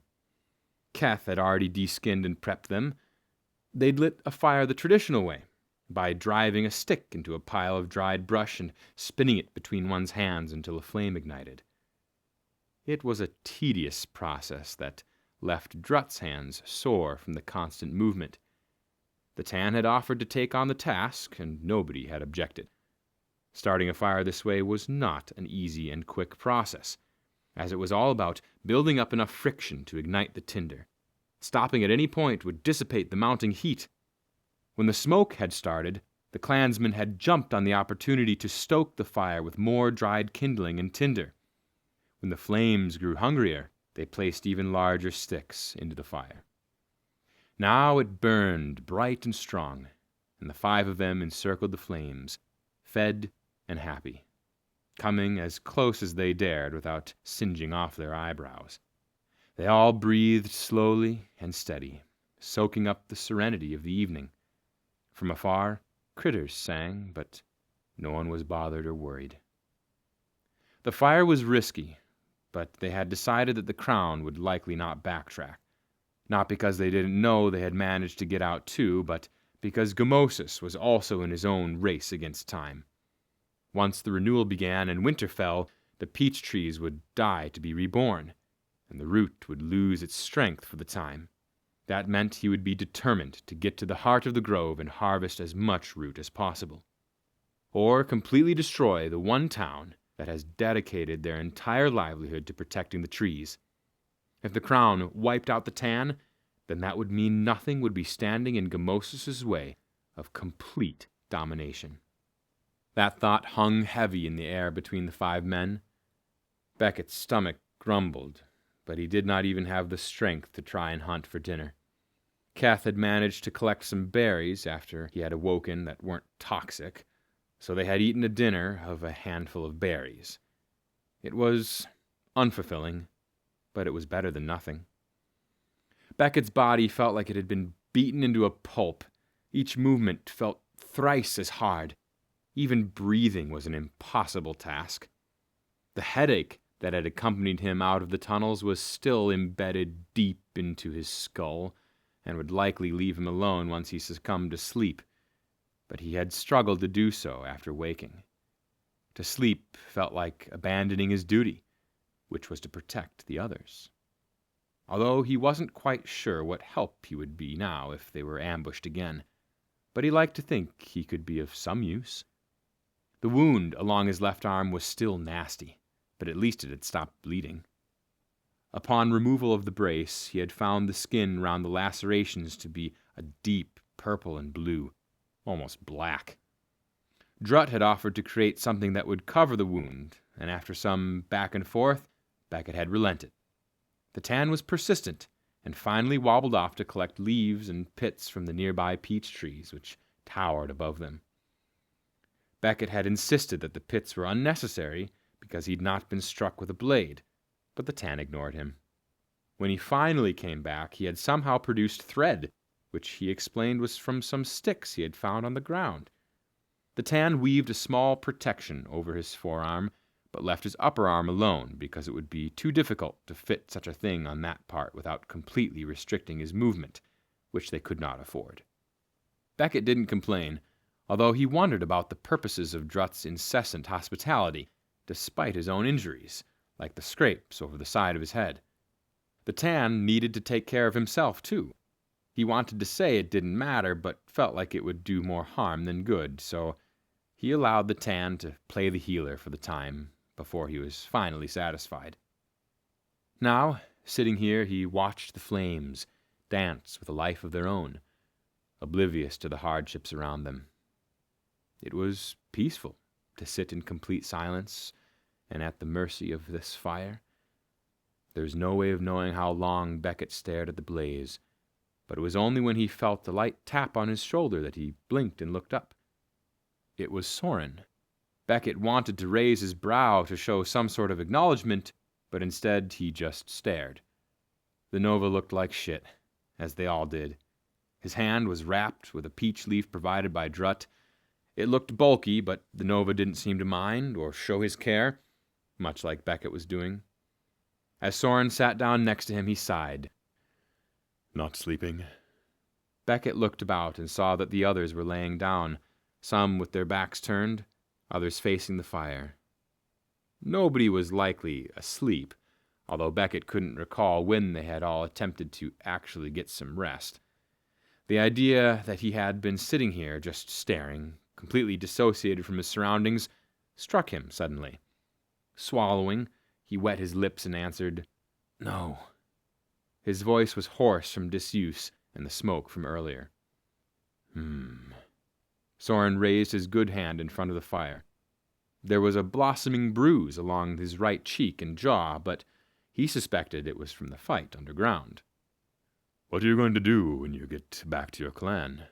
The Nova's voice shared a similar rasp, but it was nowhere near like his own. The question struck him as odd. I don't know, he confessed.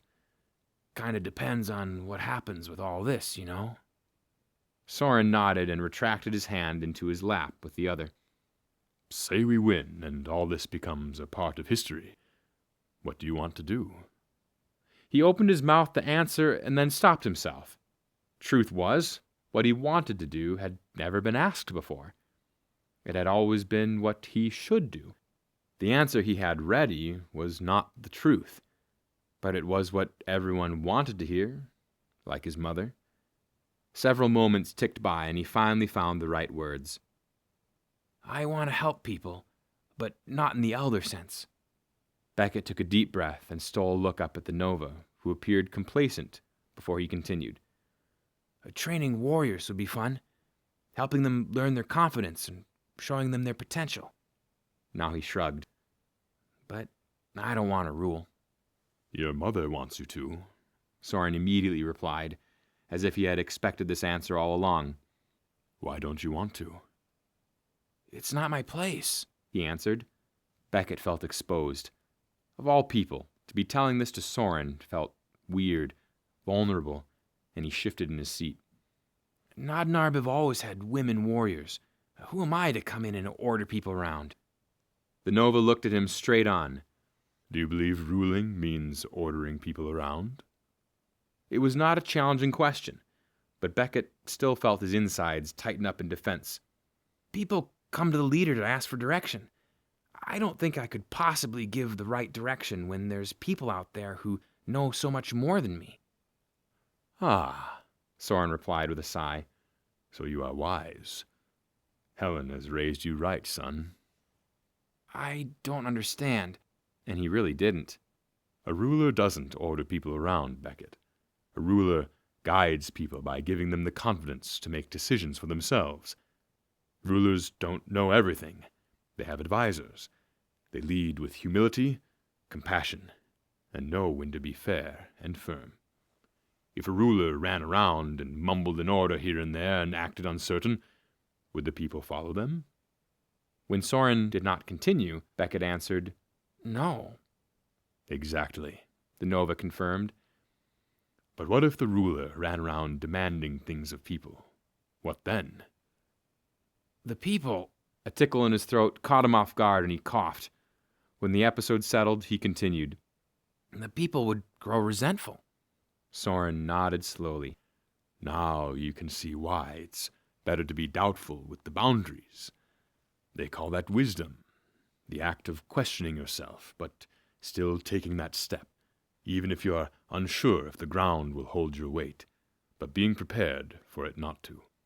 People seek leaders like that.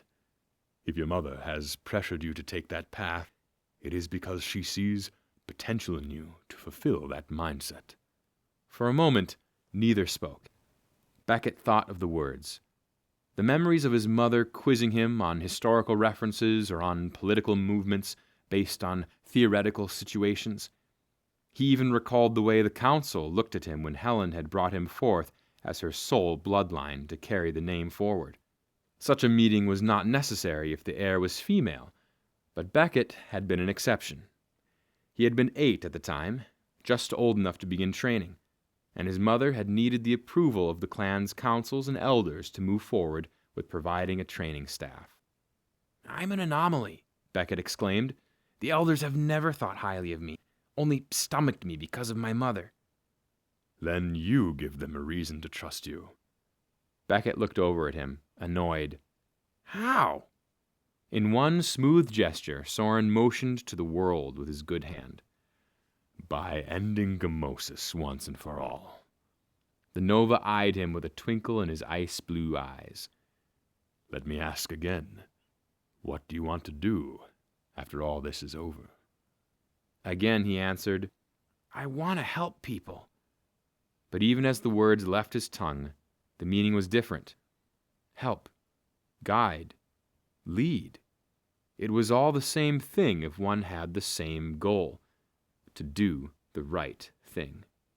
And to Becket, the right thing was being there for the people who needed him most. A wide smile stretched across the clansman's face before him, concealing the scar. It was the first time Becket had ever seen the Nova smile, and it was startling at first. He wasn't sure if Soren had lost his mind or was a different man altogether. But those thoughts quickly scampered on. Warmth and joy filled his mind next and seeped all the way down to his fingers and toes at the Nova's support. It had been far too long since he felt this kind of approval, especially since his father had passed long ago. Now you understand, he softly murmured. You may not believe in yourself yet, son, but the others do. The sooner you see your own potential, the quicker you can fulfill your path. Soren gave a strong pat on the shoulder, and a gleam filled his eyes. I saw the way you managed that staff back there. Well done. Thank you, Becket replied, his chest swelled with pride. I've never been in a fight like that before. Soren waved him off. You sure act like you had, he chuckled. It gets easier after the first time, though. I promise. He stood then, and the sudden emptiness next to Becket made him feel cold. Where are you going? A snort preceded the Nova's response. To get some rest. You should too, while you still can. I have a sneaking suspicion this is the only downtime we will get until the end, whatever that may be. With that, Becket turned back to the flames. His soul was at peace. His thoughts quiet for the first time in a long time. Even the knot in his shoulder, which he had grown accustomed to, felt laxed. The entirety of his existence felt understood, even if he didn't know what exactly that entailed. But it didn't matter. He had found the meaning in his life, and more importantly, what it meant to be a Nodnarb. Chapter 22. An Arrow and a Horse. The predicted weather had taken an unexpected turn, forcing the 5 of them down the sloping hills and closer to the clan territories. The first snow had struck the land just shy of dawn, bringing with it fierce winds and unforgivable chills. The men had nothing to protect themselves with, and could not risk following the tracks of the Crown through the treacherous terrains without supplies in such a storm. It was frustrating beyond belief, and Soren had had to keep his tongue guarded for fear of saying something he might regret. But he could not argue against the undeniable. They simply could not best a winter storm. Making their way down the range, it was midday by the time they saw the sun. Soren stole a backwards glance, eyeing the clouds that hugged the mountains. Time was not on their side any longer. The rugged edges of the mountains that were still visible were coated in a layer of white, the darkening clouds showing no signs of stopping. They were officially unable to trek through the mountains without putting themselves at risk of frostbite or getting lost in a blizzard. The land around him, green and bold with life, would slowly die now. It would happen fast, as it always did, once the first snow struck. The air changed, the nights grew longer, and the sun's presence became only a fleeting moment each day, disappearing early and rising late. The crops would be harvested now. The first snow always made sure of that. It was one of Soren's least favorite seasons, winter. The days were dreary, the wildlife quiet, and the peach trees died for the season, which had grown longer and longer in the passing years with the growing strength of the crown. To end Gamosis's reign was to end the harsh winters and bring balance to the land once more. The goal of their campaign now was clear: reach Tan. If they could bypass around the range and get back to the Tan territory, they could intercept the oncoming crowns. It seemed the only viable option. But the problem was that the path they took would take twice as long on foot as it would simply following the crowns through the mountains. They had the fastest route to the Tan, which made Soren feel like they were going backwards. But Zane had promised supplies.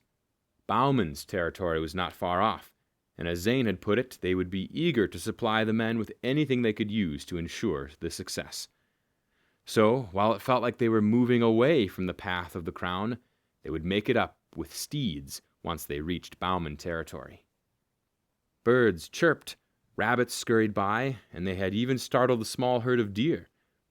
The air was crisp, and under the sun's watchful eye, warm. But as the day grew older, it had grown colder, and Soren was looking forward to putting his hands over a fire. The peach trees were behind them now, about half a league back. They had left the safety of the groves for the open expanse of rolling hills, rivers, and pine trees that were scattered about. After so much time confined to the tunnels and in the shadow of rugged mountains, Soren felt exposed, but he quickly squashed that discomfort. The crown were far from them. The biggest concern they had was annoying a raven or a rabbit. The Baumen weren't far off, just ahead on the horizon. Soren could see faint smoke rising. He knew they lived in tents, but it struck him then that he had no idea how they lived beyond the usual sleeping, eating, and hunting. The Baumen were a loyal clan, always had been, and he was excited to finally see the clan's folk in their home. Despite his soreness, he sped up. "Ahead," he stated. "Zane?" "That's it," he confirmed. "We should be there in no time. We'll get in and out. No rest there. Sound good with everyone?" "Aye," Drut answered. "But these legs of mine aren't as long as yours. Slow down some, fellas, or I'll get left behind." Soren eyed the Tan and replied, "Who's to say that wasn't our plan?" "I'll take this sling and shove it into your eye if you keep up like that, lad." Humored, he slowed down just enough to make pace with the Tan, as did the others. They all fell silent, no doubt thinking the same thing Soren was, that this was the final stand. Whatever was said, done, or given in the Bauman clan may be the last thing any one of them ever did again. Death was not a topic Soren liked to think about, but that did not mean it was never close by. It always was, and it was always on his mind. "Can we at least bathe ourselves before we continue?" Beckett suddenly asked. At once, Soren looked down at himself and laughed, along with everyone else. They were still horribly filthy, covered in soot, dirt, grime, crown blood, and whatever else one could imagine, and they likely reeked, but the smell was lost to the Nova. "Yeah," Zane muttered after he settled, a smirk toying with his lips. "I suppose that's a good idea, too." "You don't suppose we smell so bad that your people will turn us away?" Drut asked Zane. His tone suggested he was stifling a laugh, but Soren still turned his attention down to the stout clansman. "If they say that, I'm going to say it's you," Soren told him before the Bauman could answer anything. The Tan curled his lip up. "When this is all over, I'm going to stone you to death." Soren grinned, unable to help himself. If you say so. Who knew? Threatening you would make you smile, Drut remarked. I'll have to do that more often. To speak to someone else besides the 4 other men he had learned to trust so heavily felt odd, foreign, and awkward. Soren had never felt such a deep reliance on comrades before, and after everything they had been through, he felt more vulnerable with the kindness of the bowmen than comforted. Although he suspected that the stress of the events leading up to this had had a significant influence on that, and he scolded himself for getting too caught up with his own emotions. The very emotions that had led him on this campaign to begin with. They were swept away by the crowd, the men and women all sharing similar features like the Nova, with their blonde hair and blue eyes. But much like Zane's, their blue was a shade darker and richer than Soren's. Questions were kept to a bare minimum, but it was apparent many understood why they were there. Likely told by their tired expressions and dirtiness, the campaign was common knowledge, and it did not take an elder to put the two together. But this was also the first time they were hearing about the downfall of Zane's comrades, for the bowmen had never returned after that dreadful event, only continued onto the Tan in hopes of still representing the clan. Women cried, men wept, and the children of their fallen fathers sobbed. It was a harrowing experience that Soren avoided at all costs, choosing instead to take that offer up for a proper wash while the bowmen were distracted by their losses. It was a cruel thought, but he understood well enough how consuming grief could be, and he knew well the darkness it could become if it was not handled properly. Grief was the one monster that Soren never anticipated to defeat. The water was warm from the heating over the fire, and Soren peeled his clothes off. More would be provided by the bowmen, who had insisted on dressing the group before they were off again, although Drut would be a challenge, given his size. That was not Soren's problem as he ladled the water over his beaten skin. It stung with a soreness he did not anticipate. His own skin was exhausted, it seemed. Exhausted from the years of duties, the fighting, the commitment to hunt down Gamosis and exact his revenge. Here he let his thoughts wander on the entirety of his life. But just as Everly once reminded him, time and time again, patience was key, and it had all paid off. He was here now, fighting for this chance for a last stand, to drive his spear into the heart of Gamosis once and for all. When the false king's body lay crumbled, only then would Soren rest. He washed himself with the water, taking care to clean the area around his wound. The scab was weak, only a day old, and he did not want to risk damaging it. Soren knew he'd need bark paste to help the healing process, but he was not worried. He'd ask for some paste before they set off again, as he didn't want to risk any infection that would make his hand unusable. There was no need for crushed peach pits to treat the wound, as he had not been struck by the crude blade of the crown. There had been a number of times in previous campaigns he had gotten similar injuries, and while it was an annoyance, he would manage. After all, he only needed a few more days. Soren was certain they would face Gamosis by then, and whatever happened in that battle would predict the future of Tresibra. He didn't intend on losing either.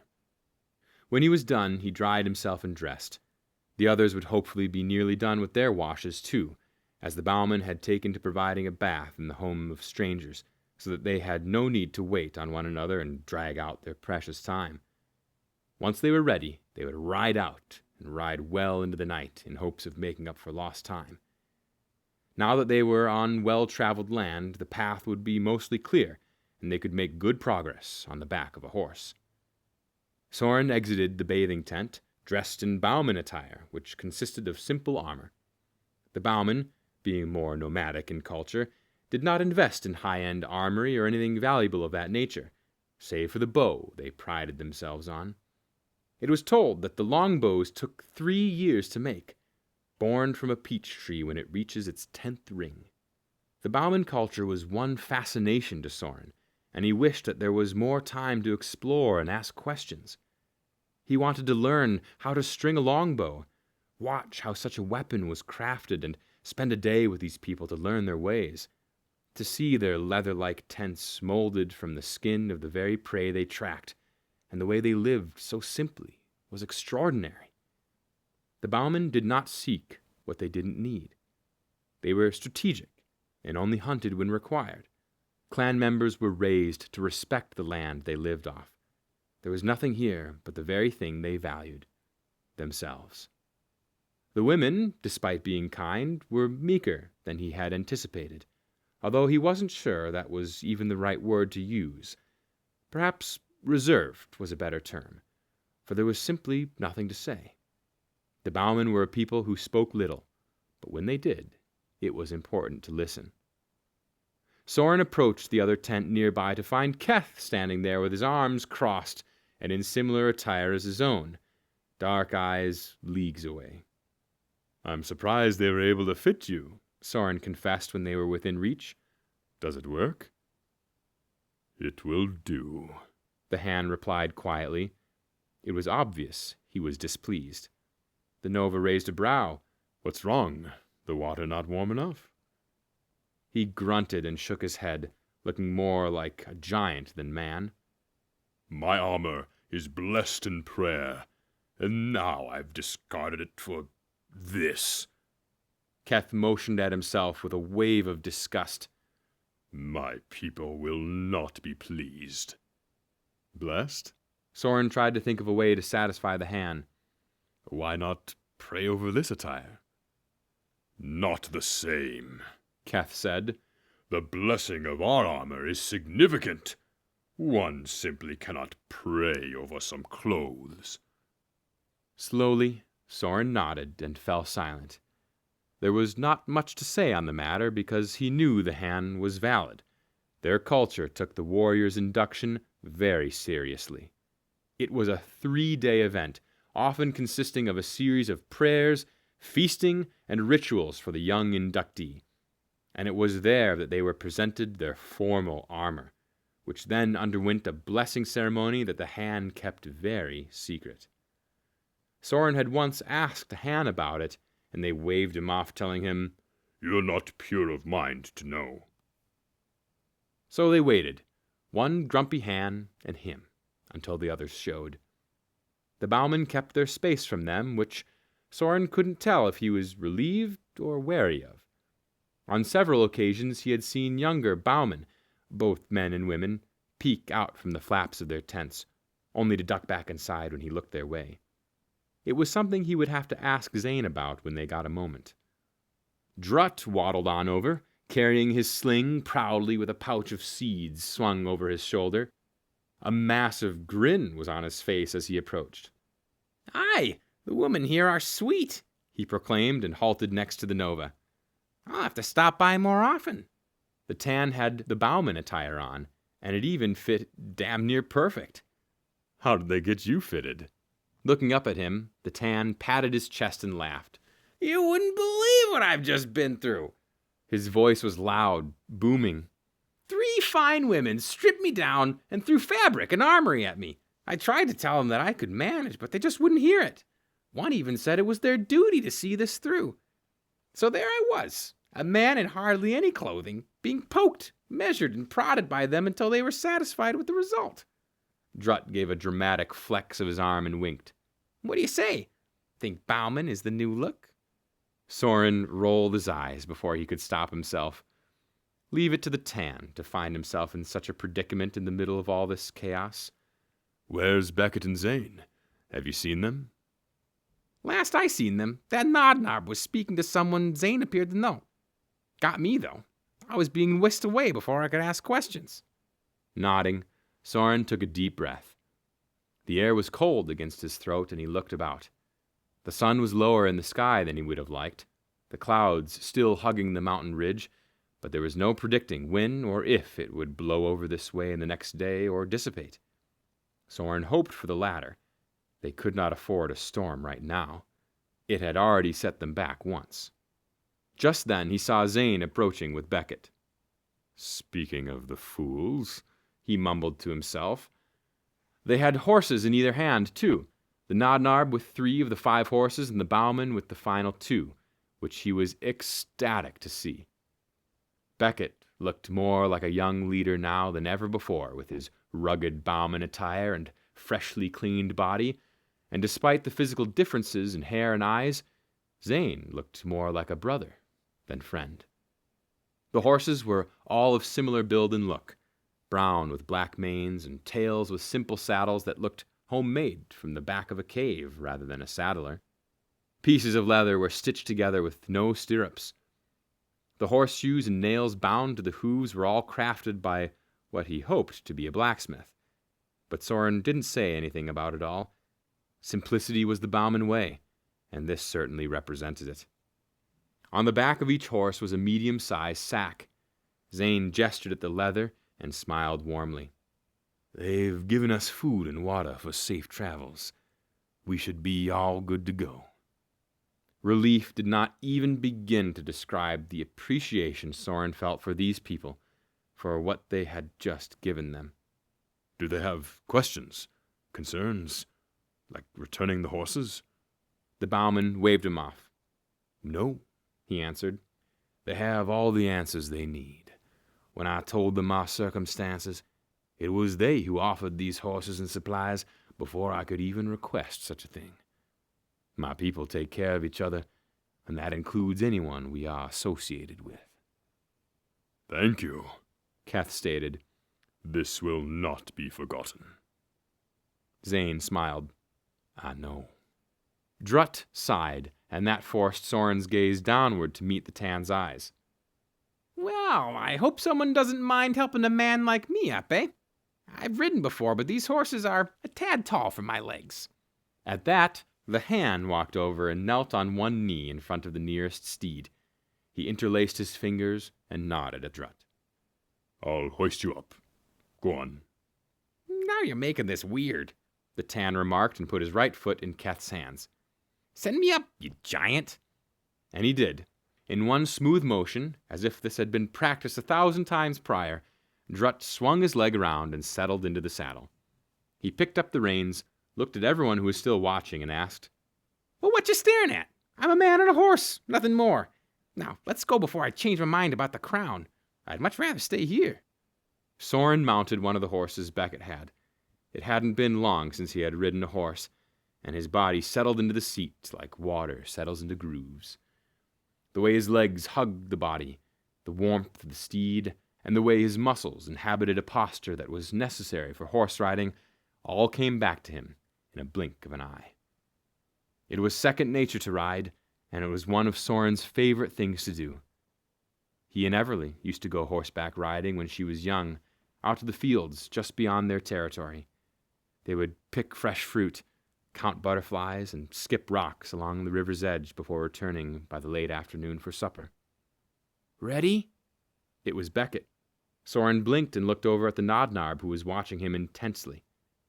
Ready, he answered. Let's go while there's still plenty of light to make ground. Zane? He twisted in his seat to find the bowman behind him. Is there anything we can do to give back to your people? Zane motioned with his chin. Tell him we'll bring Gamosis's head back. When he turned forward again, he saw a handful of bowmen had exited their tent to watch their departure. Soren was certain they had heard that comment, so he licked his lips and repeated it louder with far more certainty. You heard him. We'll bring back that bastard's head and put it on a stick for all to see. This I swear. He reined his steed and gave a quick tap on the sides to start moving. There was no need to look back to see if the others were following, because he knew they were, and there was no need to wave goodbye to a clan that would not be here come tomorrow, for they would move where their prey took them. Ahead, rolling hills of green lay, just beyond the mountain's reach, and still kissed by the sun. The air whipped his face with a frigid touch and tousled his clothes and hair relentlessly. His body swayed with the movement of the horse. It was at this moment that Soren truly felt free. Chapter 23. A Trail of Misfortune. Traveling on horse proved to be exactly what they needed. The weather was holding, but it was clear they had a short time frame before the first flurries would fall on the land the clans called home. The oncoming winter gave Becket anxiety, despite his previous adoration for the season. The snow and cozy fires brought forth memories of long days reading, helping cook and bake, and even entertaining the Nodnarb children when parents were not around. It was a man's job to take care of the house, given the women were trained and prepped for campaigns. And Becket didn't mind. It proved more therapeutic than exhausting, and maybe that's because when he hadn't been doing that, he had been under the scrutinizing eye of his mother for studies and weapon training. But now, reflecting on those days, he was grateful for all the time spent with his mother and the expectations she had put on him. This was what she had trained him for. This moment. And if he didn't accept that, then he was nothing but a fool. He glanced over at Soren, who rode next to him. The clansman's expression had not changed in what felt like hours, so he finally said, "Do you think this is it?" The Nova looked over at him. "What is?" Becket waved at everything around them. "If we end Gamosis, will that be it for Tresibra? Will there never be an enemy again?" The sound of hooves against the dirt filled the space between them for some time before Soren answered. "There will always be someone to take Gamosis' place. A rogue king, a distant pirate, a clan member who has rejected the philosophies of Tresibra's peace. Nobody has come forward now because Gamosis has stolen the light for centuries. It's been his era, not Tresibra's, not anyone's." That struck him as odd. "You're saying we've let this continue?" He fidgeted with the leather reins in his hand, running his thumb over the strap over and over again. "I do," the Nova replied. "If we had wanted him gone long ago, why not then, when he was weaker and less formidable? Why would we let a man like him get so far beyond the reaches of normalcy and authority that he believes himself something special? And," he raised his finger for emphasis, "why would we, as 5 clans, not put a stop to a man starved for domination?" Becket thought about it, racking his mind for an answer, but none presented themselves. All he had known was that Gamosis had been around for centuries, but why he hadn't been stopped before was a mystery.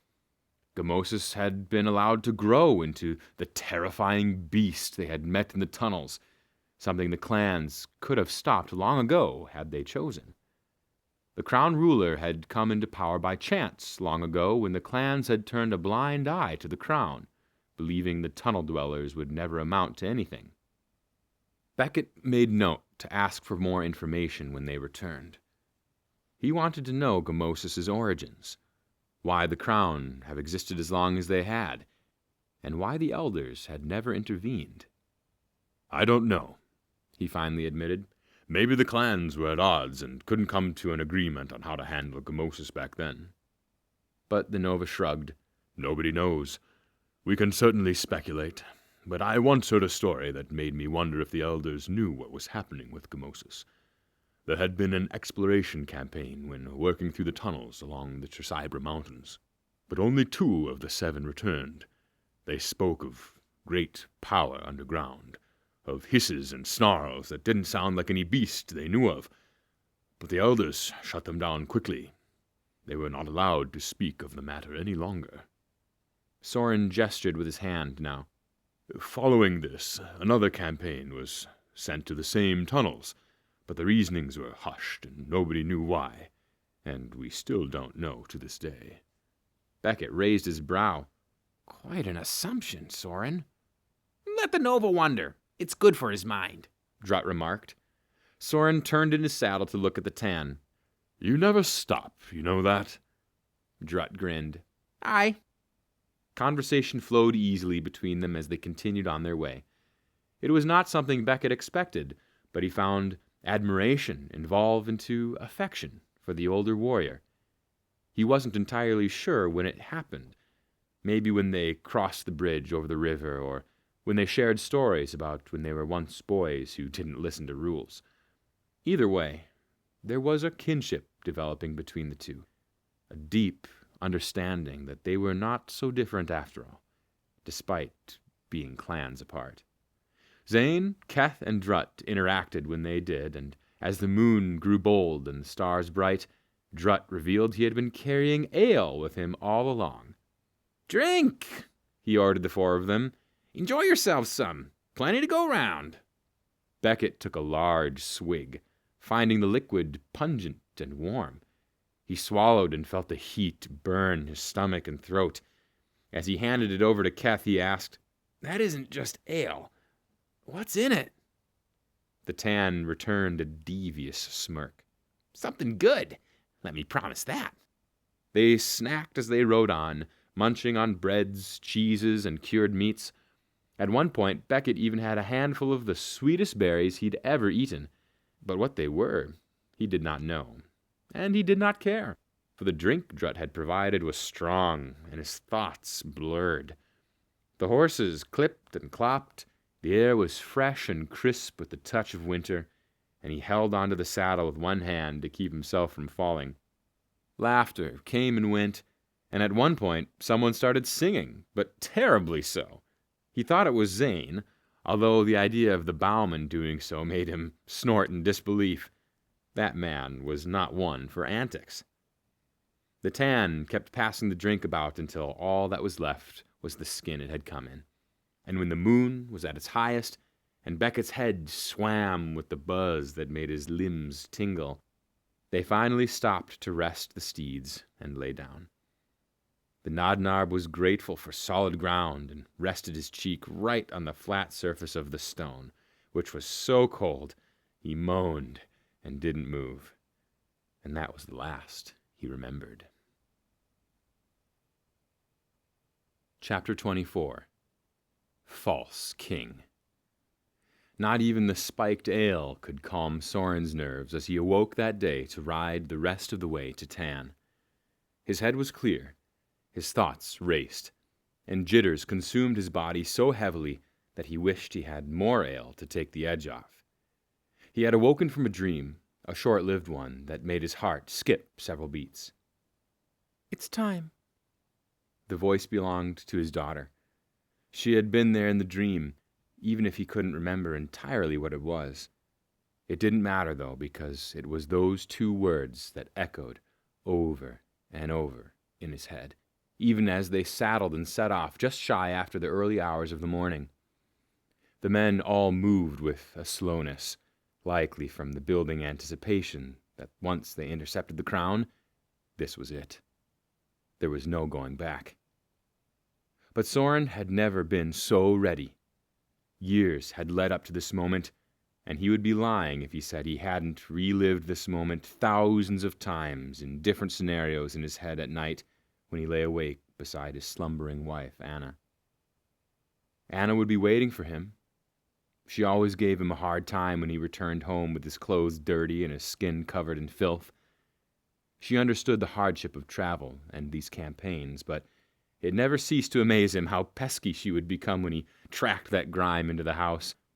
There was one late summer afternoon when he had fallen in mud on the way home, and she had forced him to strip outside the home before entering barefoot. She had followed him all the way to the washroom, asking 1,000 questions, and reminding him that she cleaned this house for him, and here he was, messing it up. All the while, one or both would end up laughing about it. Those were precious memories, and he couldn't help but smile to himself. "What are you smiling about?" Keth asked from his right. Sorin glanced over and saw the large hand watching him with a twinkle in his eyes. "You have a lady at home?" Keth nodded. "Aye, a nice one, too." "Good." Sorin took a deep breath. "Take care of her, Keth. There's nothing like coming home to a woman who treats you right." The hand grinned. "I'm sure our partners will get us a badgering once they hear what we've been through." Drut chuckled from behind. The woman at Tan will just scold you for not thinking the plan through." Soren let his smile grow bigger, his lips and the corners of his mouth hurting from the stretch. It had been a long, long time since he had let such immense joy fill his bones. There was nothing to say, nothing to add to the discussion, just good thoughts. Everything happened for a reason, he realized, and if those sweet moments, no matter how outrageous they felt, were what gave him the courage for what was to come, then it was all for a reason. Up ahead, Zane cut in, voice sharp. I see something.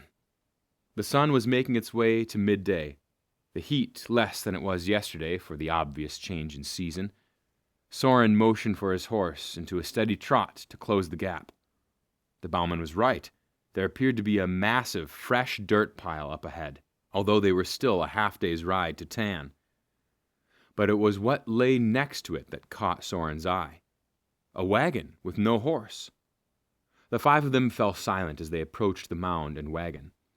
The grass had long since given way to more rocky terrain, but this dirt looked soft and fresh. Soren's stomach sank as he stopped his steed and jumped off still 10 paces away. This was the work of the crown. He came up to the ridge and stood on his toes to peek over the edge, and there the hole lay, black and deep, a swallowing darkness that teetered on the edge of maddening. Luck isn't on our side, he muttered with a sigh. If they've started digging, then we've lost them. He turned his attention to the wagon with its curtains drawn closed. Something was in it. He could feel it in his bones. This could be older, Beckett suggested, coming up to stand next to him. But even he didn't sound convinced. Soren's right, the bowman agreed. This looks brand new. Zane reached out and ran his fingers through the piled dirt. Soil is fresh, you see. Drutt's arms were crossed, his expression calculative. You think we just missed them? Maybe we can still follow them in. The wagon! Soren cut in and approached it. I don't like this. Their vision is strongest in the dark, and ours isn't. We can't afford to follow them in where they would best thrive. Up here, we have a chance. This time it was the Nodnarb who spoke, his voice intoned with the hidden depths. Aye, Soren said. The joy he'd felt earlier drained at the realization that he may not be getting the revenge he was so close to getting. To have it slip from his fingers like this, so close, was a bitter sensation that did nothing but make him question the world and its intentions. He pulled the flap back from the back of the wagon and felt his heart drop. Inside, tied with twine, was a little girl. Her blue eyes were red from crying, the skin around her wrists bruised from how tight the string was, and her feet bound. There was no sign of parents, but the wagon looked full of supplies, which meant... He turned back to the hole, momentarily lost for words. Oh, no, Beckett breathed, close behind. Let's get her untied. We need to get out of here. The Nodnarb shoved himself ahead and started tugging the twine from the little girl's wrists, mumbling to her about how everything was going to be okay. But Soren could hear the panic in his voice. He could hear it in his own breathing as he sucked in air, blew it out, and did it again. Each inhale and exhale came out forced, uneven, as the realization set in. This is a trap, Zane interjected suddenly, voicing Soren's own thoughts. Goosebumps rose along Soren's arms and a chill raced down his back. It was a feeling that did not come from the cold, but from the utter realization that the bowman was right. Soren spun on his heels and stifled a gasp as he watched the first crown crawl over the mound of dirt. Its twisted and grotesque figure was bent in ways that shouldn't be normal. Its face contorted into a maddening grin that made the blackened mouth shine with the rows of sharpened teeth. In the daylight, to behold this creature as it was now was a horror story waiting to be written. But to observe the dozens that were pouring out in clear procession was a terror that not even nightmares could come close to. The grayish skin looked sickly under the sun. The raggedy clothes flapped with their movement, and in their hands were rusted blades of jagged edges and broken metal. That was cursed metal, the kind that people died in horrible ways from when struck by. Soren had seen and heard enough to know how dangerous that rusted metal was. A single slice could take the strongest clansman and bring him to his knees. Fever and infection started fast and were almost irreversible if not addressed in less than a day when the wound was acquired. The men circled backward toward the steeds. Beckett took up arms next to him, while Zane was on his right. Keth and Drutt stood behind, the little girl between them who was trying to contain her sobs, but couldn't. They were weak, constant, and it stabbed Soren with rage. It was a scene to behold, and never in his life had he seen the crown move so methodically. They were often sporadic with their movements, independent of one another, but this was chaotically coherent, like swarming bees. As the crown lined themselves up, snarling and sputtering, flashing their weapons with wicked grins, the ground gave way to violent shakes. Boom, boom, boom. Gamosis's head appeared from the mound first, followed by his massive, terrifying body. The sheer, imposing size of him in daylight made Soren take a faltering breath. He was already massive from within the tunnels, but to see him next to the crown, here and now, showed just how utterly enormous he really was. Any comparisons of size were futile. Gamosis made Han look small, and that meant a stout man like Drutt was dwarfed. His thoughts raced, and 1,000 questions passed his mind at once. How they could possibly begin to even have the advantage against Gamosis was at the forefront of his mind. They did not stand a chance against the crown, certainly not 100 against 5. They would be killed before they even made it through the first 10, if they were lucky. And they didn't even include getting this little girl to safety. Soren's eyes still desperately scanned the area. Surely her parents must be somewhere, but he couldn't see, couldn't tell, and for the moment he would have to trust that they were just out of sight, but alive. Although his gut, trained from years of practice, knew better. No, there was only one clear option, and that was to get the false king to take up arms against him. Fair and simple. Man-to-man combat, just like tradition. Soren inhaled and filled his lungs with as much courage as he could muster in a single breath. Gamosis, he greeted. I'm glad to see you're still alive. Did you like the fire? The false king stepped over to the ridge and onto the ground level, his weight sinking into the piled dirt. Each step made the world shudder beneath his boots. If you thought that was the only spot I collected root, then you are the fool. Soren swallowed, not wanting the beast of a man to see his shock. And you would be the fool to think that we are here for the root. He squared his shoulders and added, We're here for you. Gamosis laughed loud, as if Soren's words were one giant joke to be heard. His chest rose and fell, and the laugh made the Nova's entire body flinch. Everything about this beast-like man was evil. When Gamosis recovered himself, he tilted his head. The ruler's face was hideous. His lips were too thin, his black eyes too large, and his yellow teeth were filed to a point. You think you're clever, don't you, Nova? With a flick of my wrist, I could end all of you right here, right now, and I'd never even have to lift my sword. Because you're a coward, Beckett suddenly interjected. Soren ripped his eyes from the monstrous scene before him and landed on the young Nodnob next to him. You won't even fight us yourself because you're too afraid of the possibility that we'd beat you. So instead you force your familiars to do the dirty work while you grow fat and sluggish. That was certainly the last thing he expected to hear from Beckett's mouth in a time like this. The shock was short-lived, though, for the false king spat on the ground and took a threatening step forward. Even the crown around him shied away from his presence and rage. You think me weak? He challenged. You think a man like yourself can defeat me? This was all wrong. Everything. Soren shook his head, even before the words were fumbling out of his mouth. What he saw next to him was not a man, but still a boy with much to learn and too much to lose. In the same breath, he saw a young man who would redefine what it meant to be a warrior, but he would have to stay alive for that. What he saw was a son to a mother. Helen would never forgive herself if anything happened to Beckett, and Soren would not be able to live with himself if he knew he was responsible for her son's death. Let me, Soren announced, stepping in Beckett's way.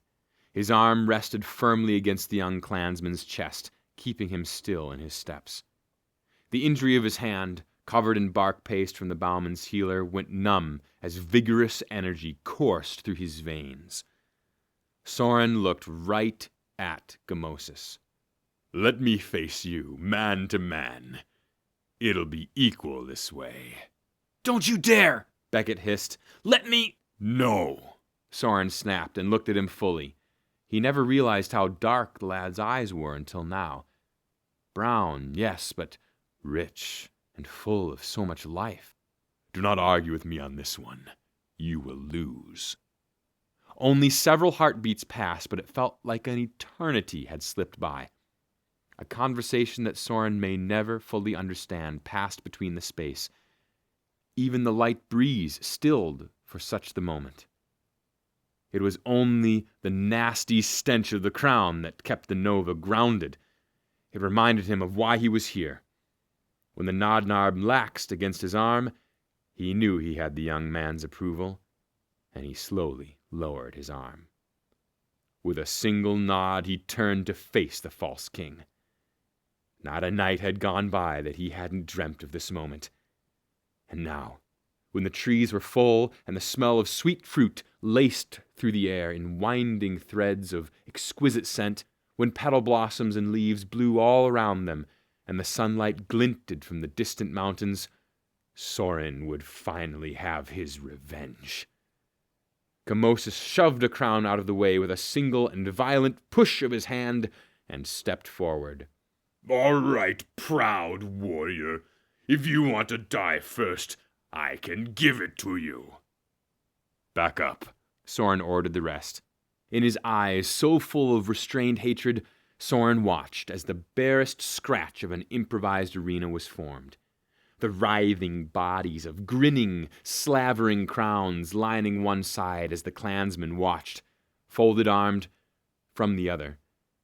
He heard the boots dig into the dirt, a horse whinny, and Drutt even made a comment, but it was lost to him.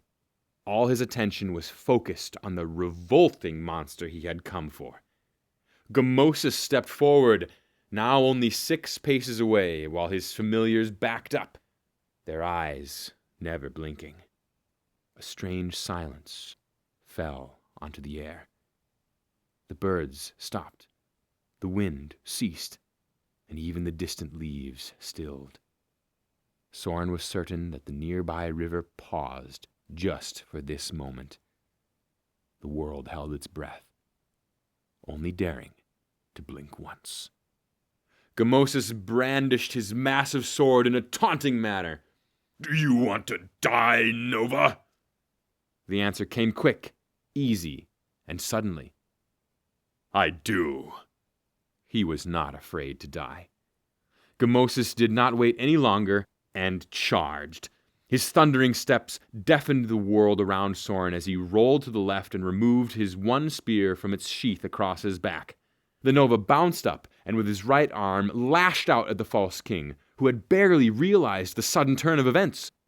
Gamosis roared as he defended the blow with sickening speed, the metal of his blade deflecting Soren's spear with a nasty echo. Soren didn't wait to let the shock of the king's strength sink in, and retracted his weapon. He knew the crown ruler was strong, but it still astonished him. Soren dragged his foot around and tossed the spear to his other hand, just in time to hoist it upward and deflect another blow. It was the kind of hit that would have taken any man to his knees, but not Soren. for he was too close to the end to give up now. His body was alive with the fury of vengeance, adrenaline coursing through his veins, and he could feel the changes already happening. The heat filled his body, and Soren's cheeks burned. His eyes felt like twin bonfires screaming in his skull as his head burst into the flames of rage.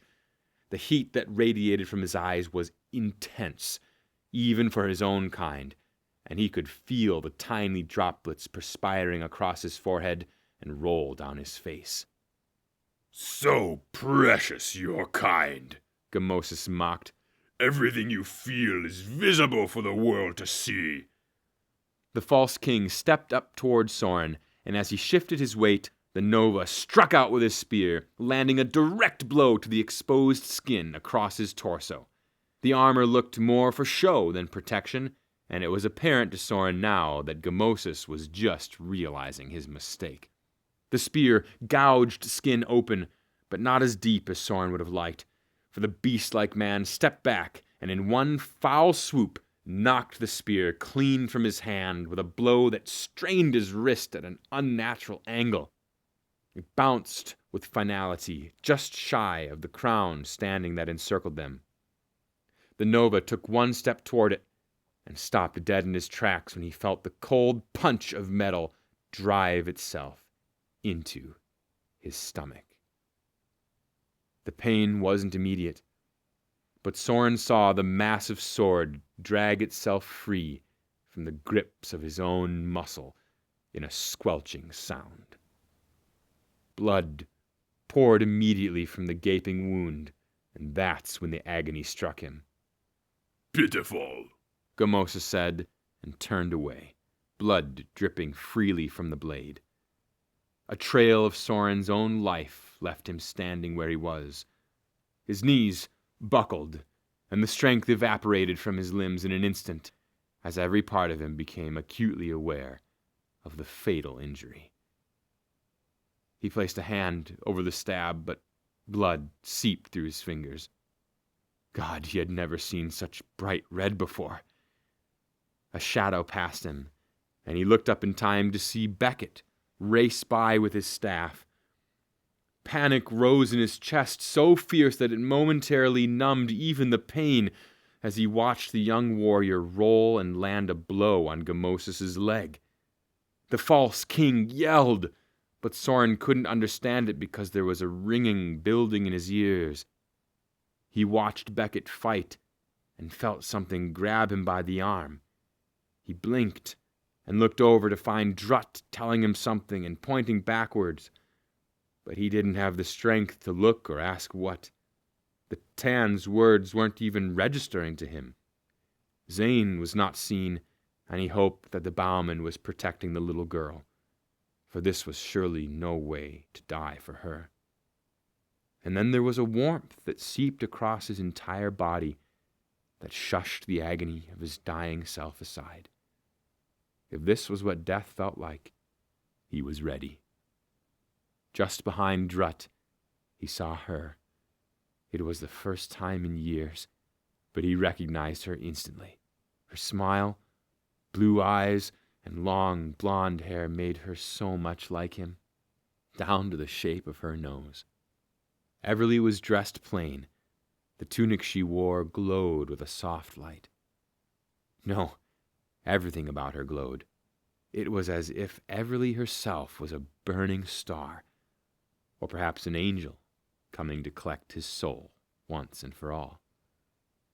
She approached, steady and certain, as she always used to walk, and beheld him there, collapsed onto his knees.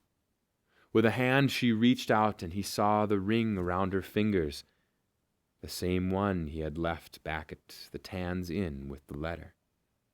It sparkled with a fierceness, as if the ring itself was a life force that could not be argued with.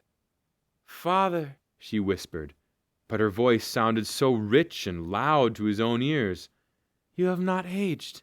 He laughed, but it came out more as a choke, as a cold tear raced down his cheek. "You lie, as always." Everly's hand held his head up. "The scar. It's new." I got it. Soren stopped and swallowed a sob. The day you... I understand. Everly wiped the tear away with a swipe of her thumb, but her smile did not dim. Have you waited all this time for me? He couldn't speak, so instead he nodded as the tears continued to spill. And I have too, she gently replied. But you are not done here, are you? Soren's tongue was paralyzed. Your soul will not rest until you've finished this. He needs protection, that boy. Do it, and I will be here waiting. Then, like that, he watched her form dissipate before him, like dust being swept up by an unseen wind. It was her smile that was the last to go, and it filled him with a profound purpose. It burned through his veins, starting in his fingers and toes and moving all the way up his limbs and into his heart. It turned his skin flush, his heart raced with renewed energy, and he felt an indescribable amount of strength fill him. It was time to do the one thing he had set out to do. Soren blinked and heard the commotion behind him. Drut was still shaking him, and now his words were clear to the Nova's ears.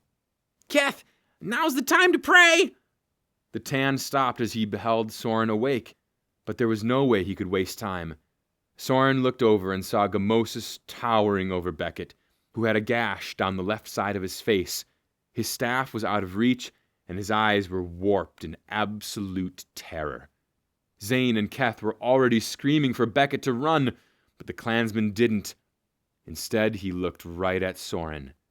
Their eyes locked, two worlds collided, and Soren's insides twisted in rage and certainty. The crowns hissed and choked on laughter, black eyes gleaming with glee as their king prepared to end the Nodnarb once and for all. But for a sliver of a moment, Soren saw Beckett's future. He saw a family, a proud mother, a daughter swing her makeshift staff, and plenty of long years ahead. The Nodnarb would make a remarkable leader one day, but he could not do that beyond the grave. Beckett trusted Soren to act, to save him, and to end Gamosis. This was their chance. His stomach stung as he moved to his feet, but he did not think, only acted. The spear lay 10 paces away, and he crossed that space in a matter of seconds. Blood dripped from his wound freely, his hand coated in wet gore and his breath ragged. Each step felt like an insurmountable obstacle, but he also felt more empowered. He snatched up the spear and crossed the 3 spaces needed to reach the crown ruler, and with one massive leap, he drove the spear right into the back of Gamosis' neck. The tip sunk deep into the false king's throat, and he felt the weapon give as it cut right through the muscle with an exhilarating squelch. Blood squirted, and Gamosis stumbled forward. The sword crashed to the ground with a clatter, and in one sidestep, the beast of a man swayed and went crashing down, bringing Soren with him. He landed hard on his right side, just beyond the crown's reach. They jumped back, mumbling and scattering, but he didn't care. The excruciating pain was back and engulfing his body. A cold chill settled into his bones in the same breath, and he gasped for air. This was it. This is what death felt like. All around, chaos erupted. Metal clashed, and screams, both bold and terrified, shattered the stunned silence that had befallen with the Crown King's fall. Soren became a bystander to it all, unable to move.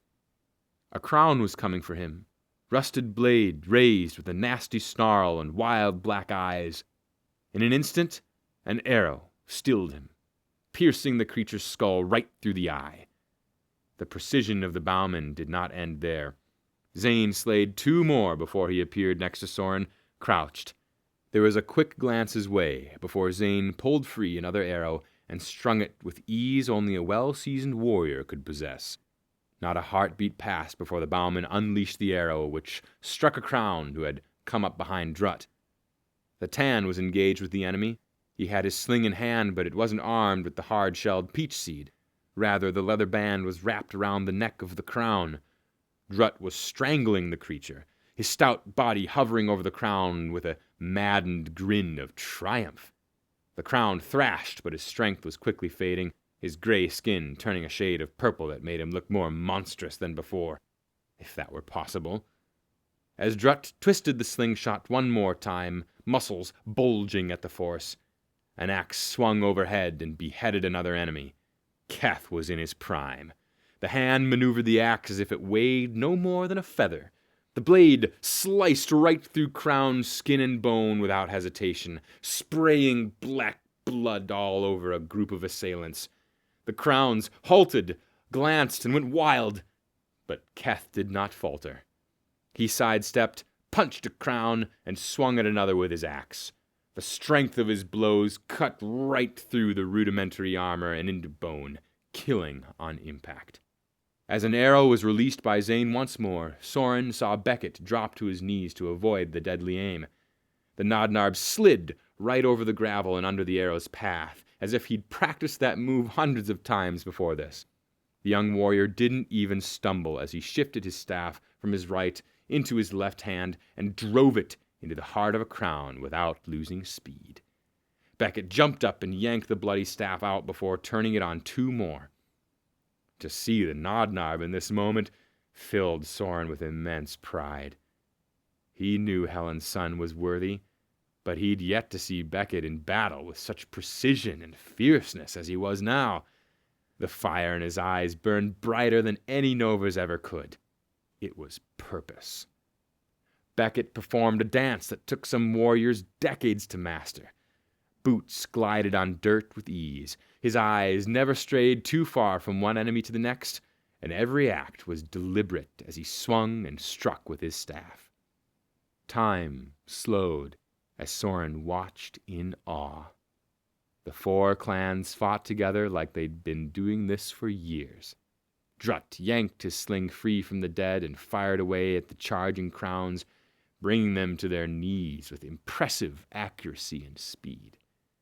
The humorous Tan that Soren had come to know so well was replaced by the calm and confident demeanor of a man who laughed in the face of death.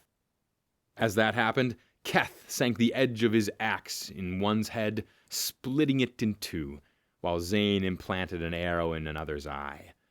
Beckett slayed the other crowns, protecting the three, never stumbling. The melody of battle had never been so smooth to Soren's ears. The Nova smiled, proud. He watched until he could no more. Soren blinked. Then again, his eyelids were so heavy now. Suddenly Beckett was leaning over him, talking to him and clutching his hand tightly. The warmth from the Nodnarb's touch was incredible, like the heat of the sun on a summer's day. He wished for nothing more than to bask in it for eternity. The others piled over him, some shouting at each other while Keth kept looking beyond their little circle. He wanted to ask what it is the hand couldn't take his eyes off of, but he didn't have the strength. There, shadowed by the bulk of men, she watched him. The little girl's big blue eyes reminded him so much of his own precious girl when she was that age. He wanted to reach out and wipe away that tear that rolled fat down her cheek, but couldn't. Truthfully, he didn't have the strength to do any of it anymore. And that was okay, because he knew, much like one knows the turn of a season, that it was over. If he closed his eyes now, he need not ever worry again. But just beyond the view of the warrior, he saw Everly approach. Her smile had not faded, her eyes soft, and she held her hand out, this time for him to take. There was no discussion, no need to exchange words, because his heart of hearts knew this was it. This was the moment he had been waiting for. He reached up and took her hand and found it warm to the touch. Chapter 25. a new purpose. His mother used to read poetry to him when he was younger and restless. She used it as a way to calm his nerves and ease his mind into slumber on nights when he could not even be tucked in as a child. Helen would read vast sagas of poetry, some from faraway lands, others from what felt like right in his home. But there was always Grayson Trek, the hand poet, who always resonated with him. Grayson once said in one of his lesser-known pieces, "If purpose was painless, then not even the sun would rise for the moon." Beckett hung on to that line for years, and while he never understood it completely, it haunted him. But now he understood it fully. Purpose was painful, perhaps even deviously so. If one sought out purpose without cost, the value of that purpose would be none. If the sun did not travel to the far outer reaches of its journey, only to come back for the moon each and every day, then a day would be no day at all, and a night would have no meaning for the start of each new day. Purpose requires sacrifice, personal sacrifice. Coin does not pay one's way through life. Purpose does.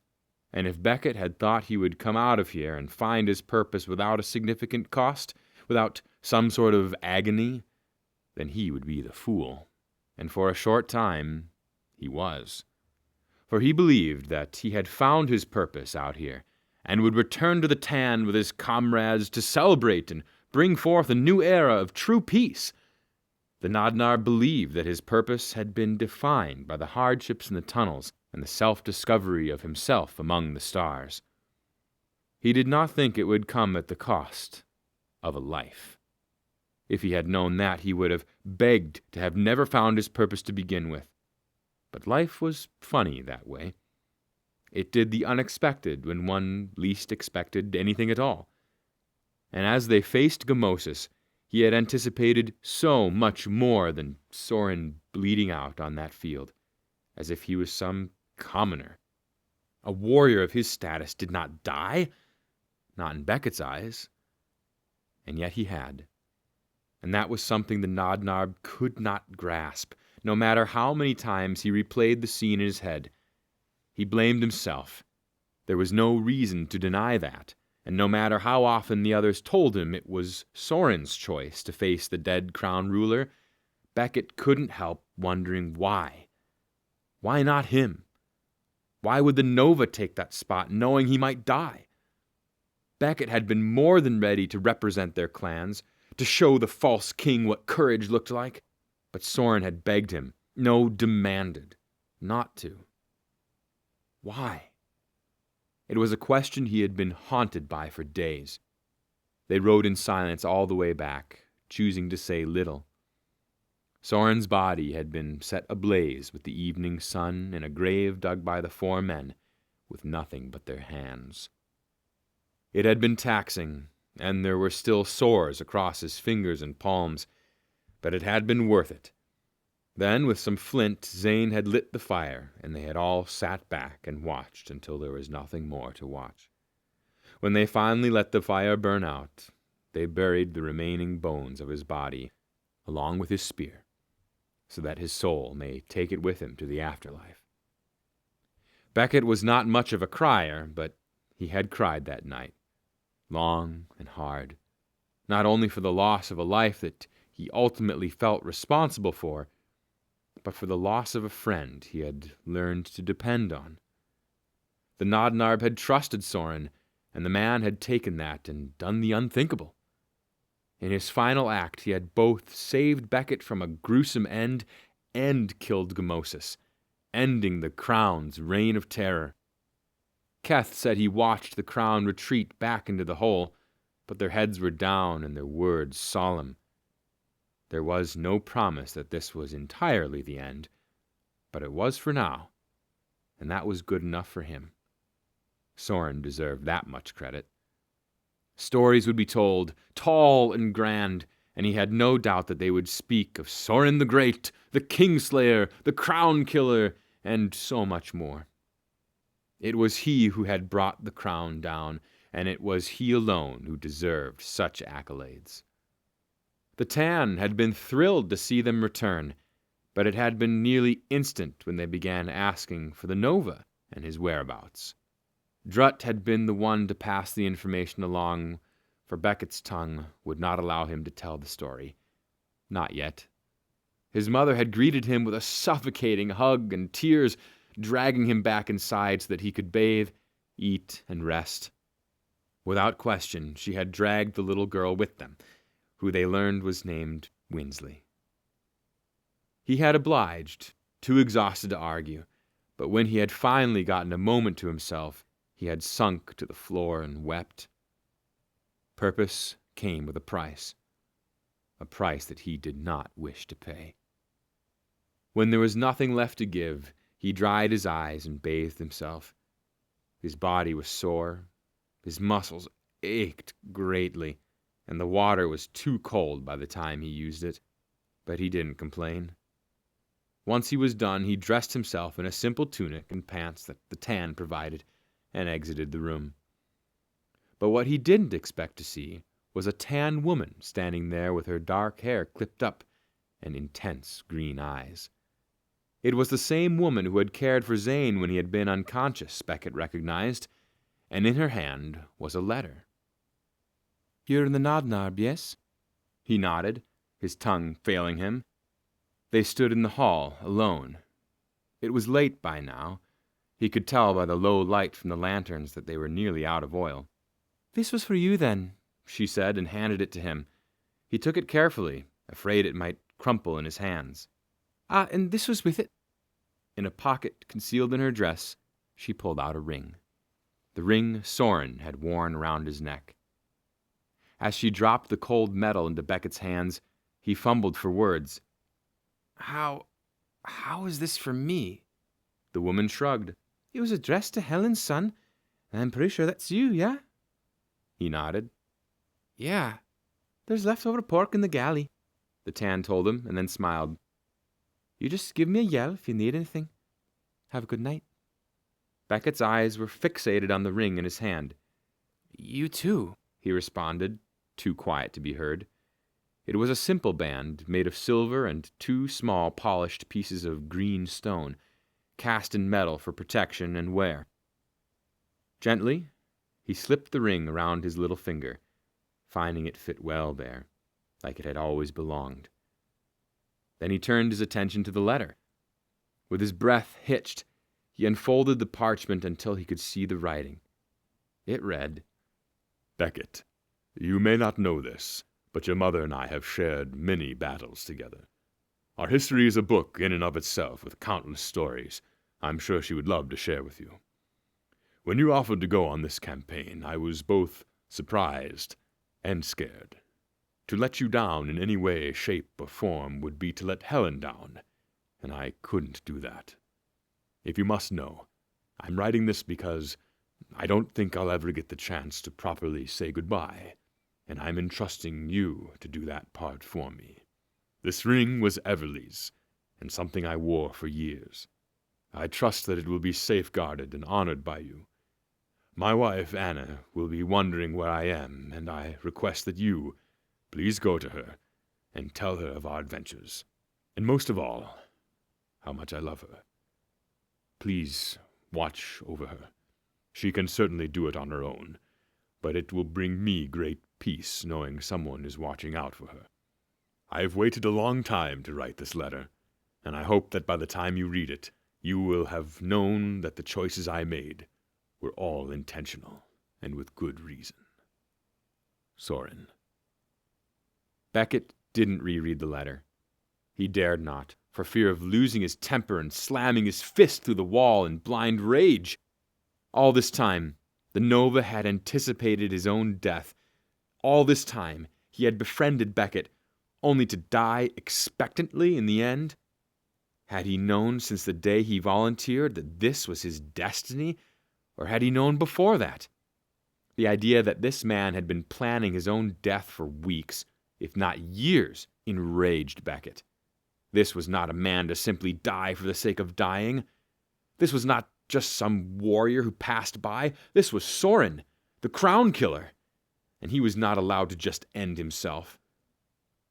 Yet Becket was no stranger to death, guilt, desire. Soren had wanted to die. For how long, he did not have that answer, and he wasn't sure he wanted that explanation. Every time he relived those final moments, especially when he and the Nova had locked eyes, he knew in his heart of hearts that Soren had never wanted it any different. This letter, the ring, all of it foretold the Nova's end well before Becket understood. He only wished he could have spent more time learning from the proud warrior.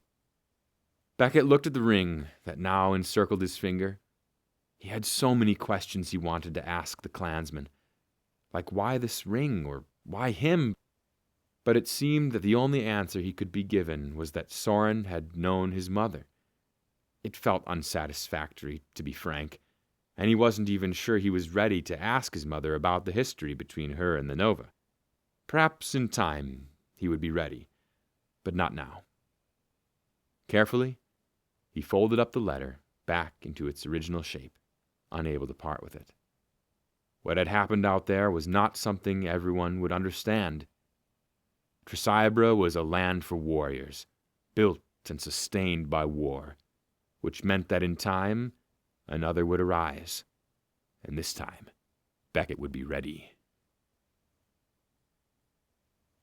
Chapter 26. Sunrise. That winter became one of the shortest winters in Tresibra history, and by the spring, peach trees sprouted in places where they had not been seen in centuries. The Tan were busy, caring for and grooming the new growth, while many of the clans came together to survey the entirety of the groves and ensure no dead spots remained. More importantly, they were searching for fresh holes, anything to possibly indicate that the crown were coming back. But there was no sign of them anywhere. To some, they believed the crown had simply left the land, confused without the authoritative figure of Gamosis to guide them. Others believed the crown were waiting, recuperating, and one day would return. And some didn't want to believe that centuries of contention had just vanished overnight.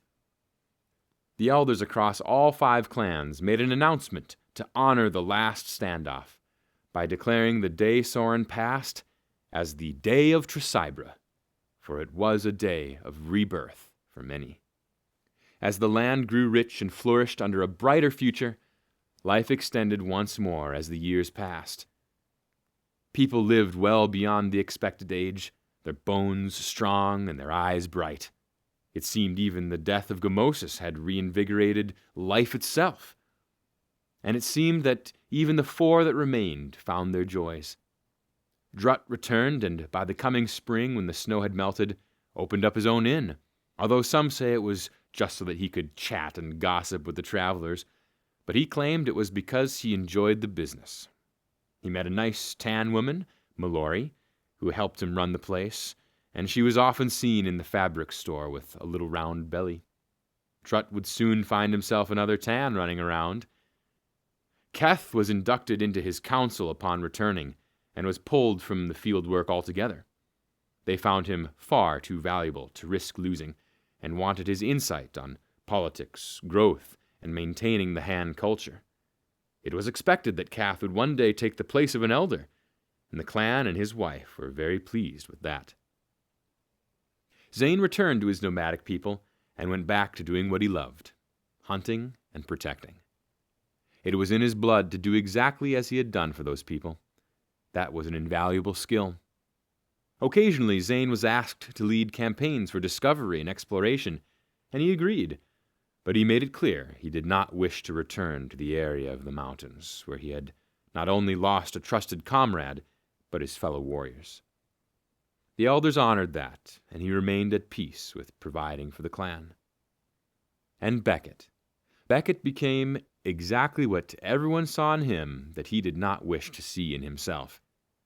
He returned to the Nodnarb, and upon realizing his heroic behavior and the respect that not only the clan but the other clans had for him, he was quickly asked to help train upcoming warriors and lead political discussions. He did not argue, and quietly stepped into the role as advisor and as head of the council. And as the first male to do so, Becket made history for the clan. But always he wore the ring. When asked what it meant or where he'd gotten it, he would always answer, "From an old friend." Winsley returned home to the Nova clan to find her mother, Taryn, waiting. Her father had been on that wagon that day and had not been found. So upon hearing this, there had been a search crew sent for him. Spence, her father, was later found along the river, his wrists raw and bloody, but he was alive by what Han would have called divine intervention, and a story he never wished to tell.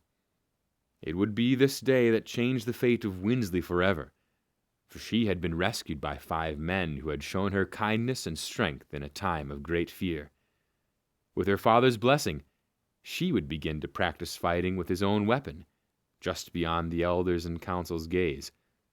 One day, she promised, she would be just like the crown killer who saved her that frightful day. To be continued.